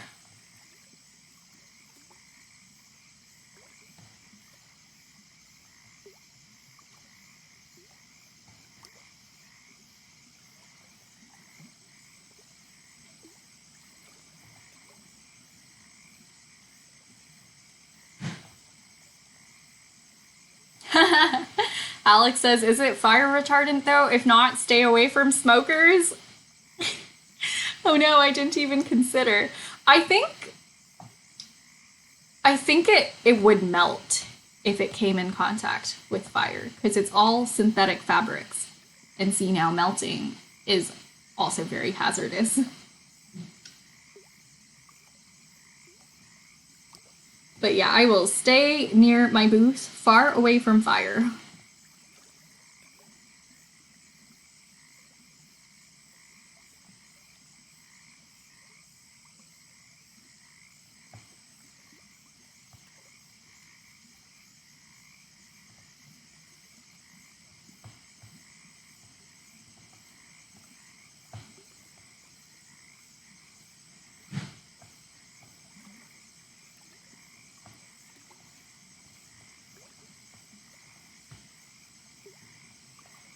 Oh my goodness, I just had an idea, and I think it might make my life much easier, but I'm not sure. So what I was thinking is I might basically outline each of these rose petals individually so I can shade them individually without worrying about messing up the other ones. But I don't know, I don't really think that's necessary. I think we're actually pretty close to being done this piece. Like, she's starting to look really good. Alex says, so what are you having in your booth? Thank you for asking. I'm going to be having a bunch of stickers. They're all like over there. They're all outside my office, so I don't really feel like grabbing them. But I have, I'm not gonna grab the actual stickers, I'm just gonna show you guys. My hands need a break anyways. So I have these frog stickers. They're super fun. This one has a party hat. And this one's a cowboy, and this one has flowers, you know. So I have all these frogs and little like swamp animals, but my very favorite one is this tadpole over here. So I'll be selling stickers. And then I'm also selling these buddies. So these are part of like my mixed feelings series, but they're called big feelings, and they're like nice big stickers that you can put on a sketchbook or like folders and cool things like that. Let me see. It takes a while to load between scenes, but you can put them on folders or sketchbooks. Anything that doesn't really hold water in it. I mean, I did put this on my water bottle because it matched and I just couldn't help myself. It's not actually just paper, it's paper covered by a layer of plastic, but the water will seep in on the edges because it's not like a solid piece of plastic. So it is not actually intended for use on surfaces that are constantly in contact with water. But I'm doing it anyways. I will test it for you. It's not recommended use, but sure looks cute. So I have these stickers. Let me switch scenes. Okay. And then we also have this sheet of stickers. We have 4 sheets of mixed feelings. So we have our happy sheet over here. We have sad.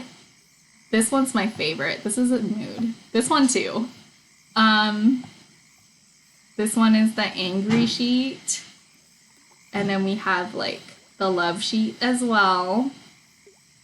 Let me see. I like this flower a lot. And then I think my favorite one here is probably this one, the ill one. I like that one a lot.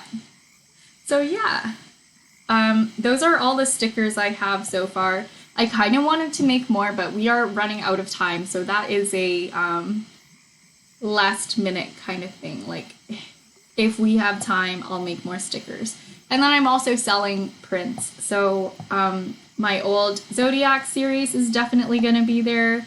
If you guys don't remember, let me scroll back and find it. Other stuff at my booth is like the commission pieces that I've worked on. Like those will be on display there, which is cool. Let me see. Whoa, I've made a lot of art. It's going to be really hard to find. Okay, but yeah, this series is going to be on sale as prints and on display as well. Alex says they are so good. You're going to have such a cool booth. Thank you. Yeah, and I also want to have a monitor there that plays back like my time-lapse replays. But I have to work on that. Like I have to actually export my time lapses, which I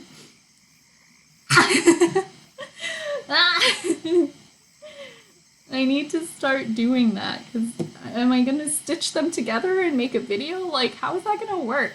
This is why like I want to be done all the actual art as soon as I can so I can like get going with like other stuff like setting up a time lapse. Like not a time lapse, but like exporting my time lapses. That's tough. That's a thing that I need to do. Yeah.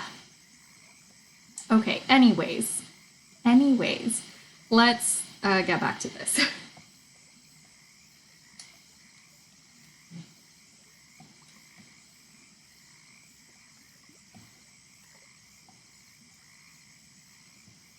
I'm gonna add some texture back into her skin because I kind of got rid of all of it.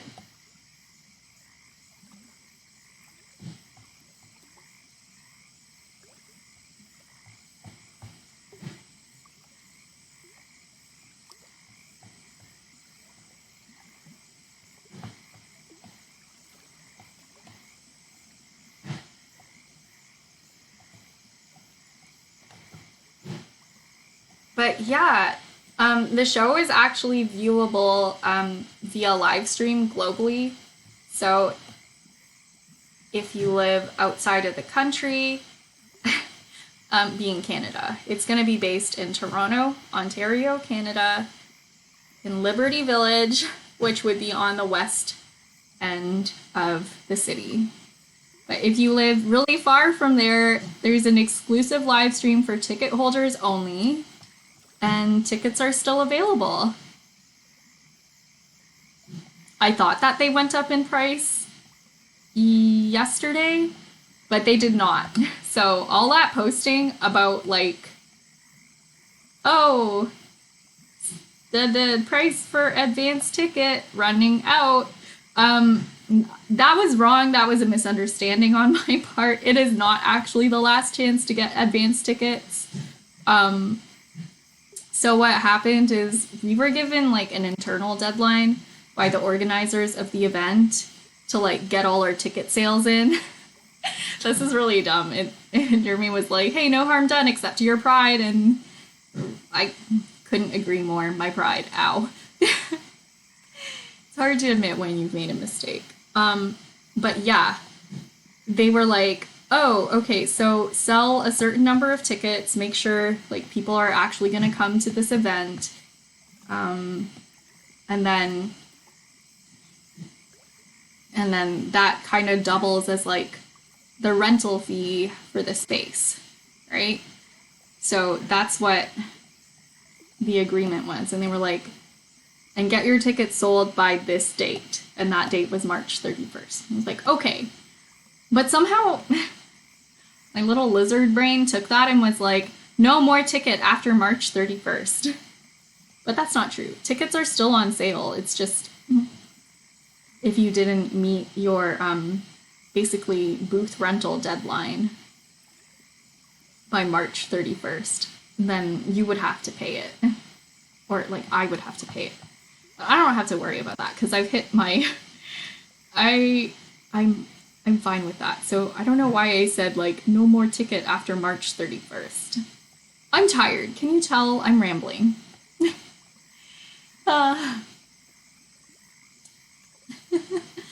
Alex says, sadly, I think my time zone might not match up with it, but I want to see the photos posted. I want to be able to see the glory.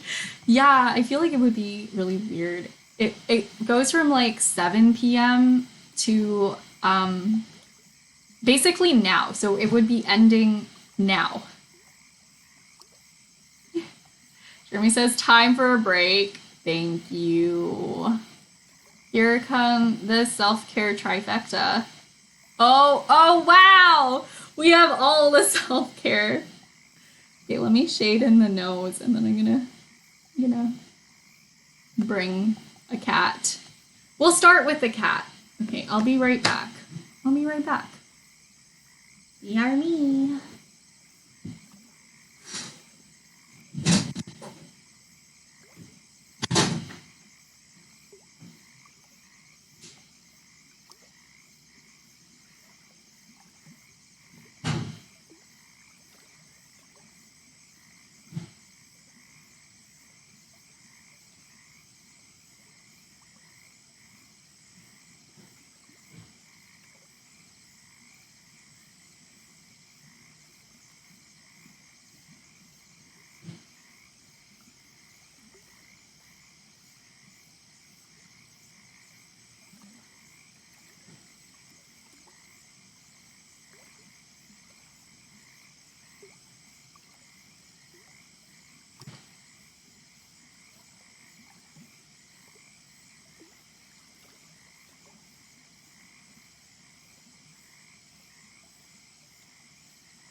am returning. I have cat.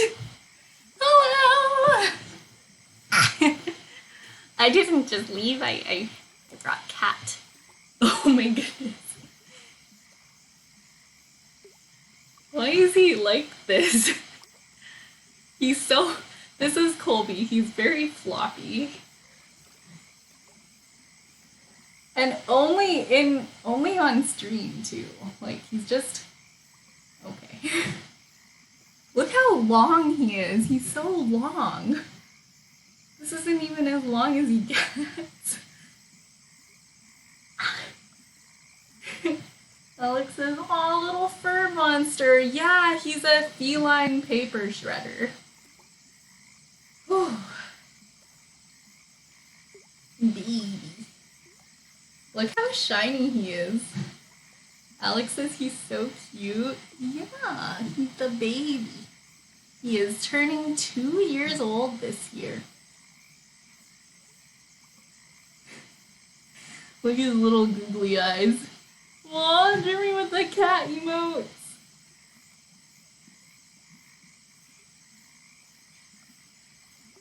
Colby, are you having a good time? I'm not having a good time. You are very heavy. Very chonk.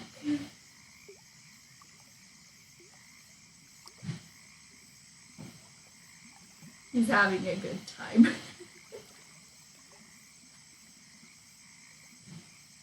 Colby likes belly rubs a lot. Baby.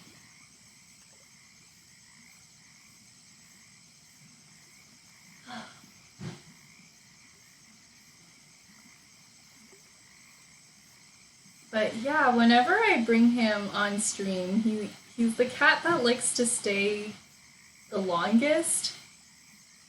Rusty does not like to stay, but and Terry won't really let me pick him up in the first place, but Colby is cool with it, you know. He wants to be on stream, and once he's here, he's really relaxed. I don't know, maybe it's something about the lights in the room, because, like, he's never... he's not normally this relaxed when I carry him off stream. Alex says, "I have 2 cats, one 11 years old and the other 14. Wow. Aww.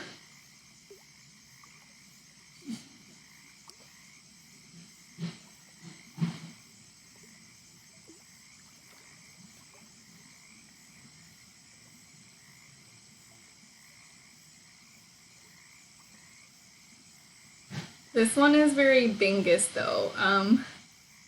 Oh my goodness. He's buried his face into my elbow. Alright. The other day, he was just lying on top of, like a cupboard, and then he rolled off because he was too comfy, and he fell 8 feet, and he didn't even land on his feet. He fell, and then he just walked it off. He just looked. You're like, "Oh, I fell down," and then he just walked away.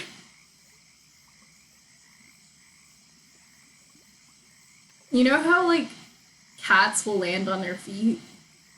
The other 2 do that. This one doesn't. Like, one time, I was holding him, and I accidentally, like, dropped him about 2 feet off the ground, and instead of, like, landing on his feet, like, this has happened to the other 2, and they've all landed on their feet. This one didn't land on his feet. He fell flat on his back. And then he just kind of looked at me, and then he walked it off. Like, it didn't really bother him, but I was horrified. Like, I just saw him land flat on his back like a sack of potatoes, and, like, I was like, are you okay? I know, Alex's poor little derp. Yeah, he also eats rocks. Okay, I don't think he's happy with the stories I'm telling about him, so I think he wants to leave. Okay, bye, Colby. Bye, Colby. Okay.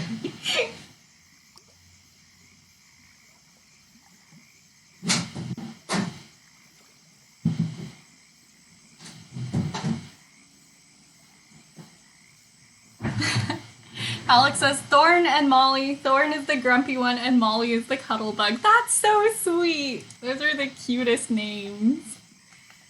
So we have 3. We have Rusty, the big orange boy. We have Terry, who's a black cat with 1 white patch and 1 missing leg. And we have Colby, who's the gray Bingus. Yeah. He's very, very derpy, but I love him. He also eats grout. Like, he'll pick out the grout from our tile floors and eat it. Like, the amount of times I've had to, like, run up to him and, like, pull grout out of his mouth. You know, it's shocking, frankly. It's terrible. What else does he do? What else does this one do? One time I found him punching the glass of the fireplace. We have like a gas fireplace and it's enclosed within glass, but that glass was too hot for me to touch comfortably, but he was just like punching the glass with his little paws. I don't know why. He couldn't see his reflection in there either because, like, the fire was on, you know? Yeah, that's Colby for you. I don't understand him. But he's really cuddly and he's sweet. Alex says your little guy has issues. I know. Like, what did the fireplace ever do to you? Why do you have to hit it, you know? Like, not... I don't know.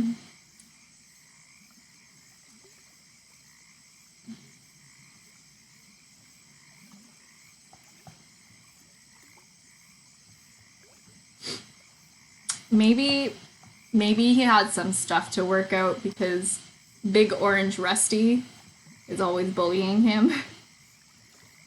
Maybe he has some baggage from that.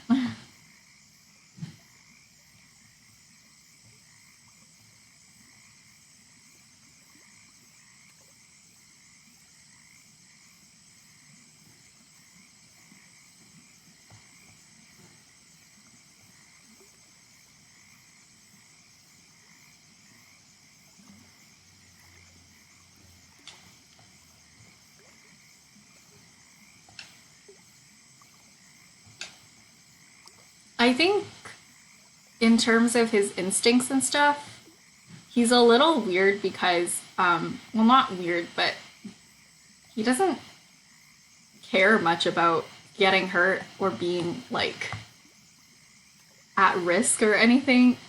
I don't know. There's, like, moments where he's really skittish and moments where he's not scared of anything. And I think it's because, he's never really had a moment where he's had to fend for himself. Like, he was brought into the shelter as a tiny kitten, and, like, he was born in someone's garage. The other 2 cats were feral at some point. Like, Rusty was a barn cat, and Terry was just a feral cat, you know? So my theory is the other 2, like... they have some survival instinct. Like, you know, they have instincts. Colby has no instincts.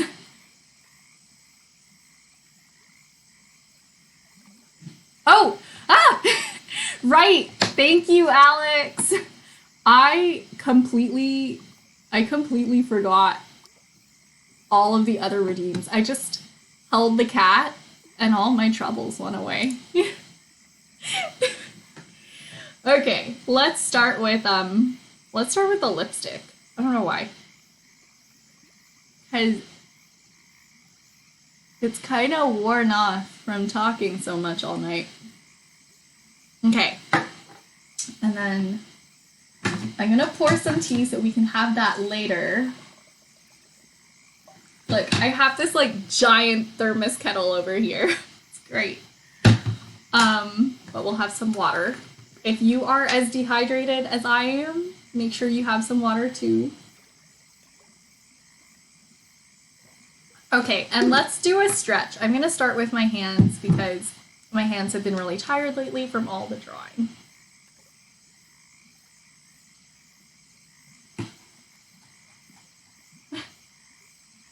But thank you for the reminder, Alex, and thanks for all of those channel point redemptions, Jeremy. Alex says, lips before water, you maverick. Well, I mean, this isn't a very precise lip look. It's just a bit of lip tint. So, yeah. I haven't stretched in a very long time. Not just on stream, just like in general. It's bad. I can feel my joints clicking.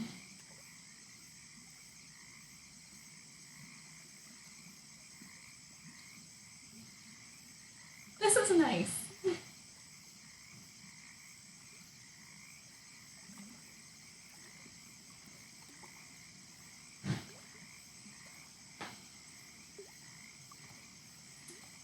I don't know, I don't think you guys heard that, but like my elbow did a pop.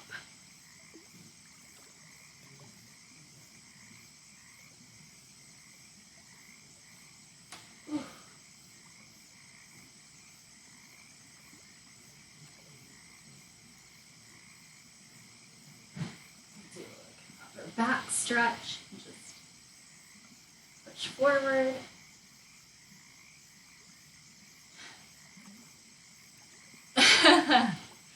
Jeremy says, yes, defeat the sedentariness.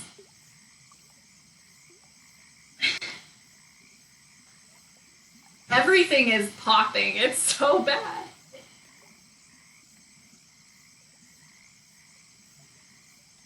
Okay. Alex says, I'm stretching with you. My shoulder clicked so loud I thought I broke it. No. Oh, that's scary. I'm glad that you did a stretch too. Okay.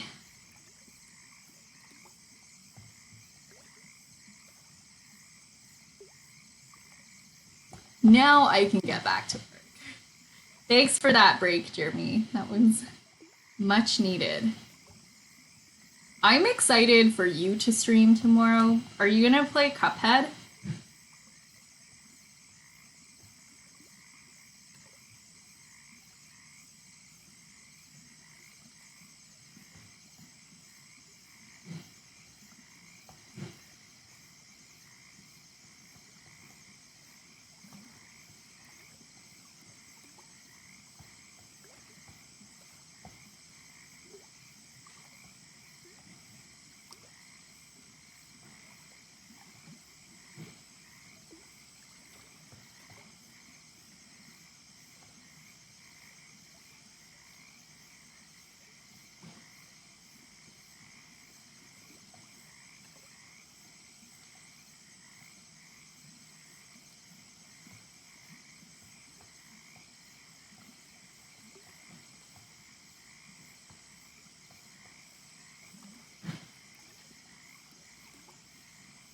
I'm gonna need to give her eyelashes, but until then, you know.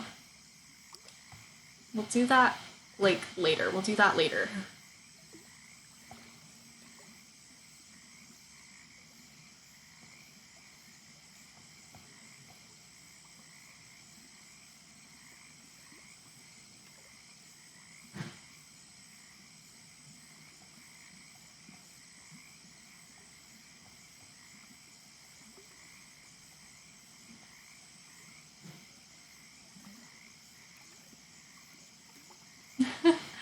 Alex says, I've missed this place. It's such a positive space when the night is dark. That is so sweet. Thank you.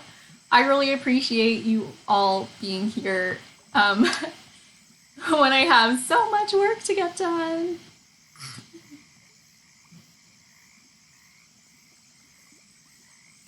Gotten into like a weird habit of silently screaming. Like I'll do like that.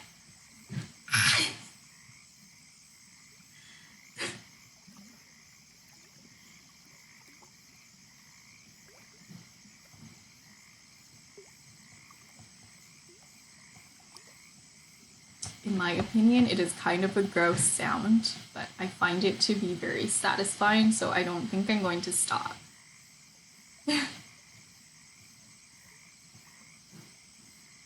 Alex says, how much more do you think you have left? Good question. Huh. I'm gonna try to work on this for another hour and see how far it goes. No one knows how far I'll go. Okay, we'll see. Because I don't know. I'll just try to be quick about it. I'm really bad at estimating.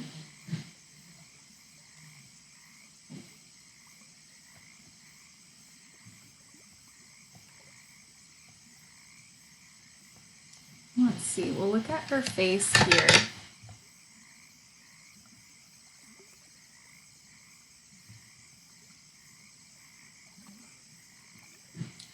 Alex says, oh no, I meant overall for the show. Okay, so that I know. Okay. So once I'm done this, I don't think I'll need to make any more, need to make any more original art pieces. I think I'll be happy with the amount I have, and I say that very loosely. Anything else I make after this piece will be really extra. This is already pretty extra, but anything else I do after this is gonna be really extra.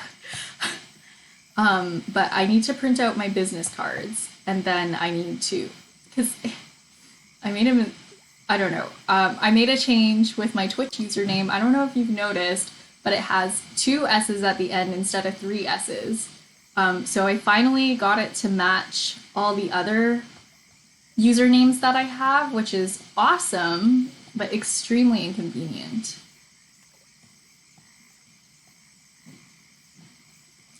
Because now I have to change things. And then after that, so my family has been helping me with printing out the stickers. So the stickers are all printed and ready to go. What else do I need to do?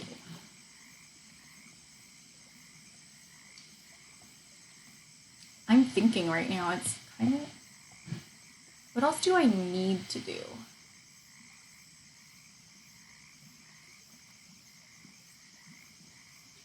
I've added everyone to the staff list, so that's gonna be fine.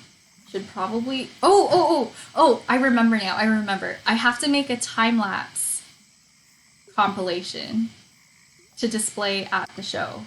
I have to make a time-lapse compilation.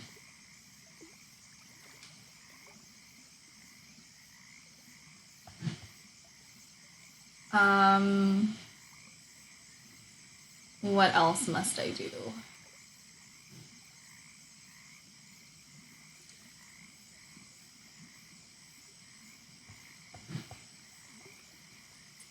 This is a good exercise because I have a list, it's just not with me.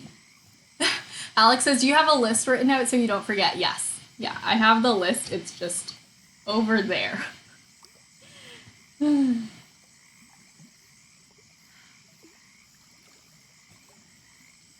But I think a lot of the things are done. I think we're actually pretty close to just being done.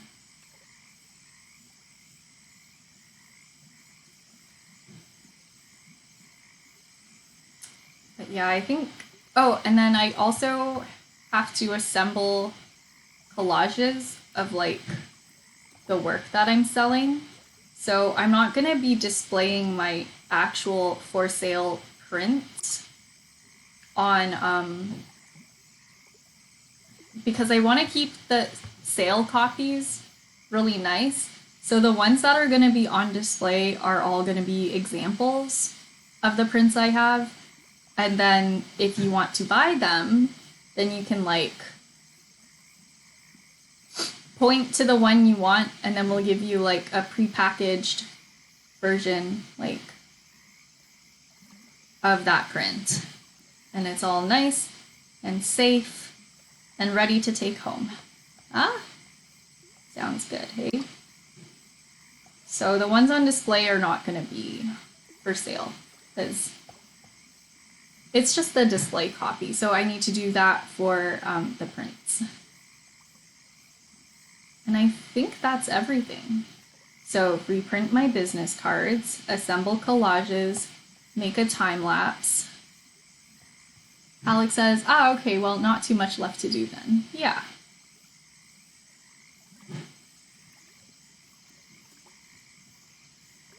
I think everything that like really needs to be done is pretty much done. Let's give her some better lipstick. Woo!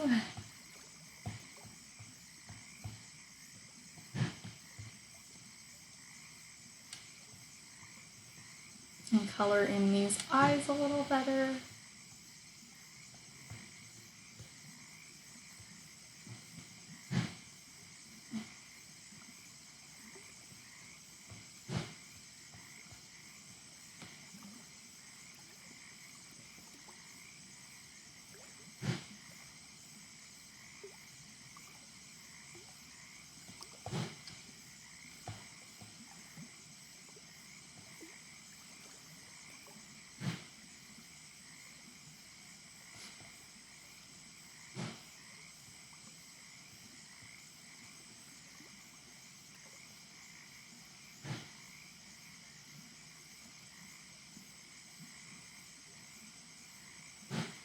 Okay, so here's our base, and then we're gonna make like a bit of a gradient.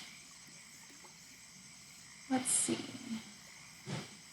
But yeah, thanks for asking how much I had left to do. It's a good exercise in memory.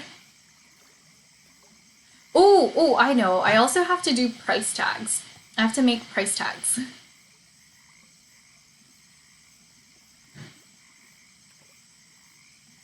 That's not so hard. Like, I just have to write little signs that say like prints cost this much and stickers cost this much. Oh, what? Hey! Hey, Melina, thank you for the raid. How's it going? We're working on my series of flower characters. So this is Queen Rose. Hi, Melina, you guys. Jeremy, can you help me shout out Melina? Welcome. Hi, Nancy. Or wait, it would be Jilk. Hi, Jilk. Hi, the Black Bob Ross. And Mocap too. Everyone's here, all the friends. Thank you so much for the raid, Melina. You guys definitely... Oh, and Adrian's here too. What? So many friends. Alex says, I'm going to have to get going, but if I don't get to see you before the show, have an amazing time. I know it's going to be incredible, and don't forget to post many pictures. Have a great night. Oh, Grimson, welcome to the channel. Melina says she's beautiful, by the way. Thank you, Melina. Again, I don't think I finished my sentence. Check out Melina's channel. If you're not followed already, you should be, because Melina makes incredible art and is also just a really fun gamer to watch. So, cool channel, cool person. We went to college together. So I technically know Melina in real life. So I know for sure that Melina's a cool person, online and offline. Deserves all the support. But yeah, it's been a long stream tonight. What did you guys do on stream today, Melina?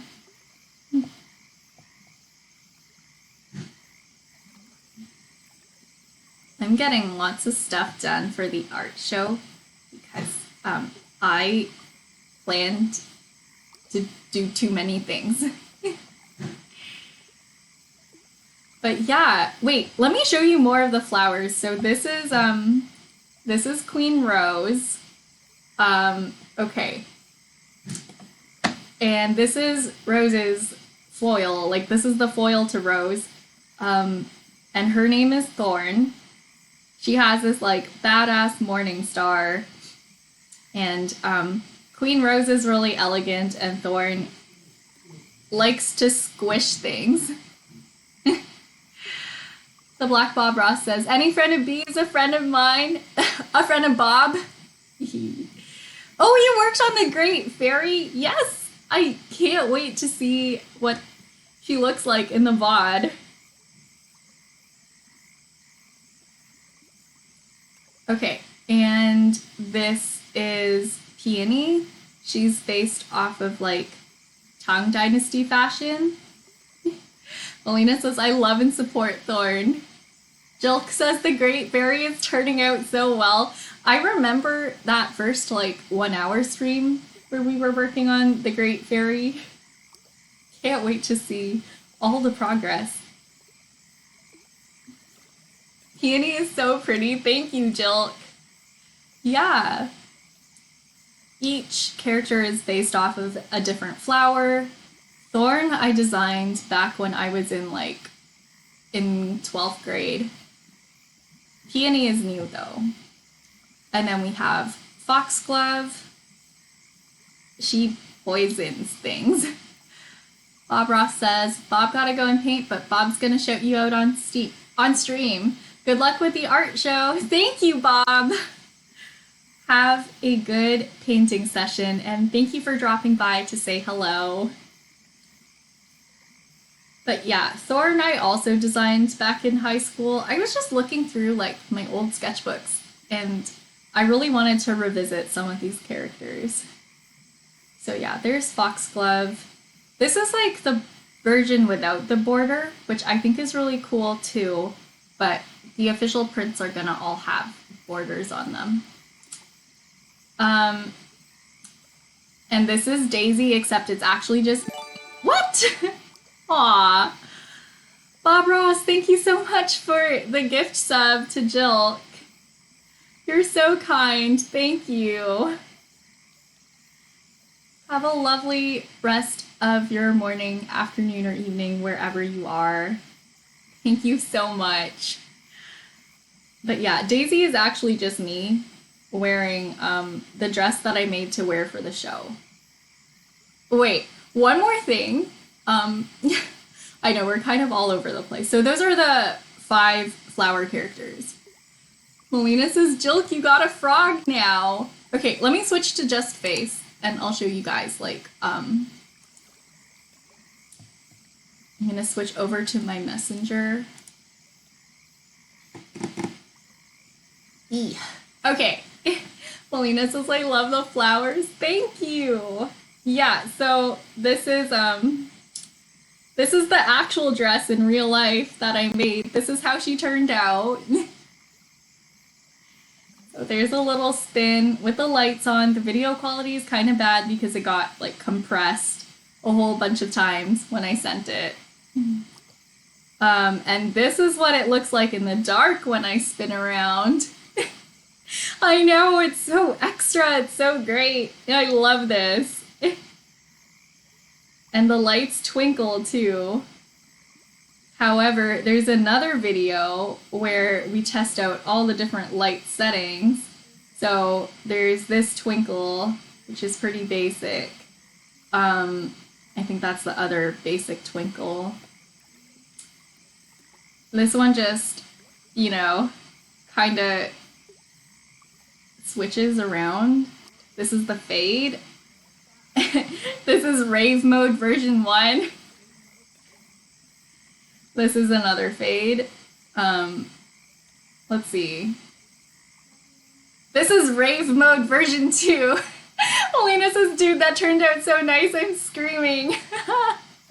Thank you, Melina. And this is that classic steady on version. And I can shake my head and the flower crown doesn't fly off because I tied it to my hair. That's why.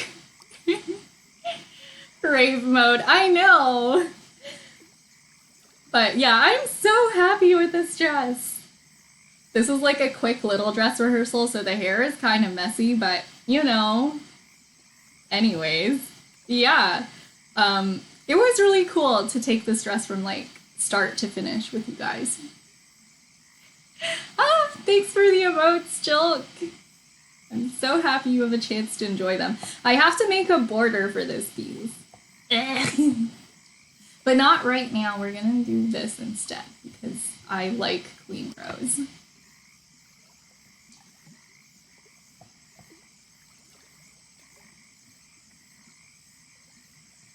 I'm gonna give her a bit of like a gradient lip because it's fashionable.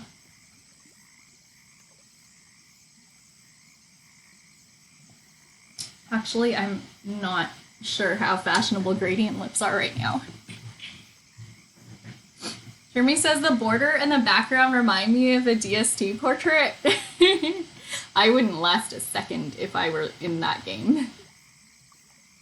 Molina says, how does it feel to know you're going to be the best dressed person at the show? Honestly, I'm kind of worried because what if I can't pee? That's how I feel. Molina says, we get an idea of the look I love. Thank you. Means a lot to me to hear that from you because you're like the best dressed person I know.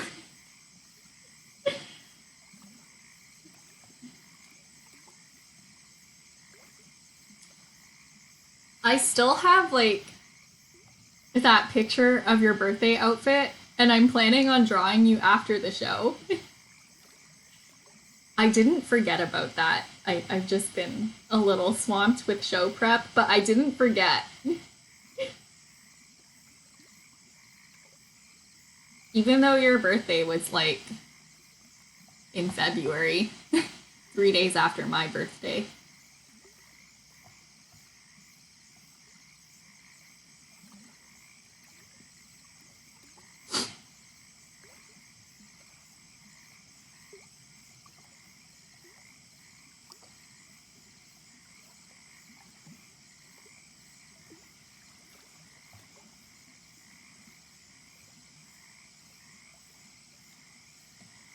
I'm gonna give her a bit more of like a little highlight right here.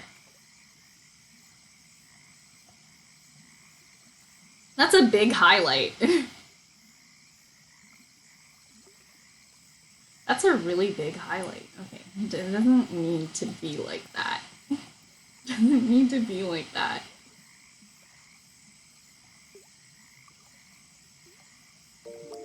Oh! Hey, Jelk, thanks for the follow! Oh, good night! Have a good rest. Ah!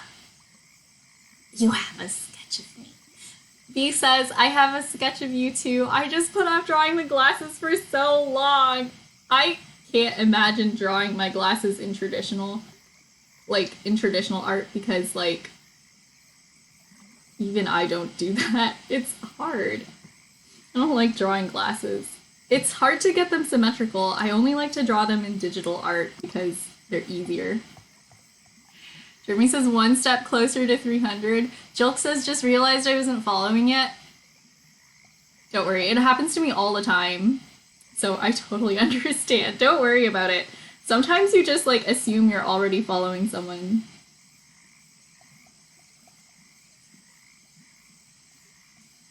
It happened to me once and then like someone like called me out on it and they were like, thanks for the follow. Don't draw my glasses. You don't have to. I picked them so they would kind of blend into my face anyways. I can't wear contact lenses because they're difficult for me. They don't agree with my eyes.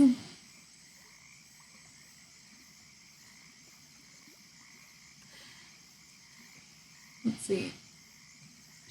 Melina says I dress like Garbo compared to you. Debatable. Debatable.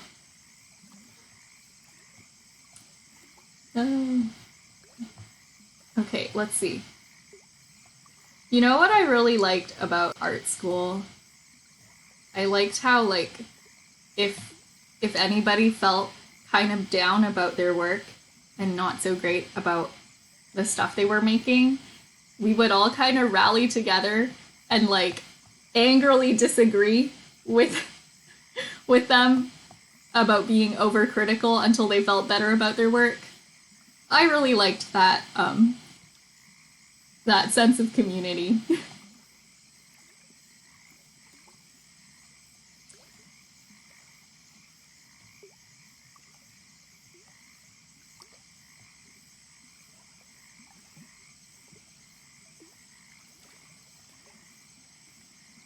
You're gonna draw them?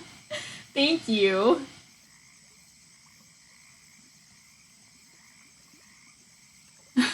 Linus is the violent positivity. Yeah.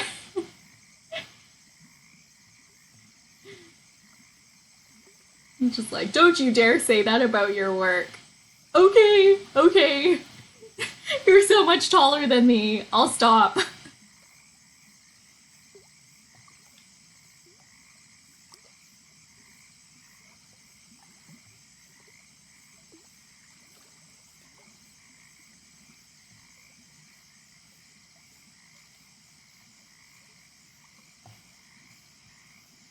I think I'm gonna give her eyeshadow because I want to. I also need to give her eyebrows. She has none right now. I just realized.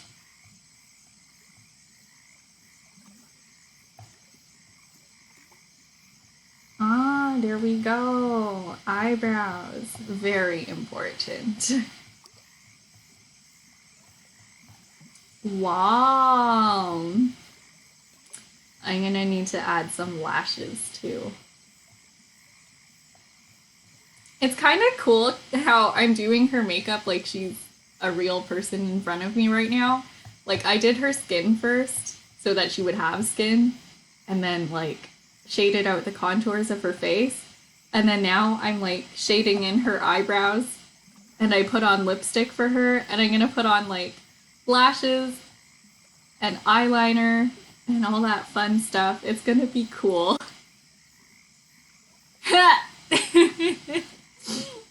This is a real example of dialogue from our art classes together. That is so accurate.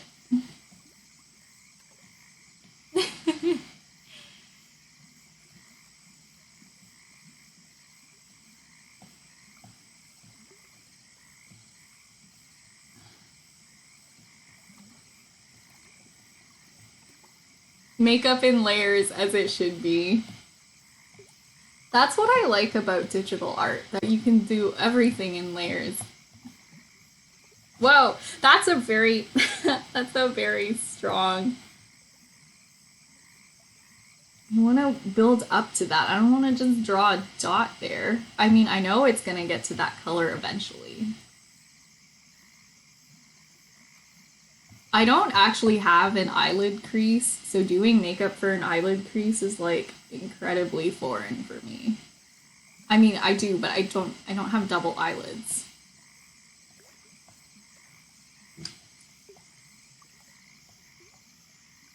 So I don't know how to do makeup for anybody who has like a fold on their eyelid.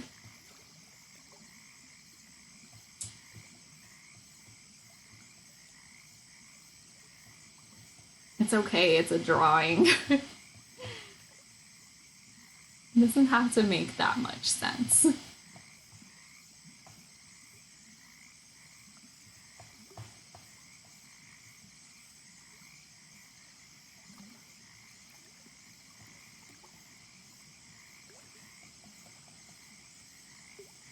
But yeah, when I was first learning how to do makeup, a lot of the makeup tutorials like didn't really fit my eye type because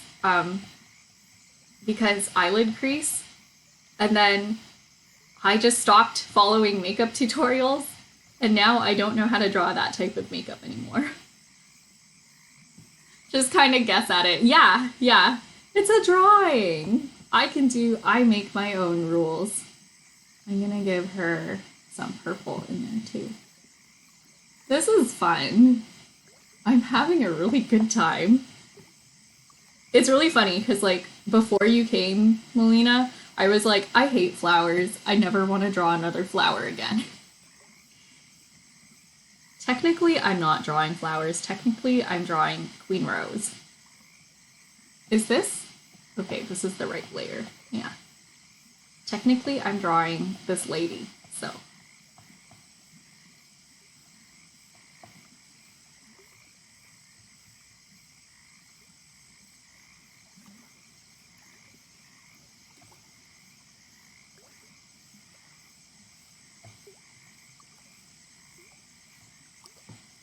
Flower people. Yeah. This one time, I was wearing a flower crown at school that I made out of like dandelions from the field. And then this girl came up angrily and she was like, "Why are you wearing flowers in your hair?" And I was like, "I don't know, it's just fun." And she's like, "What are you, some kind of flower person?" And I was, no, she said flower child, like, like the hippies from the 60s. And then I didn't know what she meant. So I was like, maybe? And she's like, "Do you even know what that means? Like, historically? Do you even know what that means?" And I was like, no. This was in elementary school. And I think I was in the 5th grade and she was in the 6th grade. So it was such a bizarre interaction. I still really remember it. Ooh, glitter.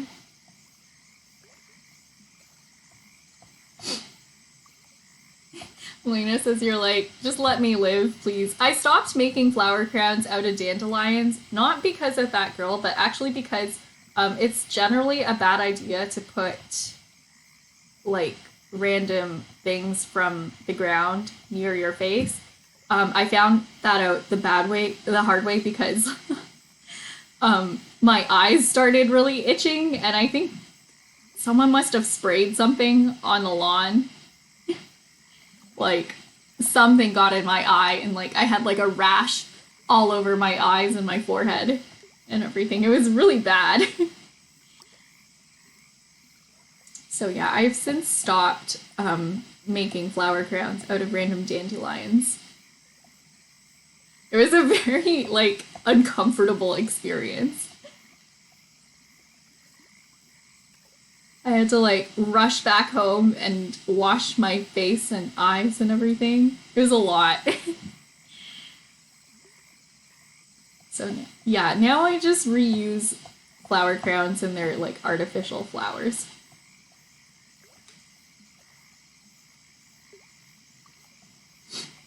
Okay, I'm gonna give her some blush. Because we're going for like the full glam look right now. Can't help myself. Oh, Melina says I gotta sleep because I'm gonna die. Yeah, yeah, I hope you have a wonderful rest. A really good restful sleep. And thanks again for the raid. You guys, go check out Melina's channel. But I'm really excited to see how she turns out. Yeah, I'm gonna go back and check out your VOD and see how the Great Fairy looks.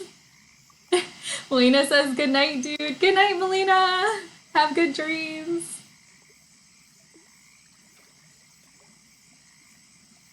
Ooh, I like this shade on her cheeks. I might change it to be a bit more cool toned, though. I'm having, like, way too much fun with this. This is great.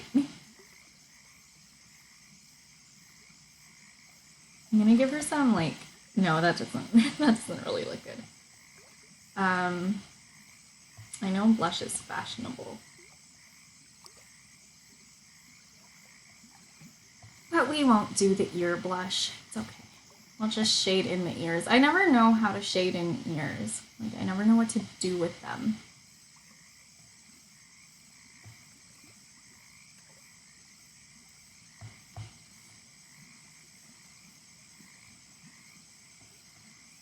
I think they're just kind of there.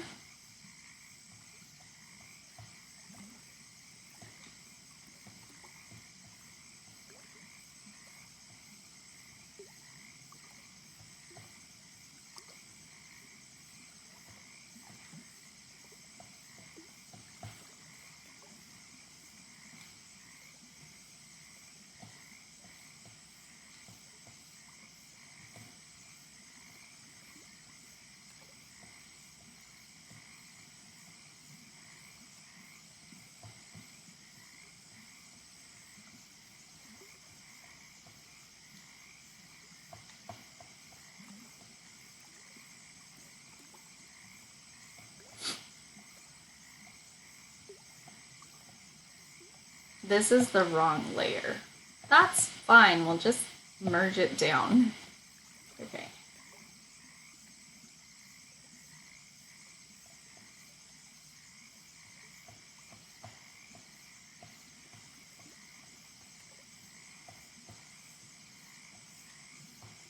Okay, that was fun.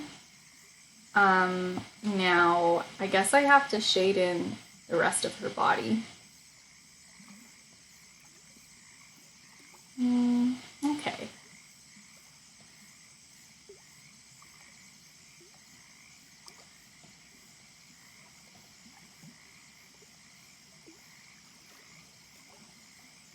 So we want some highlights where the light catches. Oh, I should probably zoom out so I can see what I'm doing. Maybe that's like too much texture. To reduce the texture, I like to lower the opacity of my layers so that I can color in and build things up slowly, and then that makes the texture less jarring. I don't know how to explain it.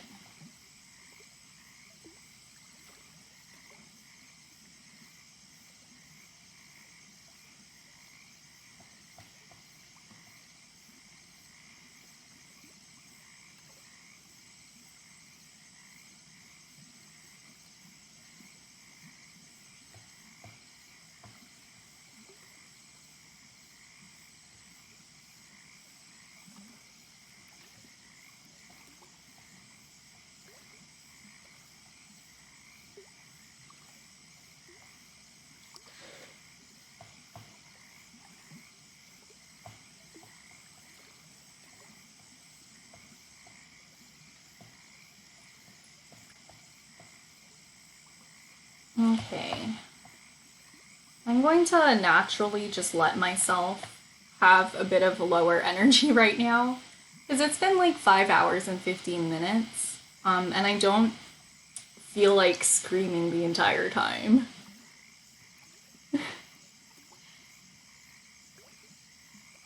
So I'm just gonna let myself work very quietly and peacefully.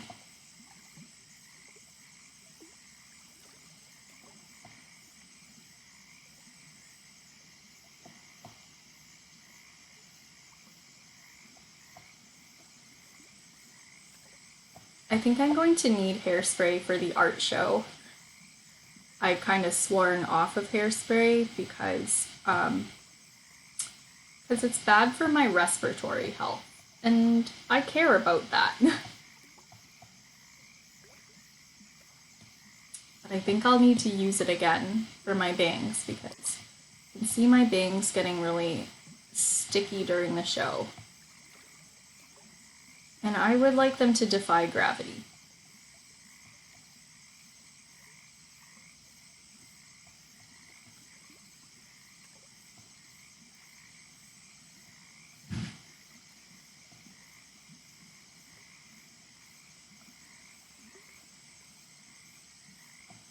Okay, I'm kind of bad at eyelashes, so I'm gonna try. And I hope it works out.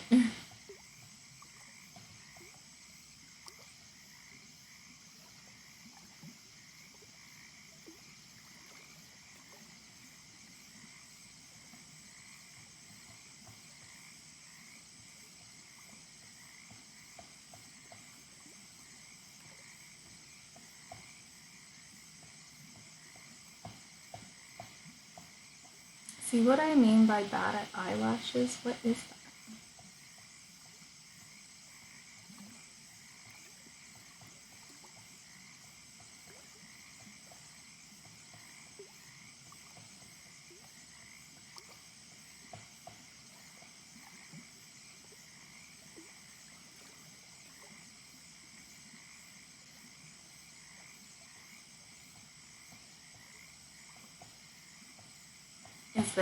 Does this work?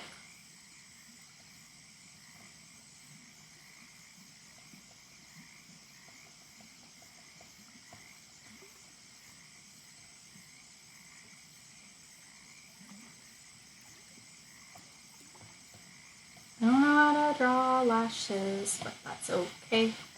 I'm doing my best, and that's okay.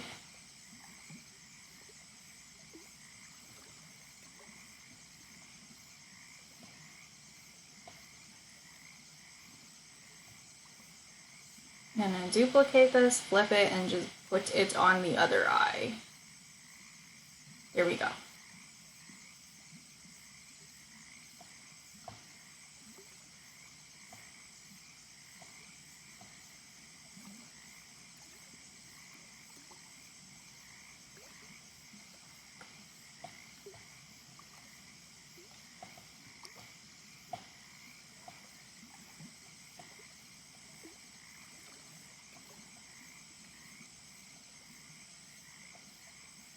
Oh no. Let's not use symmetry for that. Jeremy says, reminds me of Dragon Lady. Yeah, they both have like the same really stern. Well, no, actually, they have the same regal vibe. But yeah. Like, Dragon Lady's braids kind of remind me a bit of like Queen Rose's locks in a way. Mainly because they're both really narrow. But at least Queen Rose's locks will be easier to draw because I don't have to draw the braid textures individually.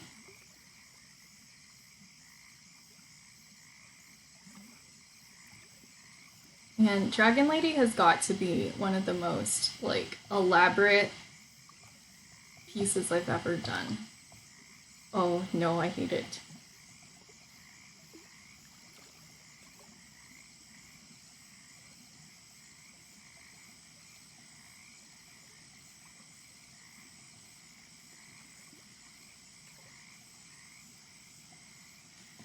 Okay, we'll do this in another layer. Merge down and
something feels wrong. Let's just cut this and duplicate this, flip it, and like put it here.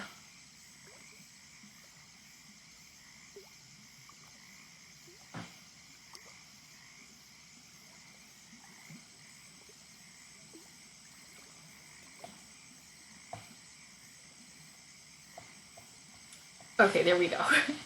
That's better.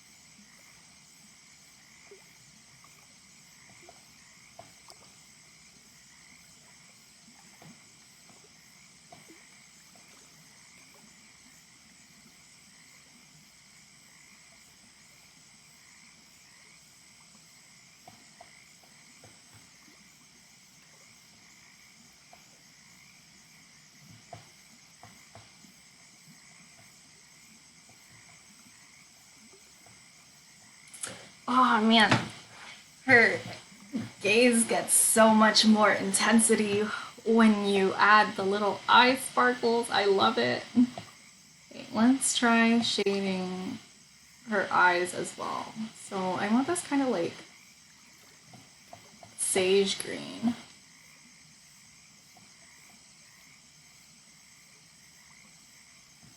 Maybe I'll do green on the bottom and like purple on the top. Wouldn't that be rad?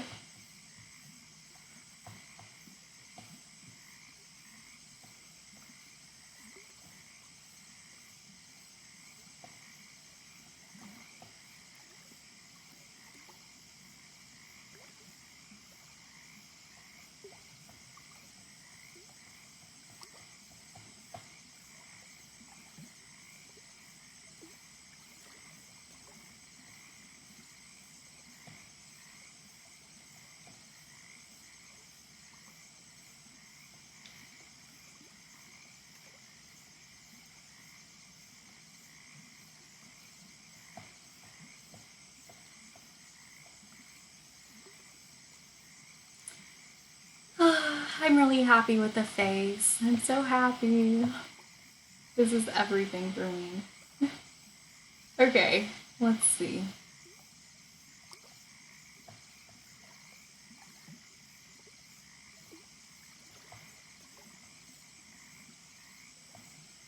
I think there's still a few more skin details that I could put in, especially on the chest area and like the torso.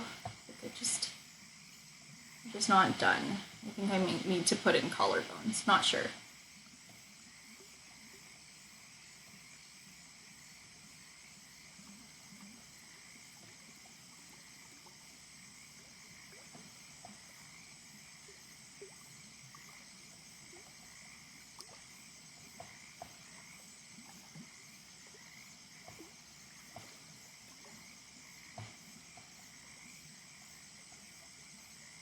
But it does need to feel like the dress is making like shadows a little bit.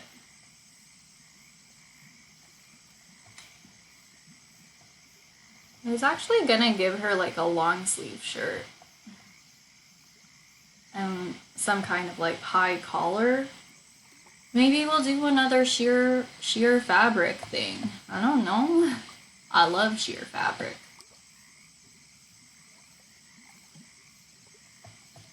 So yeah, I'm gonna shade all the skin first and then we'll put sheer fabric on top. I keep forgetting I wanted to do that. Okay. Let's shade in the arms real quick while we have all of our nice colors ready to go.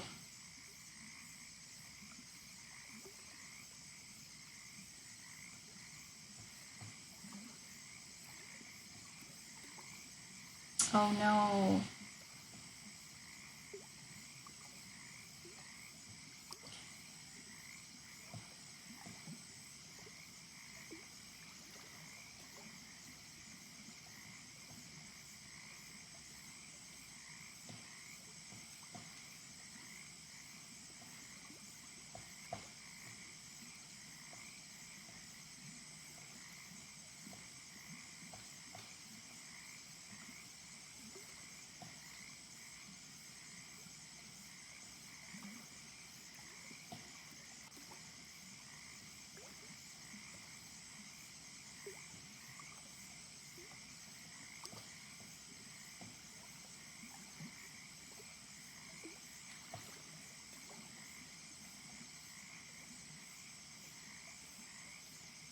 Why do you think, well, okay, do you get your best thinking done in the shower? And if so, why do you think so? I think it's because it's so comfy in there and I don't have to think about anything. And then I just let my thoughts wander and then I come up with ideas.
Gotta add some highlights to the fingers.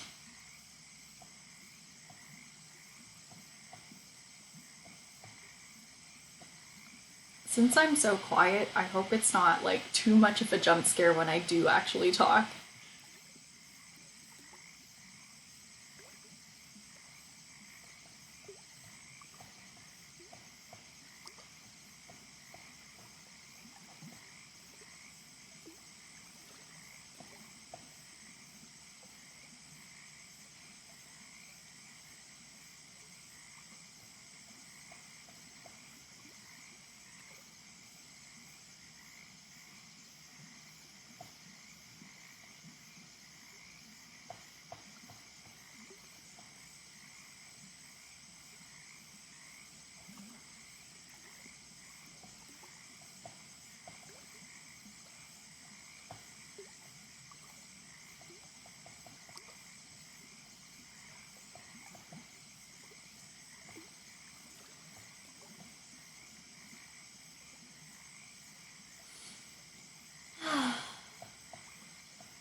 It's been a long night.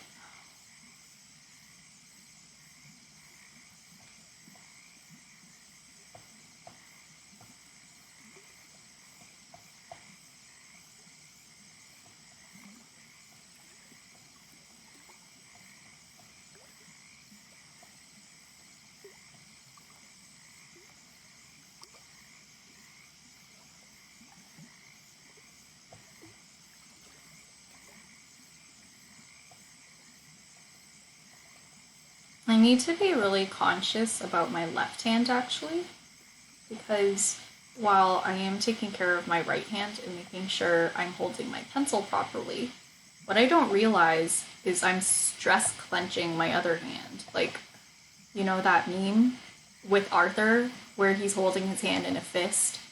That's me. Like, why?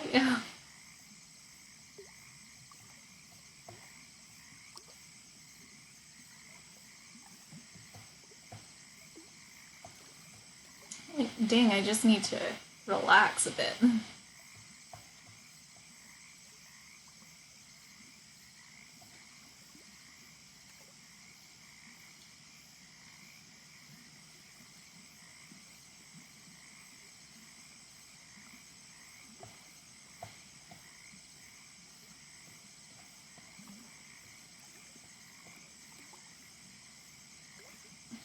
Jeremy says, is your wrist all better now? Yeah, it hurts if I draw for too long though.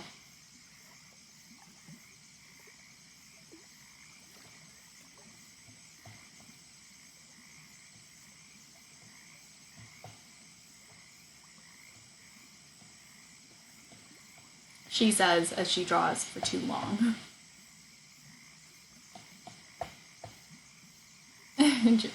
Uptime, 5 hours and a half. 5.5 hours. 5 hours, 32 minutes, and 55 seconds.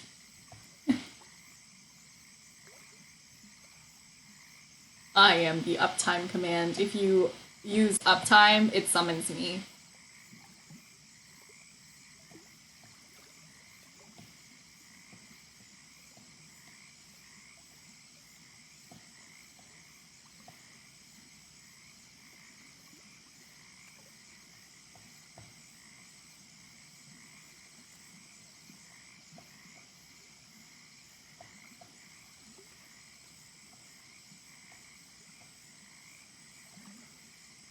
Okay, I think we're gonna keep moving down, and we're gonna color in the bodice, but first I'm gonna have some tea.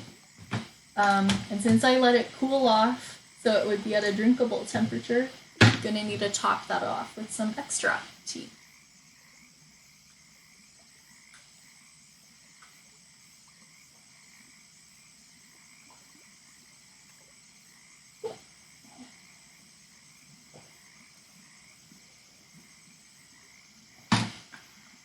That is the spot. Okay. Let's. Jeremy says yes. Drink plenty of water. Yeah. Water is important. Okay. Let's do this.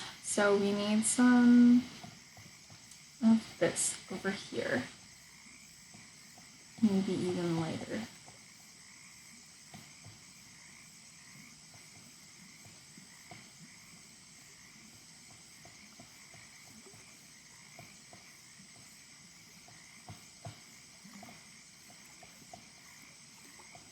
I actually don't think I started off on a bad foot with this.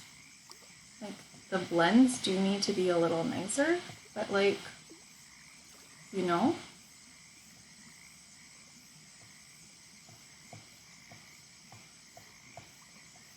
It's like not that bad.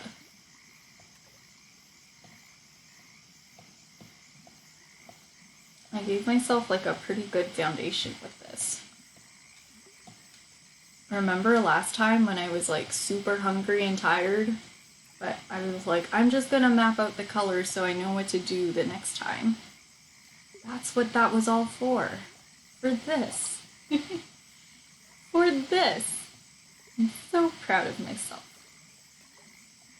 So thankful that I took the time to choose my colors because it has made life a lot easier.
Okay, we're gonna switch over to yellow and just add a little of this kind of golden shade on top.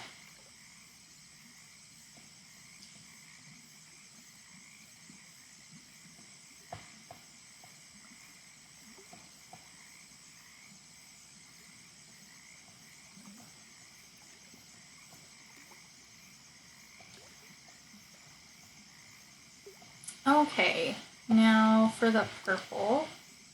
So we're just gonna bring that down here from the tips and just add like a little purple wash.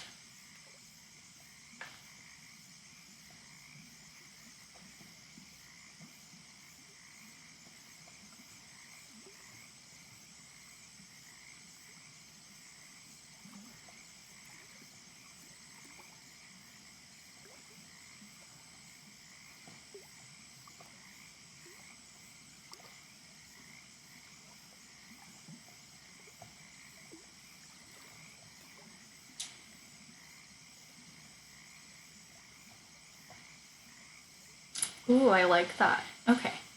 Now for the rest of the calyx. Whew, let's see. What do we want to do?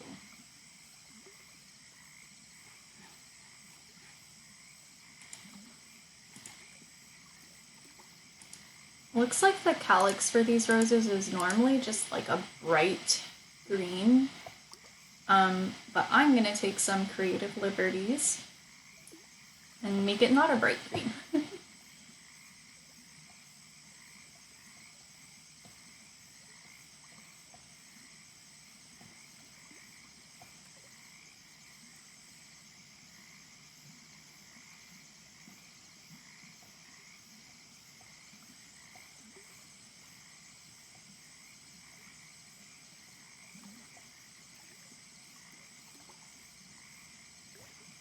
I'm gonna pour myself some more tea so when I need it, I shall have it.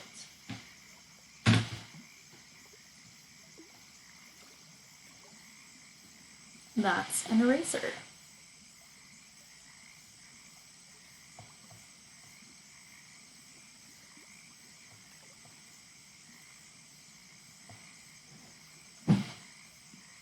Okay, I'm kind of slouching, so I'm gonna bring the camera down so that I'm more centered in the screen.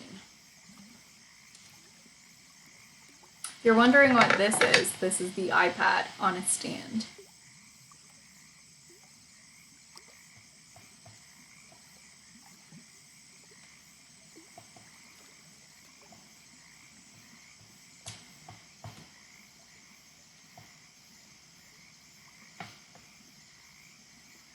Could I potentially have started this stream earlier in the day? Sure, I could have. But then I decided to do it after dinner so that I wouldn't need to take a dinner break. Could I have potentially done more work today? Yeah, sure, but I physically and emotionally decided that I needed to sleep for 14 hours, and so I did. Do I regret indulging that need? Maybe. Am I working better because I slept for 14 hours? Yes. Yes, I am.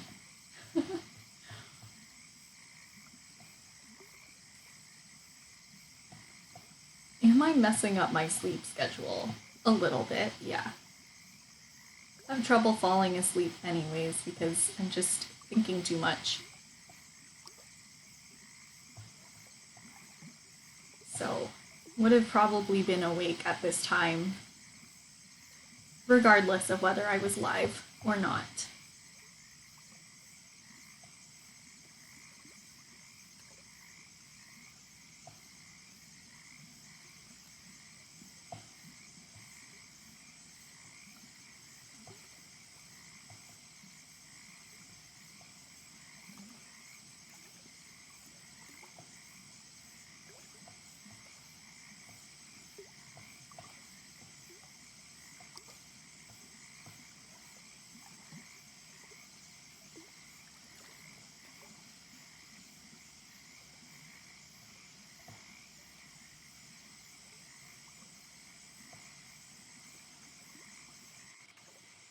I don't know why my iPad feels the need to dim the screen. How am I supposed to see what I'm drawing if you do that? I can't. I can't see what I'm drawing if you do that.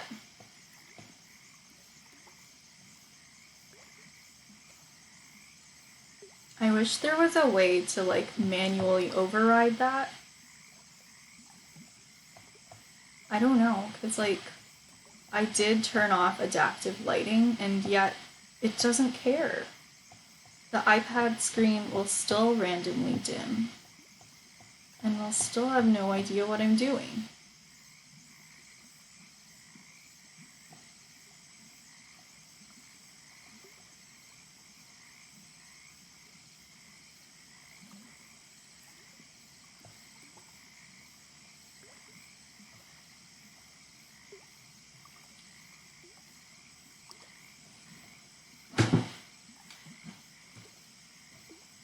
I have a feeling that the skin tone is wrong. I think I might have. Because sometimes I tend to draw all my skin tones a little too light because the background is white, right? And then once I color in the background, I realize that I've messed it up because it just messes with my contrast.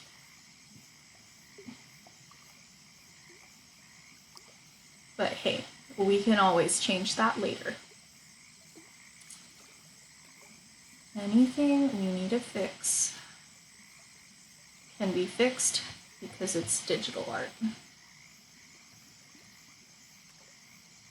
All comes down to photo editing.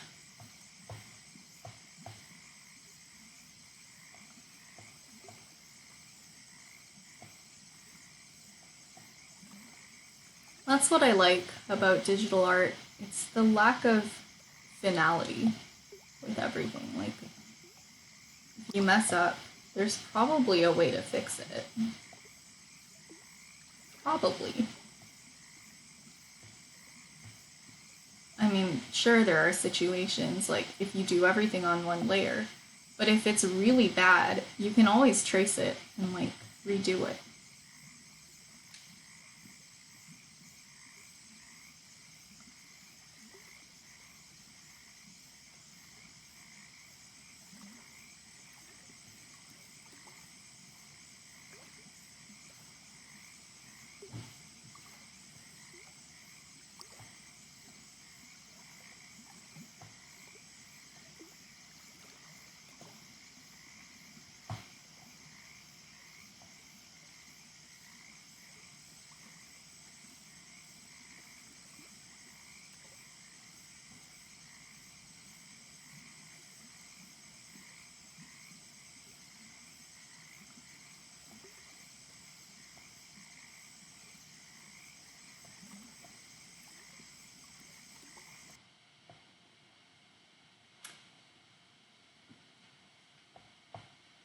Is it just me or did the cricket stop?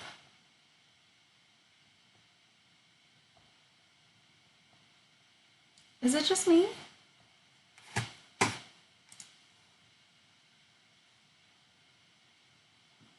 No, they're not supposed to have stopped. I'll take it back to the beginning though.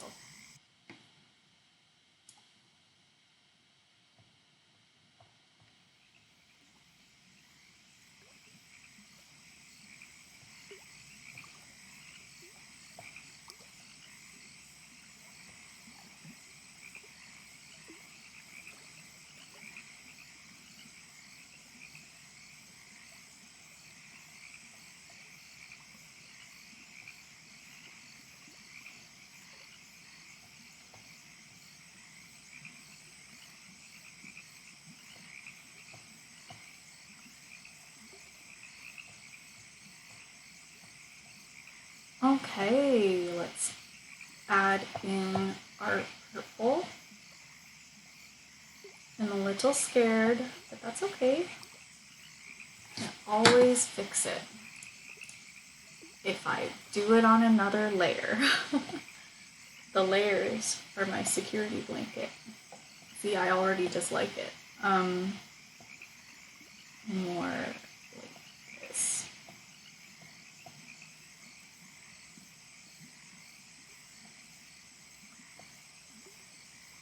I'm gonna do something a little wacky. Don't normally do this. And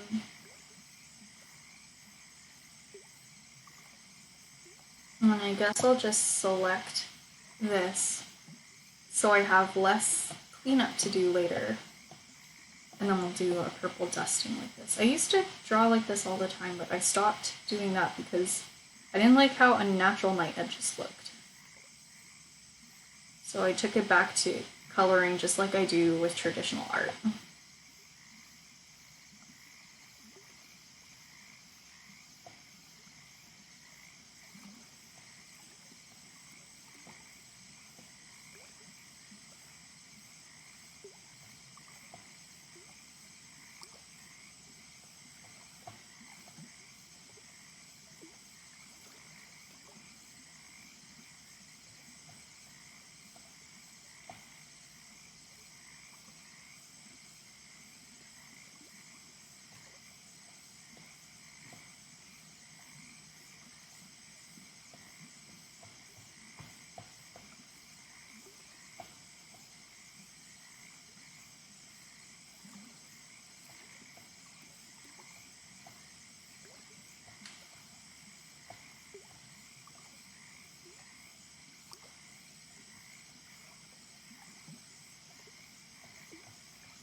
Okay, let's see. That's good.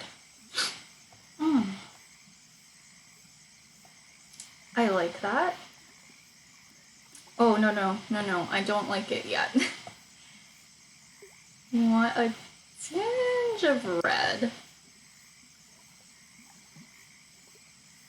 Jeremy says, what are Martian's favorite food? Mars bars? Is this from that joke compilation you have? Because those jokes are something else.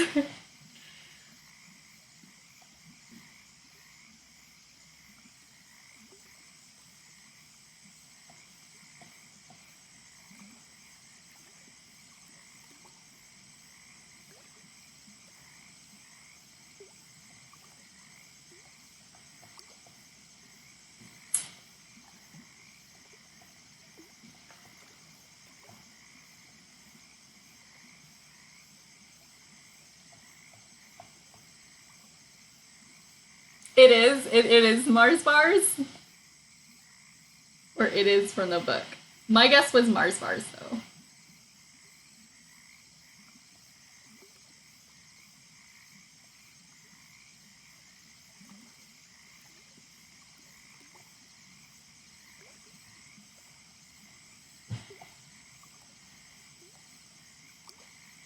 Oh, no, it's from the book. Okay. Well, what is it? What's the Martian's favorite food? The answer is marshmallows. Okay, I guess they couldn't get a brand deal. They couldn't get permission to put that in the book. But Mars bars is good too.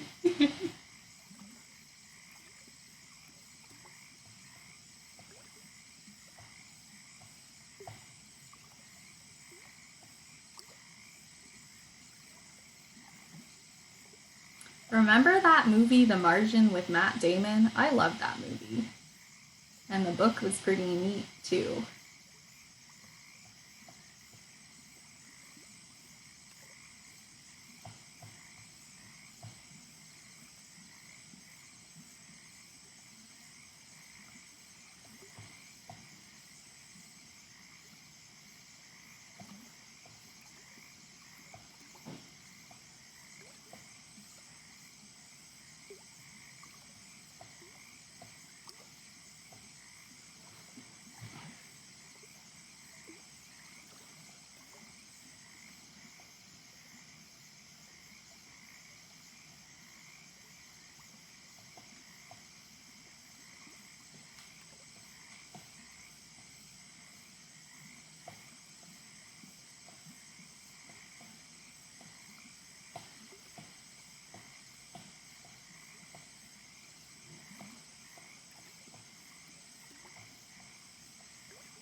Okay, the tea should be cool enough to drink comfortably now.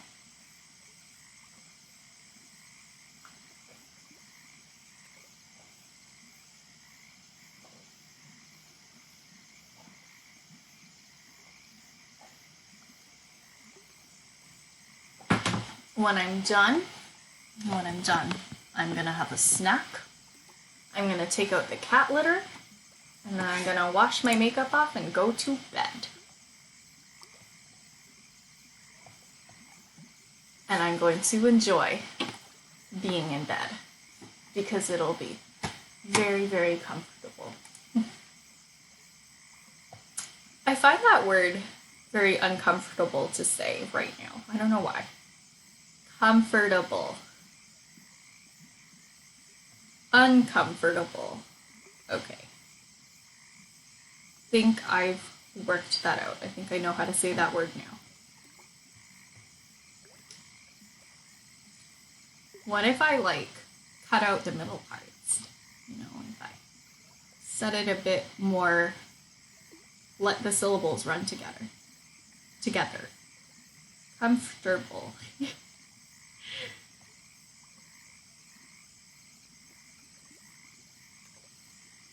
I've seen a lot of guides on how to pronounce American English,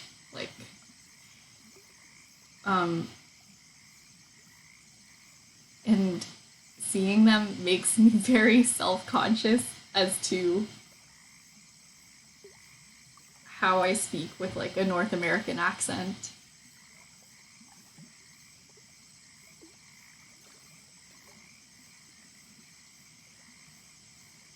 Like, there are guides to sounding natural when speaking like North American English.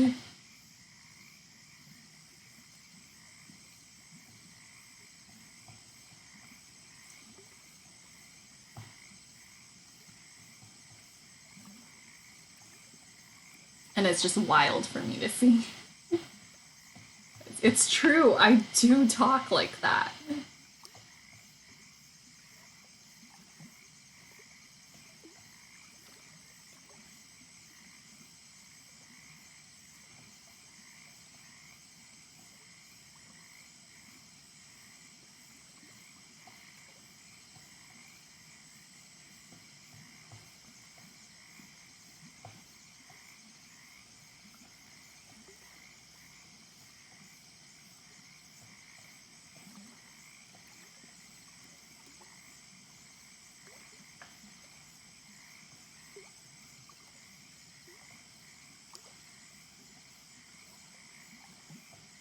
Okay, now let's see. And then we have a bit more green just over here. Whoa. I like it. I like it. Whoa, I don't like that. Okay. Okay. Cool. Cool, cool, cool, cool, cool, cool, cool. Cool.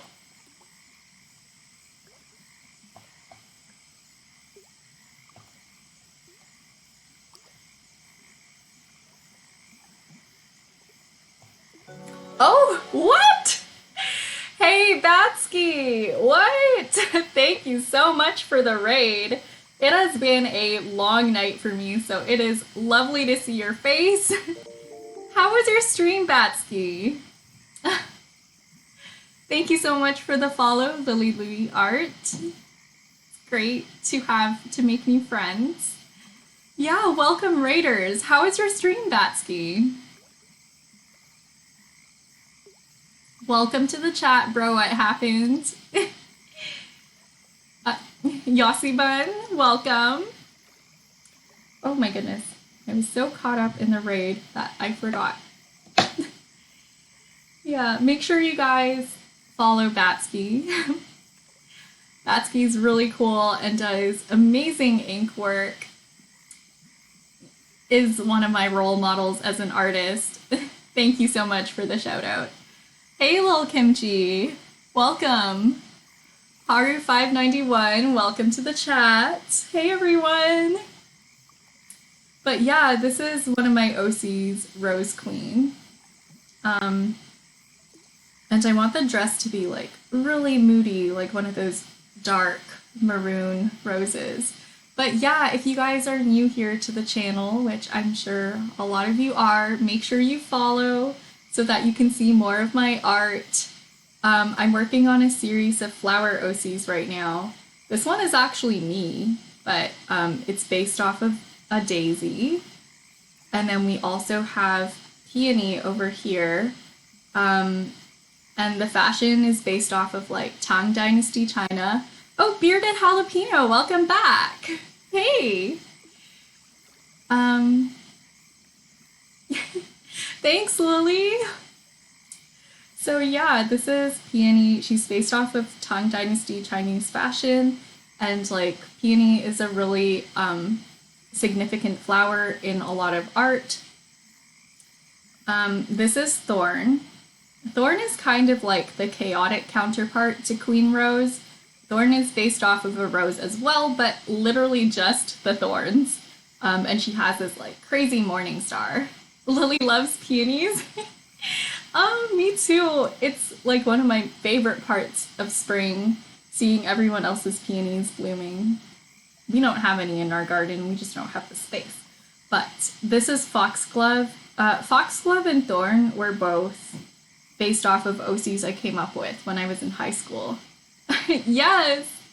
Yossi Bun, it's a flower series, and I'm kind of prepping them all to be prints, which is why some of them have this like floral border around them.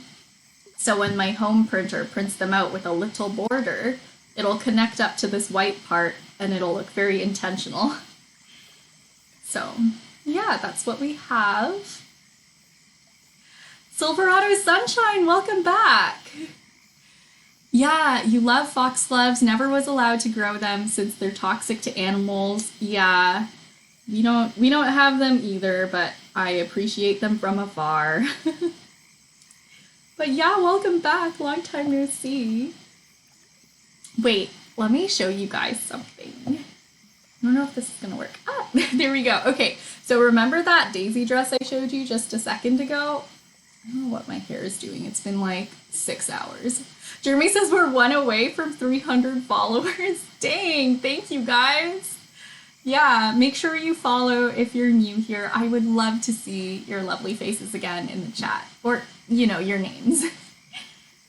Anyways, here is the daisy dress. Oh, thank you for the follow, Yossi Bun.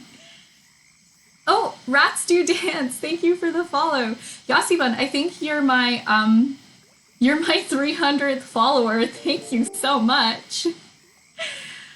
By the way, you guys, feel free to let me know if I am saying your names wrong. I would love to say your names correctly.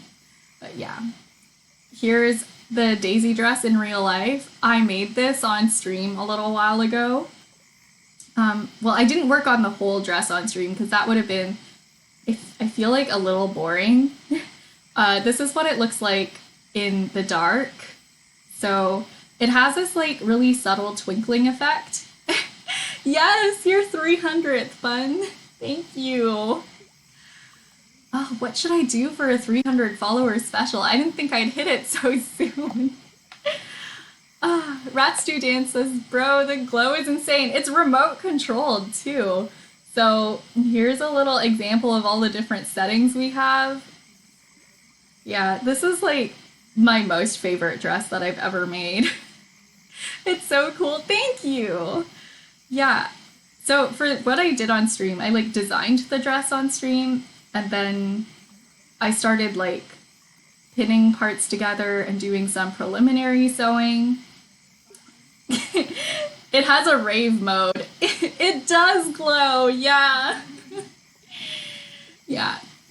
I actually made this for my art show. Yeah, my sign is only half lit up right now, and so it's kind of scuffed because I ran out of batteries. But yeah, my dress has a rave mode. And the flower crown is like tied to my hair with like velvet covered wires. So I can like wiggle around and it won't fly off my head. But yeah, let me show you guys my sign. This is all preparation for like an art showcase that I'm preparing for. It's actually the first art show that one sec. It's actually the first art show that Batsky ever did. The same organizer. So Batsky got his start with Raw Artists, and so am I.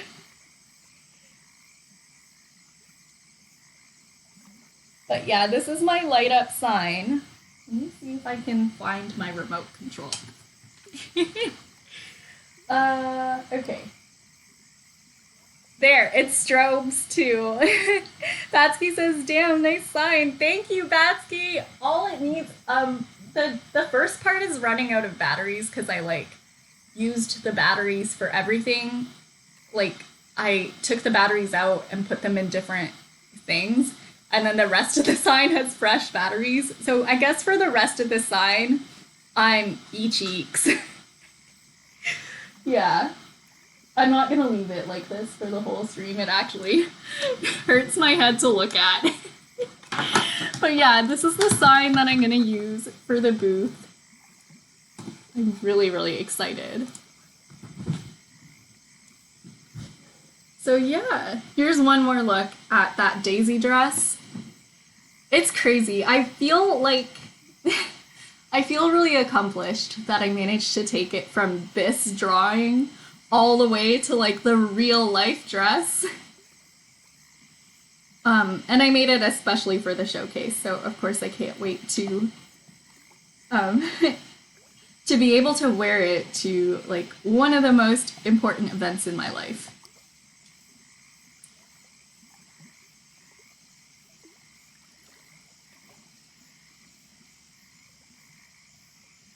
I think it might be the most important event in my life.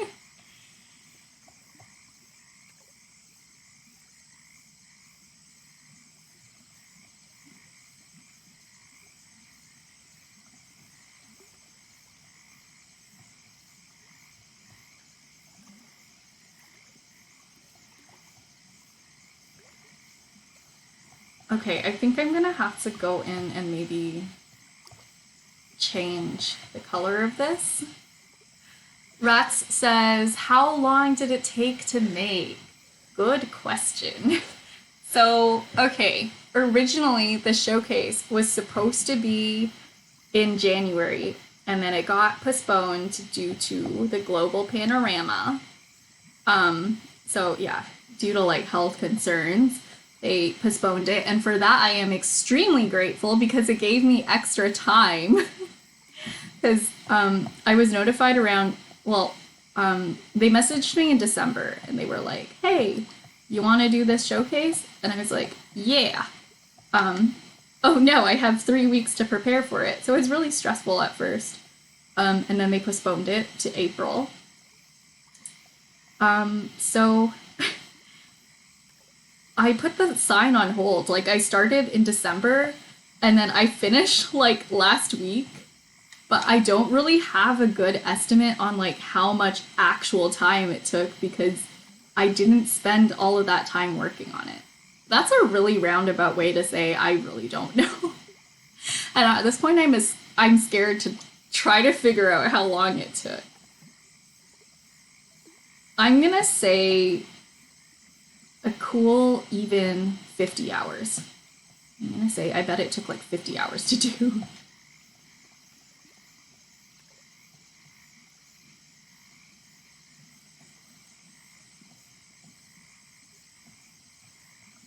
It didn't take as long as the dress, though. The dress took a really long time.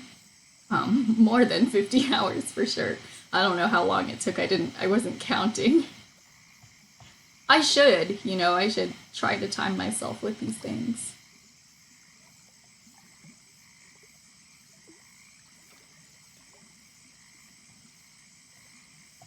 I'm so glad, Batsky, that you rated me in this part because I think like the rest of the stream would have been kind of boring. Because I was drawing like black and white flowers. Like I was just kind of inking them. And it's not as riveting as full color, in my opinion.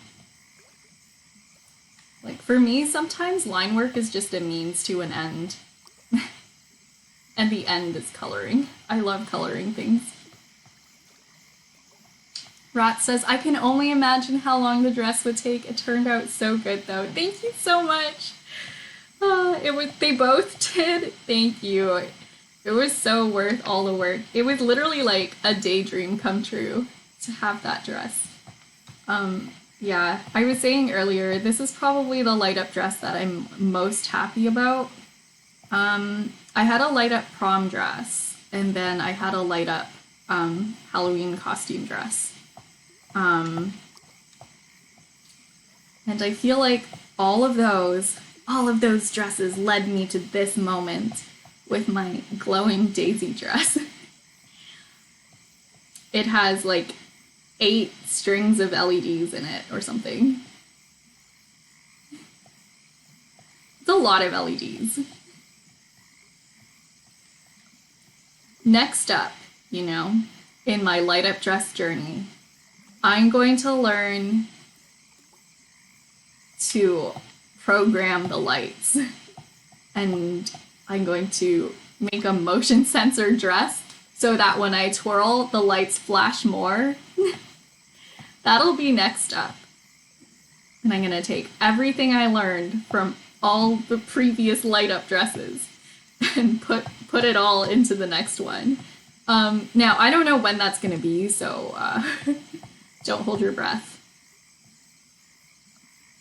But yeah.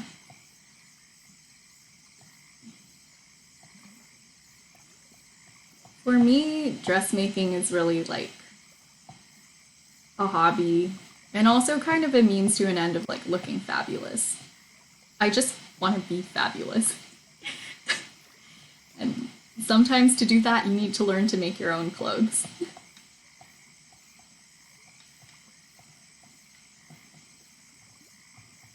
A family member asked me once, like, do you enjoy dressmaking?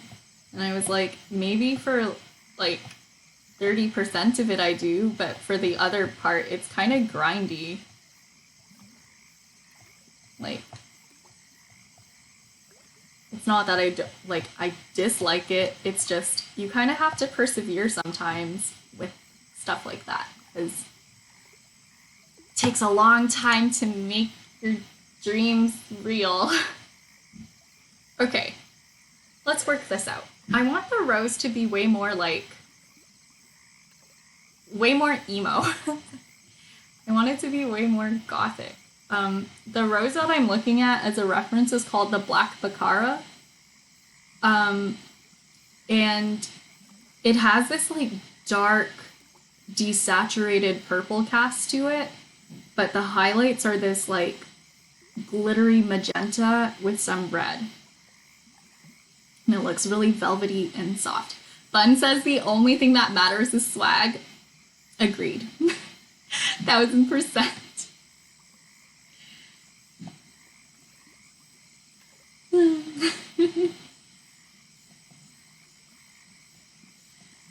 Okay. How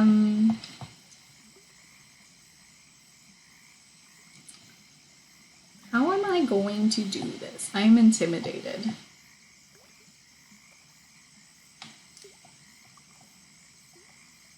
Whenever I'm drawing, if I just admit that I'm intimidated by something, it helps.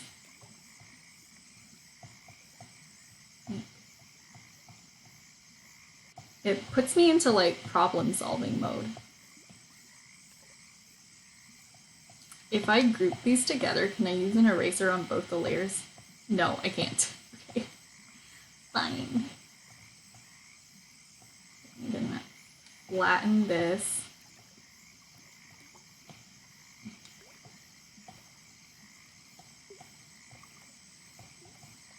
Because it's just kind of messy here. Let me just tidy this up a bit. I don't want it to be too neat. But you know,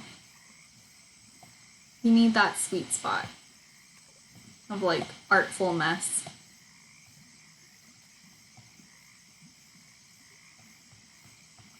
I don't like my colors to be too perfect.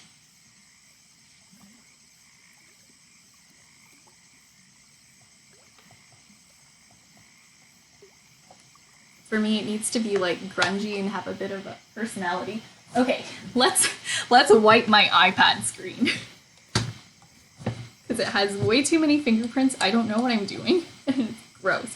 Whoa, I'm drawing.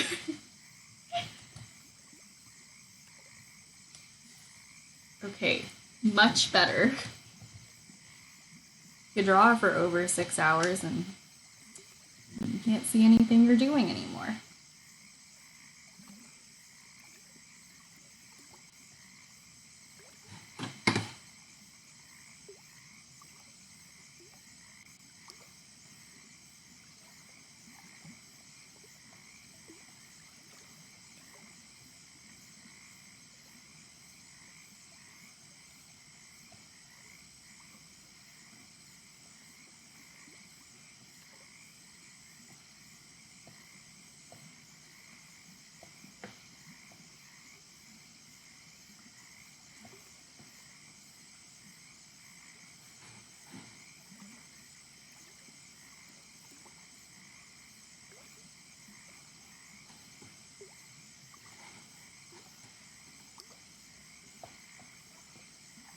So yeah, does anybody have any cool plans for the weekend?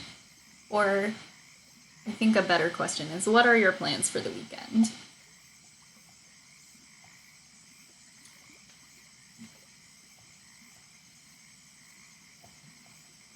My plans are to prepare for the show. I'm trying to aim to have all of like the actual artwork done by now. Like this is supposed to be done like right now.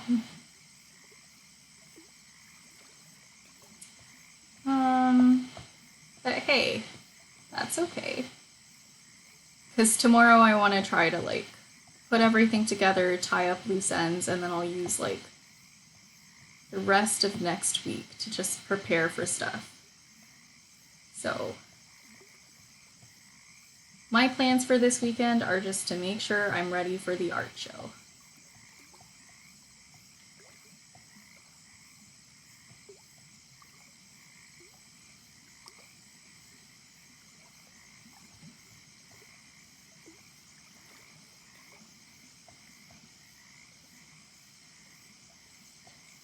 By the way, I'm so glad you guys were able to tell this was a rose dress.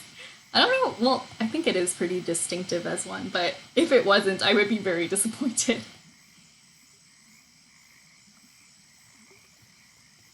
Kind of worry that I was a little too literal with this, but hey, I was more figurative with every other character. I'm allowed to literally have her wear a rose. It's fine.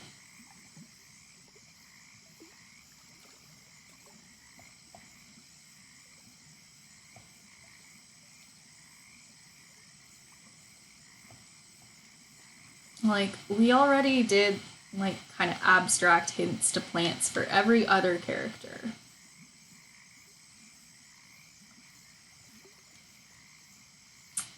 Bun says, work and maybe read or start a new show.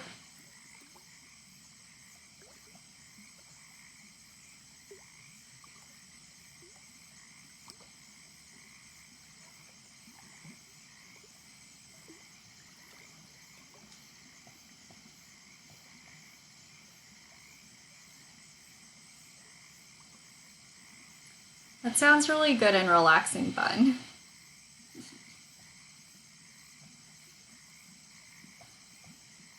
I started the Once and Future King. It was like a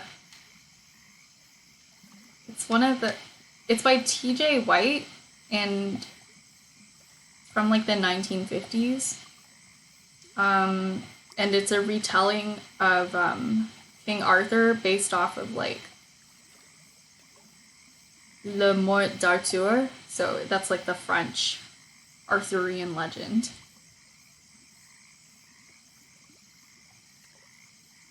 I feel like that's a very boring way of describing the book, but it's so funny. I love it.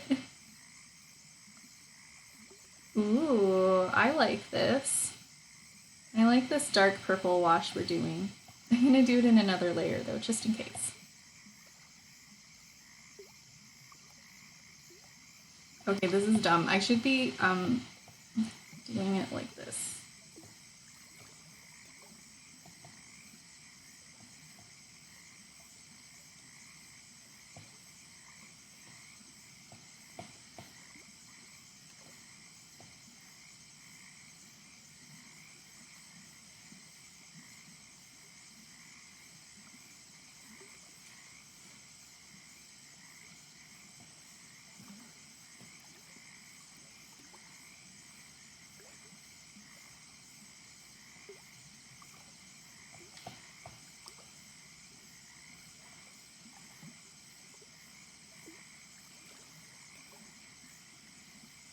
How do I explain it? It has like a lot of anachronisms.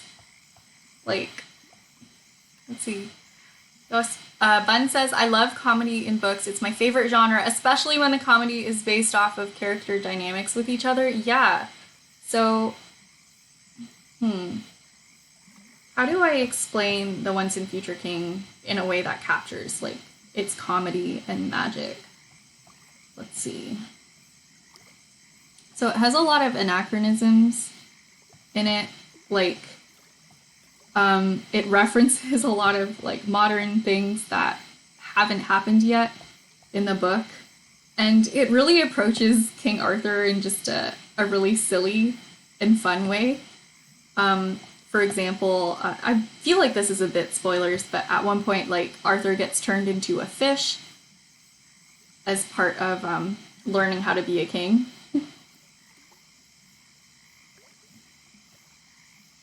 And then there's all the shenanigans that come along with that. How do I say? Like, oh man, it's so late at night. I feel like it's a funny book, okay? I feel like I'm not doing a good job. I'm not doing this book justice. But, like, the dynamics between him and Merlin are chef's kiss. They're really good. They're perfect. Because, like, Merlin is kind of this curmudgeonly old magic man, and Arthur is curious and, like, inexperienced, and he's still learning a lot of things. So, Merlin always has a lot of, like, crazy magic to teach him.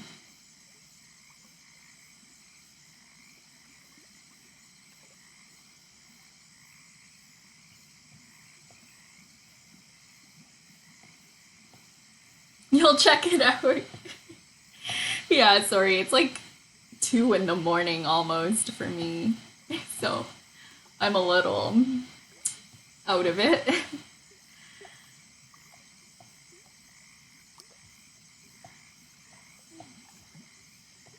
But yeah, I think the only genre I really like nowadays is comedy because, like, I already have really crazy stress dreams and I just want to laugh. You know, like, I just want to relax. I don't want to read anything like super suspenseful, like, no thrillers. I can't handle it. My little heart can't take it. Oh, Magic Mega Mac. Thank you so much for the follow. Welcome to the channel. It's great to meet you. Bun says same Eastern time zone. Why are we here just to suffer? I'm here because I want to try to meet my personal deadline. See, now, if I were perhaps a more practical person, maybe I would, maybe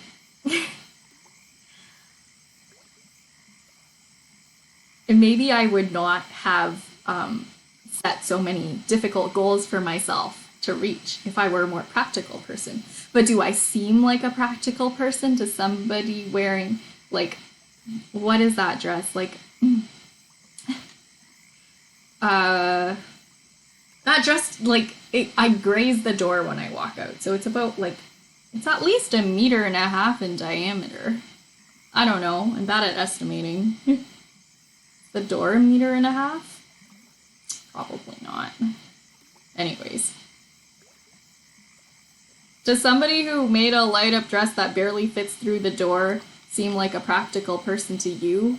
Not to me. I'm not practical at all. Fun says, agreed, I would rather laugh than stress. Yeah, I'm already stressed. It's okay, though. I'm having a great time. Was that convincing? I was serious. I am having a great time.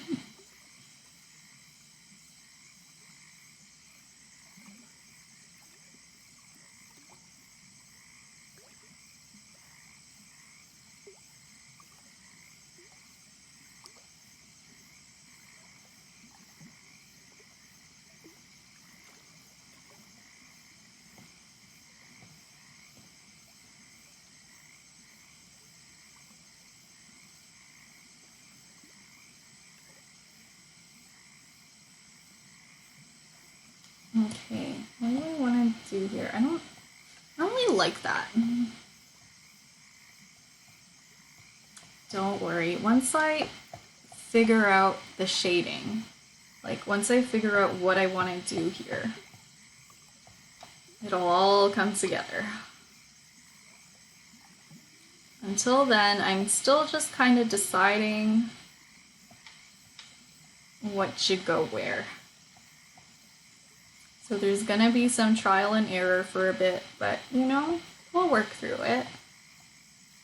It'll be fine. Okay. You know what?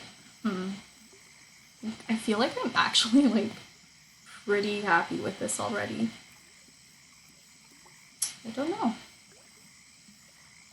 Like, what more do I really want to do for just the petal part?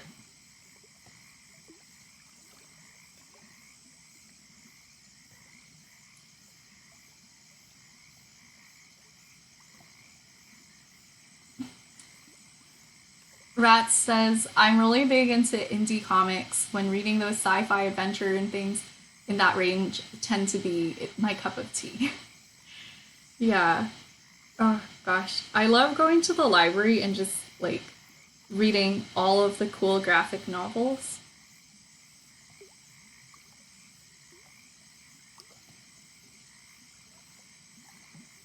I haven't had time to do that in a really long time. Bun says the dress is too great. Doesn't matter if it's not practical. Anything for the light up dress. Exactly, yeah. Yeah. At the end, when I put it on, I was like, how do I go to the bathroom in this? It's possible. It's possible. I just have to be careful. Yeah, you never think about these things when you're dreaming, you know? The red does look very velvety. Thank you. Let me see if I can grab a picture of what I'm thinking of. It's so hard to find. But when it comes to like books, I really enjoy horror, Lovecraftian, occult, etc., etc. Oh goodness.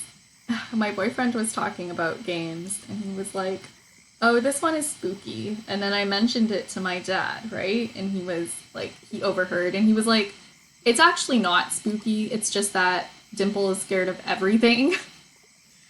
And then they both laughed at me at my expense. They're not wrong though. I am scared of everything.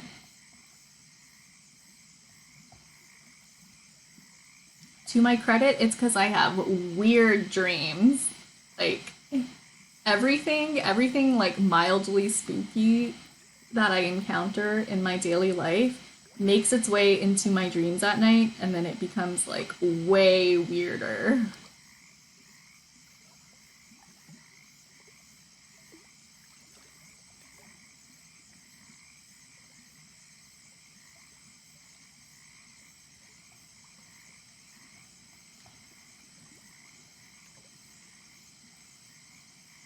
And it's not just the thing itself, it's like, you know, have you ever felt in a dream like your feelings get amplified in a really weird way?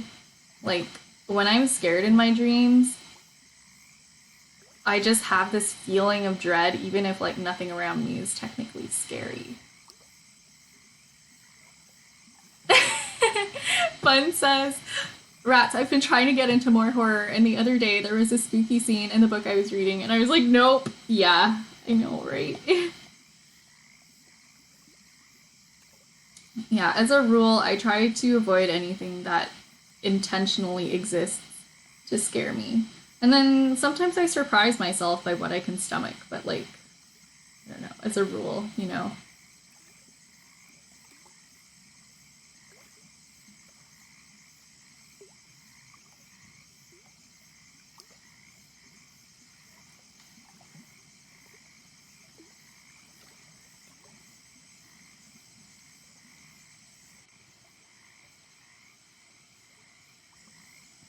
I think maybe we can add a few more shadows and highlights and then we should be done.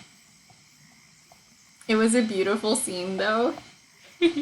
Oh my goodness. Okay, let me tell you a scene from like one of the first few pages of the Once and Future King.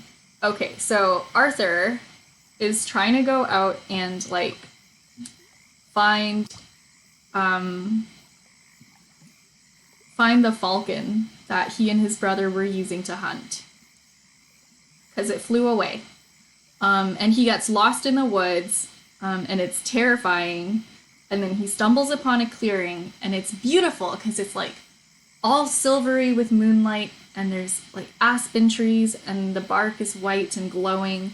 And in the middle of the clearing is a knight in shining silver armor sitting on a horse, and he almost looks like a ghost because the armor is so bright and shining in the moonlight, right? So he's there. And Arthur's like, whoa, right? Is this real? And then the moment gets completely ruined by the knight like falling off the horse in surprise when he sees Arthur.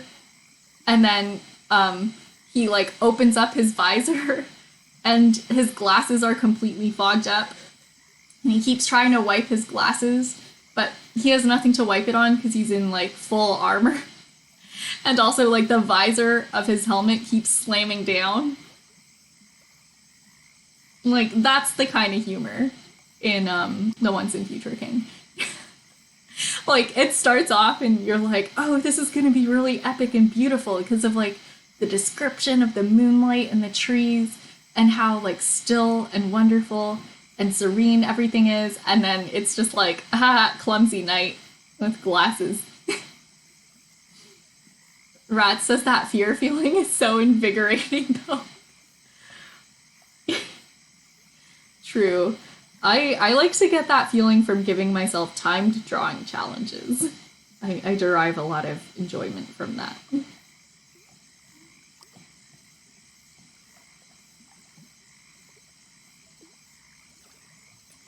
So you really feel like you're like running for your life, except instead of running, which I hate, you're drawing, which I love. Glasses struggle, yes. Oh my goodness. Every time I walk inside from like the cold, I can't see anything for a full 3 or 4 minutes because my glasses are just so fogged up. Like the other day I was at the museum and I was fumbling trying to find my tickets, but I couldn't see anything because my glasses were completely opaque.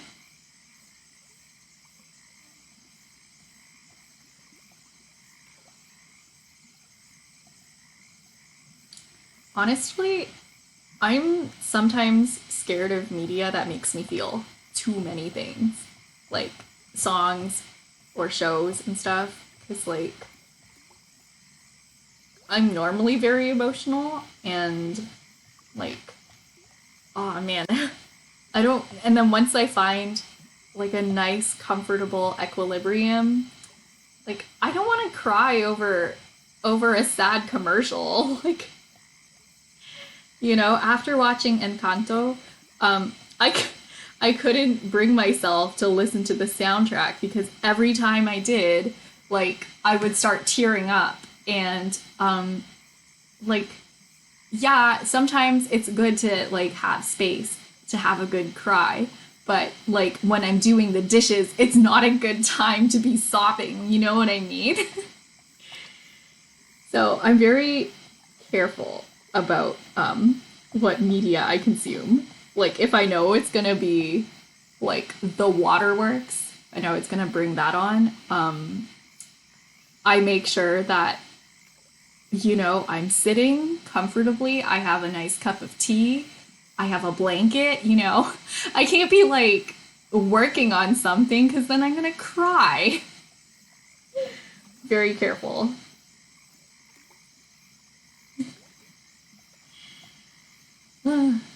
Like, it's not that I'm afraid to feel these feelings, it's just not always convenient, you know?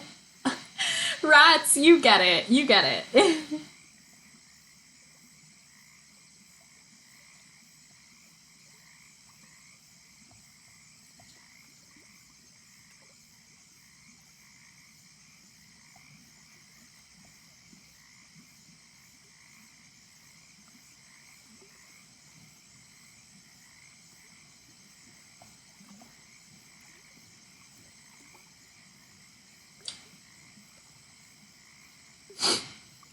Rat says animation and their soundtracks, for whatever reason, always get my feelings all the time. Yeah. Bun says the feels do get in the way sometimes. Yeah, it's like if there's already a lot that I'm trying to do in my regular life, I don't need to be like right at that moment sobbing over some fictional characters. Like, I can't afford it.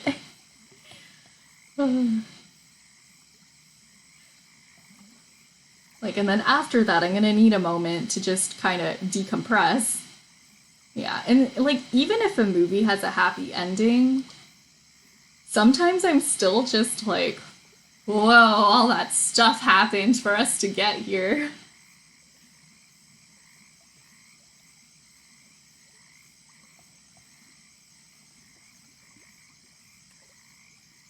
So yeah, there's a lot of stuff that I'll only like watch or listen to or read if I know I'm in the headspace and I know I have like the the actual time to have a good cry, really.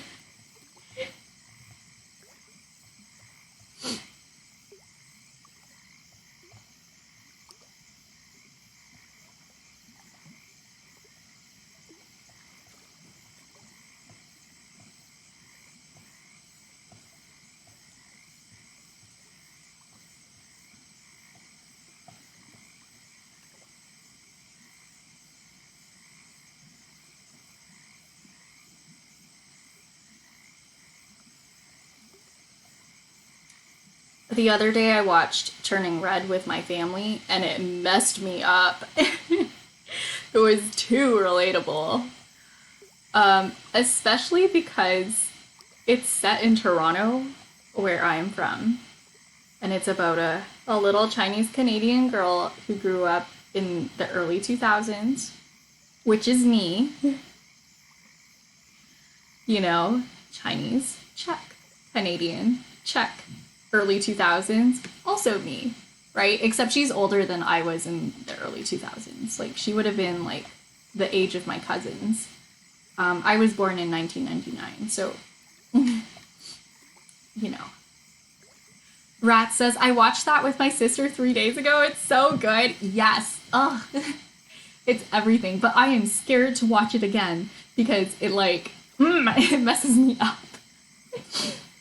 Rat says, I have such a love-hate relationship with shows that really get you feeling. I love it so much, but man, I can't be going on a 3-day emotional bender like this. Yeah, that's what I'm saying.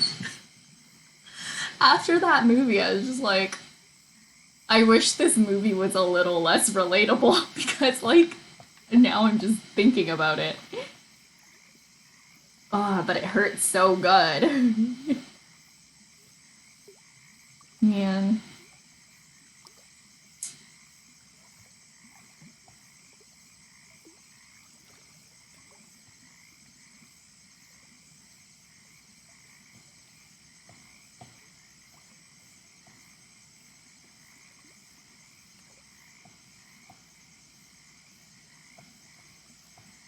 So yeah, now I consume Turning Red content very carefully.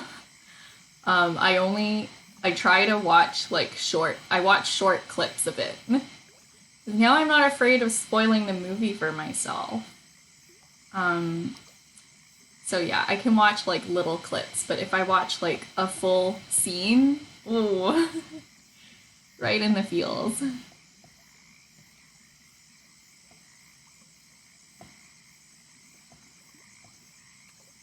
I enjoy these late night conversations with you guys.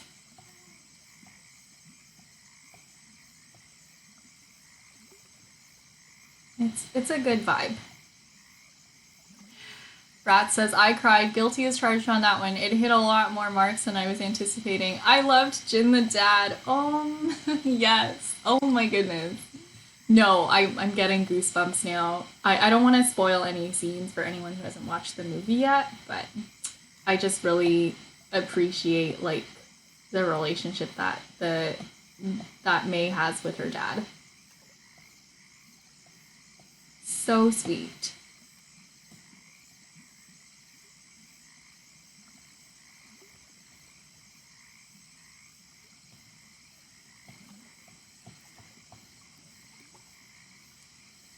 Yeah, I watched it with my two younger cousins, and yeah, it was an emotional roller coaster.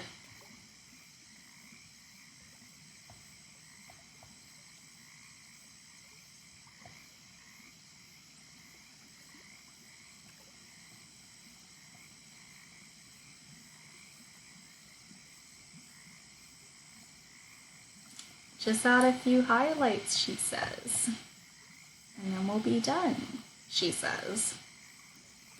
We're being very meticulous right now. I'm enjoying it. Let's see. Let's just do a little. Whoop.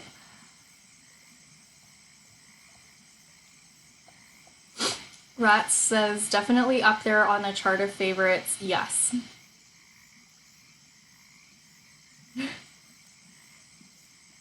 Yeah, Encanto and Turning Red were both like way up there for me. I just can't stop thinking about those two movies.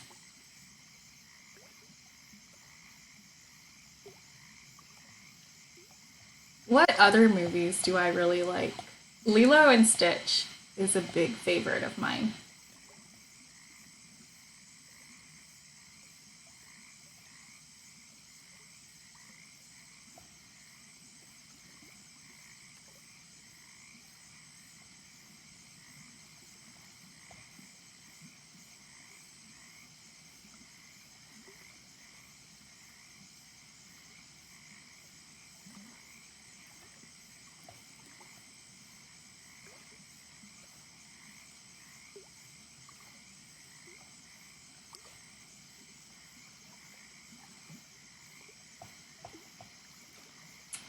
Brad says I haven't watched that in ages. Me neither, actually. I gotta go back and rewatch that. There's a lot of like heartbreaking details in that movie. Ugh, heart wrenching.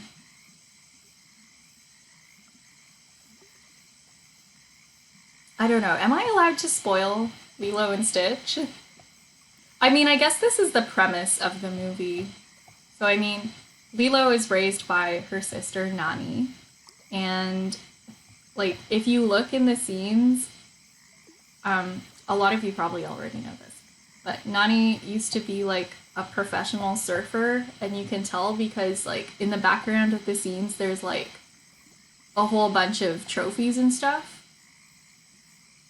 So she probably was set to become like a competitive surfer, but then they were orphaned.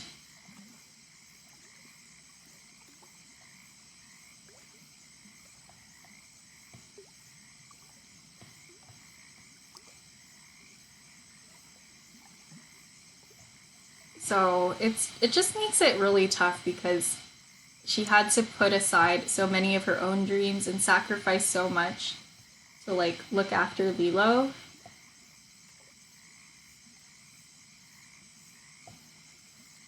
It's a lot whenever I watch that movie.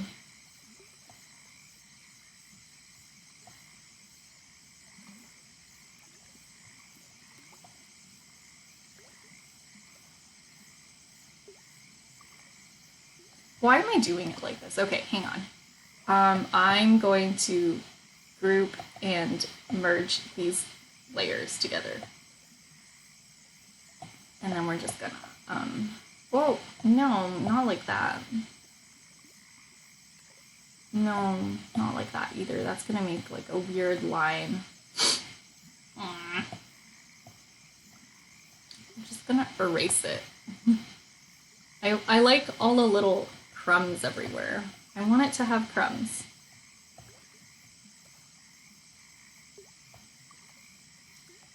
Rat says, such an underappreciated character. Yeah. Did you know that originally Stitch was supposed to be in like an intergalactic. He was supposed to be like an intergalactic criminal, like a mafia boss. And then instead of like the scientist picking him up, like the scientist who created him picking him up. It was supposed to be like his old crew members coming to get him. But yeah, Stitch was supposed to be like a crime boss. But they decided to make him like kind of a younger character to appeal more to the target audience. So he would be like a bit more relatable to children, basically. Like they just decided that he wasn't very relatable, so they made him like a science lab creation instead. Mafia Stitch, yeah.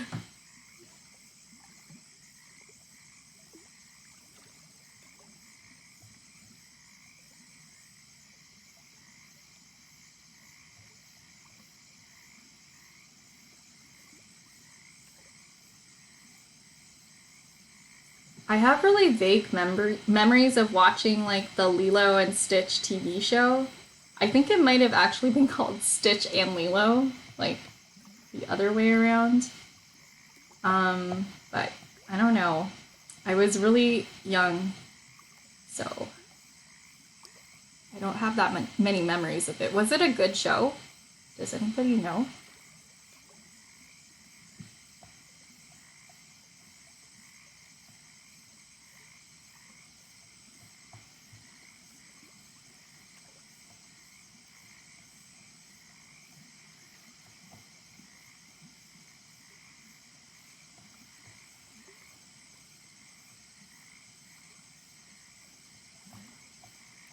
Because I wonder if it had like extra lore from the show.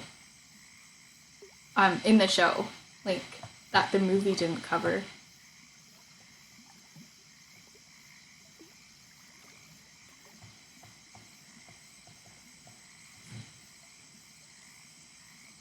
Oh my goodness. Okay. You know what? We can move on to the hair right now. But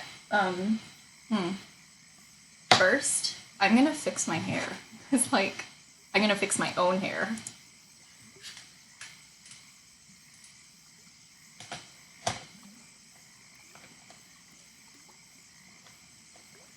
Cuz yeah, I don't know. I just feel like my hair is doing a weird thing.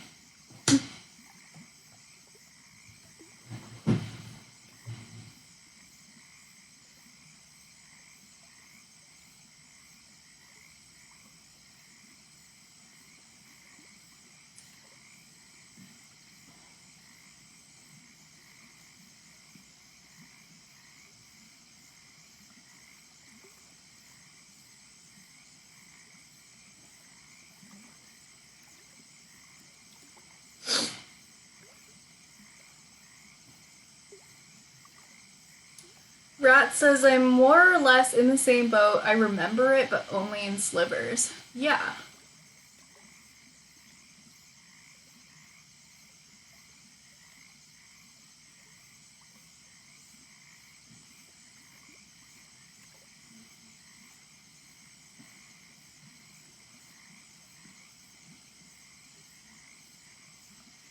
I feel like I'm being a little too self-indulgent right now, but it's like, it's been 7 hours. I'm allowed to take a second and comb my hair out with my fingers.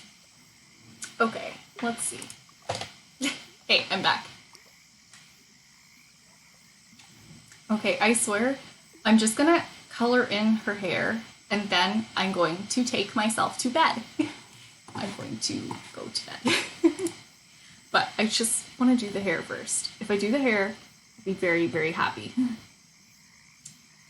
Okay. I feel like her updo is a little too asymmetrical. I was going for that on purpose, right? But I just think it's a bit much.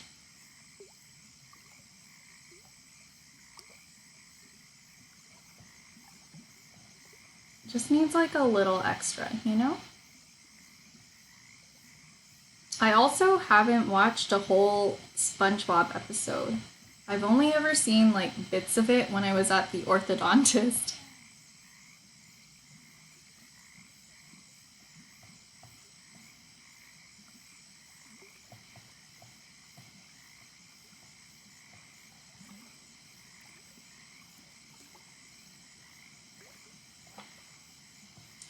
I know we didn't have TV like when I was growing up. However, I have seen, I think, the whole SpongeBob like Christmas special, like the stop motion one. I've seen that. So, at least I have that. But I saw that like as an adult. SpongeBob was my jam back in the day when I was little. I had my room decked out in SpongeBob. That's so cool. I heard somewhere that, like, allegedly SpongeBob is Barack Obama's favorite cartoon.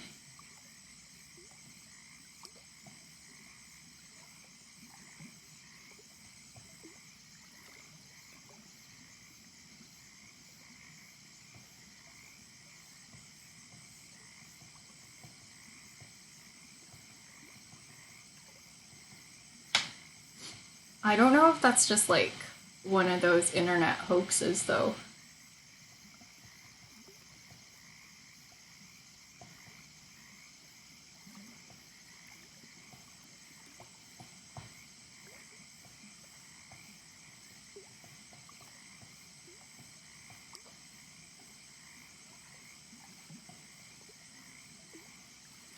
When the creator of Adventure Time was choosing, like, voices for all of the characters, he remembered that like his mom used to hate him watching cartoons because a lot of the characters had like really wacky voices. So he tried to cast people who like mostly talked in normal speaking ranges for the show, but Adventure Time has a lot of really annoying noises anyways. Like as an Adventure Time fan, like there's a lot of noises.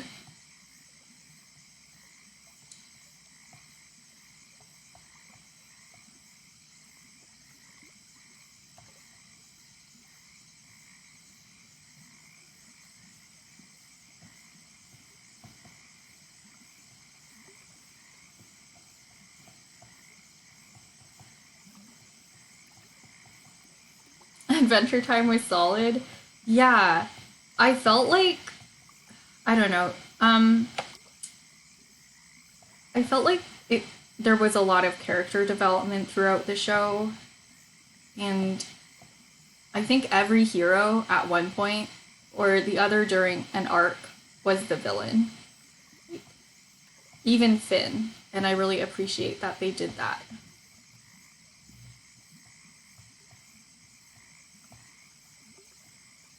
Like every single character in Adventure Time has done something like really questionable and managed to handle it and grow from it.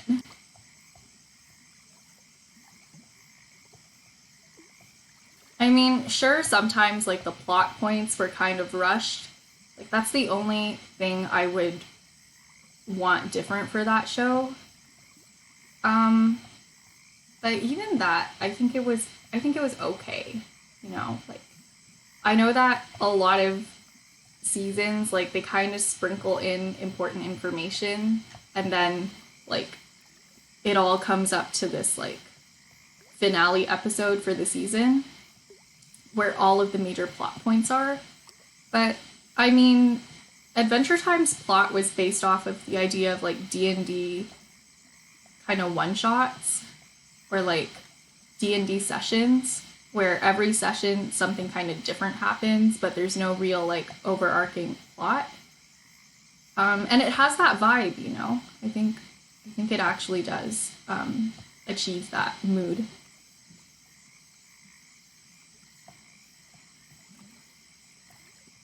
So like every episode is kind of different and it doesn't have to be too connected to the last one.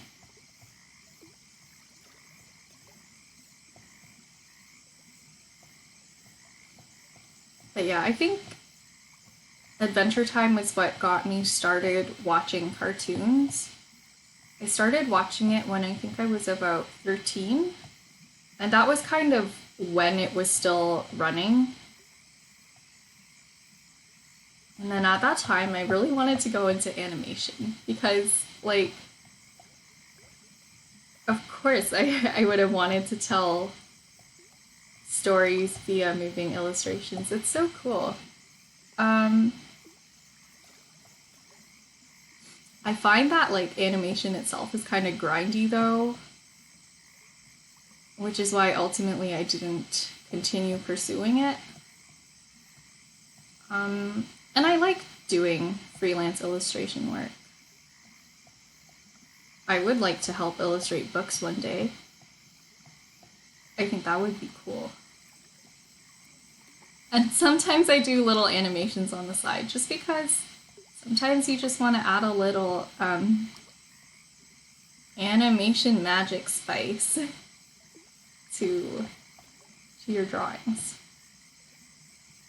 But nothing super crazy. Just enough that it's still, like, enjoyable to do.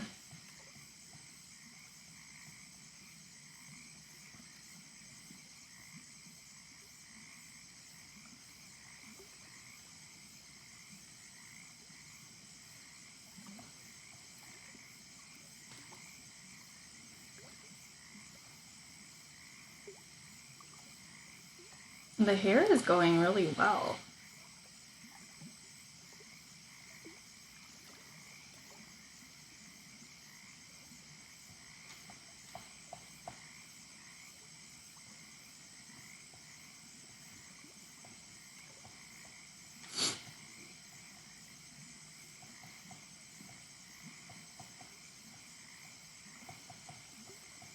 So we're adding in all the shadows, and then I'll hit it with a bit of a highlight. And I'll try to make sure the highlight captures that texture. Oh! EQ 1108 channel. Thank you so much for the follow. Oh.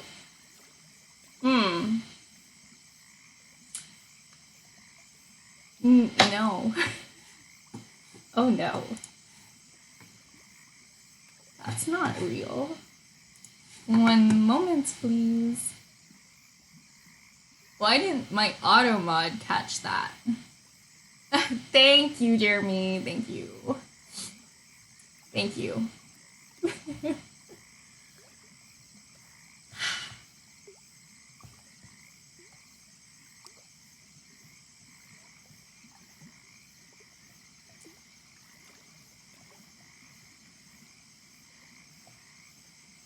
Why didn't my auto mod catch that, though? Jeremy says, I guess the bots have evolved to get past auto mod. Because I swear it's, like, in the blocked terms of my channel. Weird. Okay. I shall evolve too. I'll figure out a thing. Rat says, I think working at Pixar would be such a dream. I'd love to work there or at Capcom as, like, a character concept artist. You know who I know who works at Capcom? I didn't even know he worked there, but he's done work with, like, a bunch of different places. My old animation history teacher. So in high school, there was this program where I was allowed to take courses at the local college for potential college credits if I chose to go there. So I took animation history because I wanted to get into animation at the time. So I was like, this will be fun, and also I won't have to take this course if I do end up going to this school for animation, right? And I didn't realize my teacher had such an extensive portfolio. Like, he's a comic book artist, and he also, like, he's done work at Capcom, he's done work at, like, DC and Marvel, and Blizzard as well. So, like, I didn't realize how prolific his portfolio was. I mean, I should have known, because when I followed him on Instagram, he had, like, a bunch of things of the books that, like his comic books that he was publishing and his graphic novels and stuff.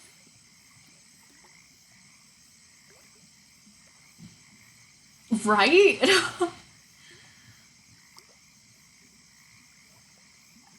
Like, he didn't really mention a lot of this stuff, and then I just kind of found out, and I was like, what?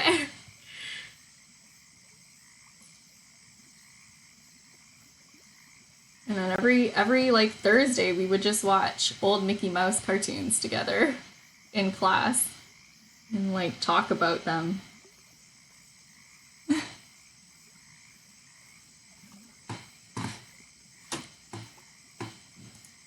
They're always one of my favorite classes in high school, and it wasn't even a high school class.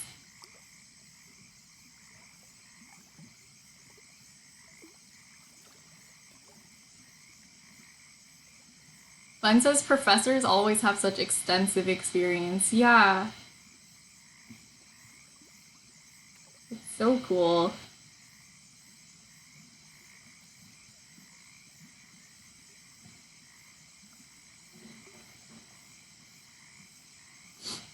All my college profs had like really cool stories.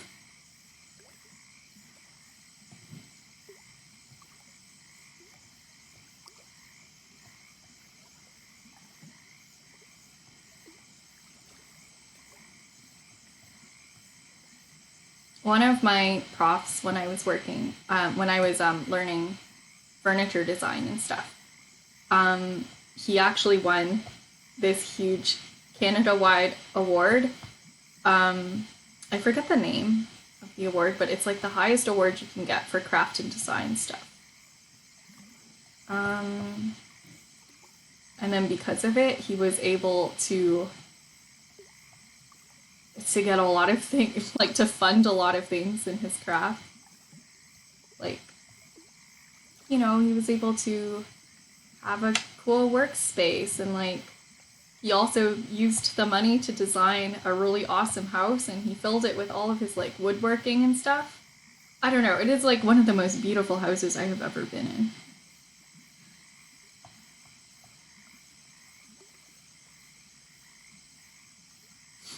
It's so beautifully designed. It's like it was this old industrial building that got converted into a house.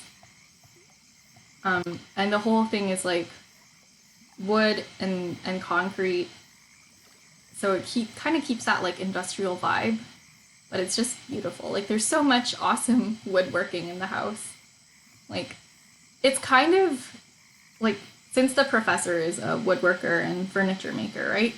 Like the house ends up being like a permanent gallery show for all of the work he's ever done, which I really like.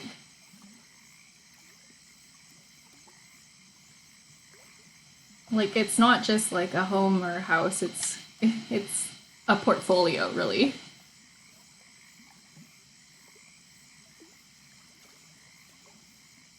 And then every year like he would host a party at his house, and he would have like all of the furniture design students come there, and we would have like a pizza party.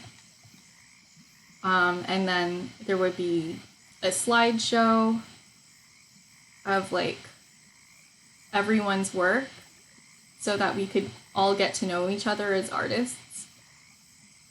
It was really cool.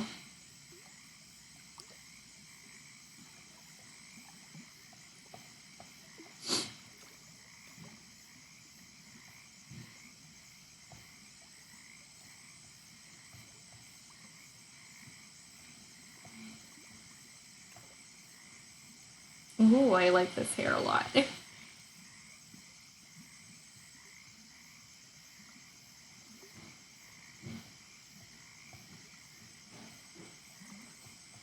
We are almost done.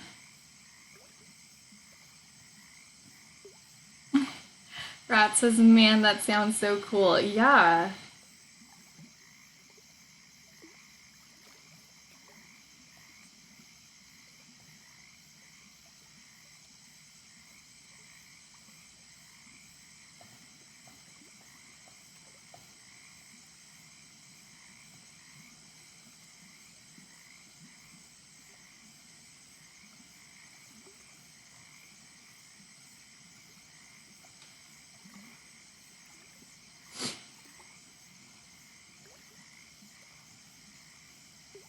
I struggled a lot in furniture design because the workload was really high and like the learning curve was a lot because I came with like very, very little experience. But what did hold me together when I was in that program was the sense of community. I don't think I would have lasted there for as long if the community wasn't as good as it was. Oh no. Fun says my professors are not that cool. I feel like, I don't know, I didn't know that my animation history prof had that much experience in like what he did until I like kind of stalked him on Google. So maybe your professors have like hidden stories. It's very possible.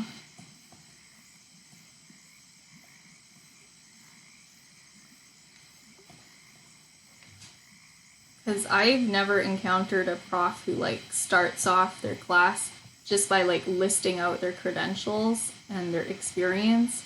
It's always been something I just kind of find out later or like on my own.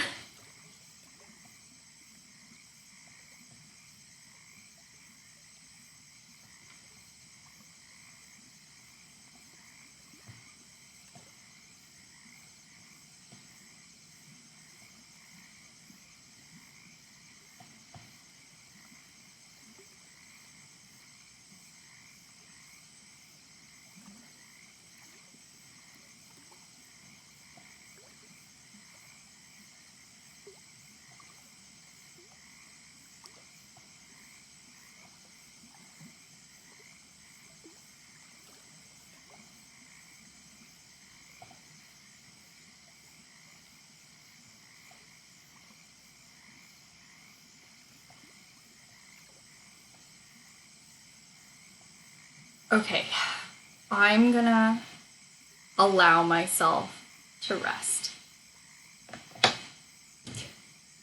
Pencils down. We'll color in the gold another time. Okay, is there anybody you guys want to raid tonight? Do you guys want to do a raid? Are we feeling that? Do we just want to go to bed? What do we feel like today?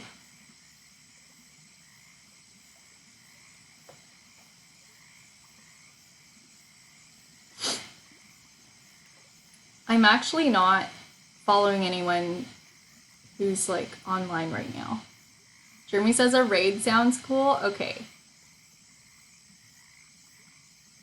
I know a few people who are live right now. Nizuri says, wow, what a productive stream. Why are you still awake, Nizuri? I know it's Saturday tomorrow. I know I'm still awake, but do as I say, not as I do. Why are we still here just to suffer? Do you guys want to watch a time-lapse replay while we decide who to raid?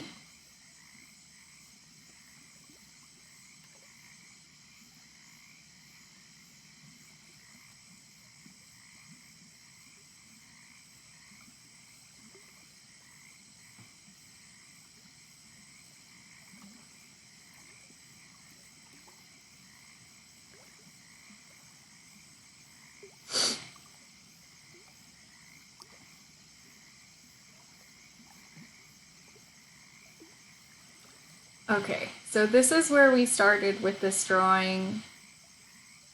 I think I know who I want to raid.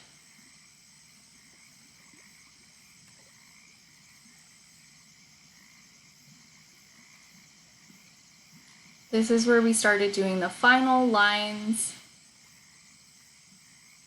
I did the face. What did I do for the face? Oh, okay, I didn't actually use the symmetry tool.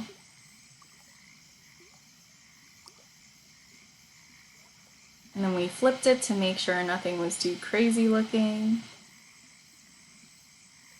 This is us designing the scepter and the hands, and then we picked out a color scheme.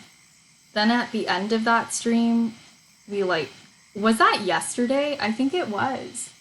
We brushed everything over and made sure we had like good shading.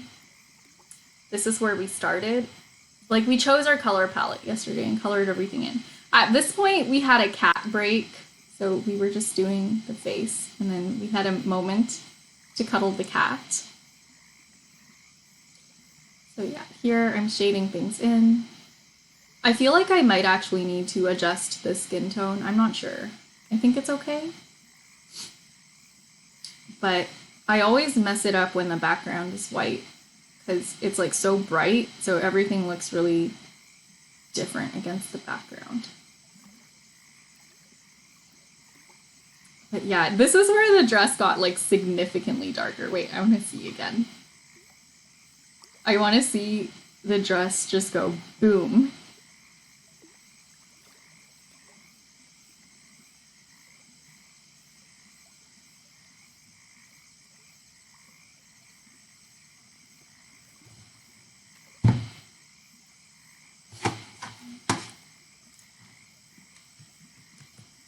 Does anyone have any raid suggestions? Preferably like family friendly, nice people?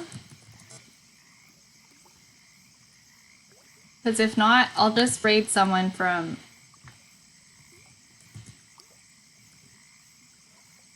Art. The darker color? Yeah, I love it too.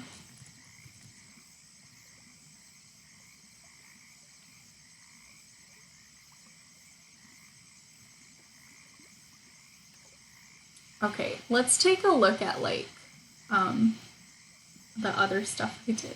You don't know anyone like that? Okay. Yeah. That's fine. All right. Okay, so there's this creator who's doing seascape paintings, and they're painting like using traditional mediums and traditional paint, and it looks really cool. Their name is MacGyver. Show them some love. So thank you guys so much for stopping by the stream today. It was absolutely lovely to meet all of you wonderful people who came over from the raid. Thanks again, Batsky and Melina, for the raids today. This was like probably the longest stream I've ever done in one go. This was 7 hours, 12 minutes, and 45 seconds. Jeremy says, get some sleep. Yes. I'm gonna have a sandwich and then I'm gonna go to bed. Yeah, we got a lot of work done today. I'm proud of myself. Bun says it was nice meeting you. Rats says, bye, have a good night. Super cool to meet you. Okay, stick around for the raid if you want, you know, but it would be nice. I'm probably not going to stay that long, but I just want to follow and show someone else some love. Okay, good night. Thanks again. I hope you all have a lovely morning, afternoon, evening, or night, wherever you are in the world. It's fine. Okay. I don't know why. It's fine. Okay. Well, bye. I love you all so much. Good night.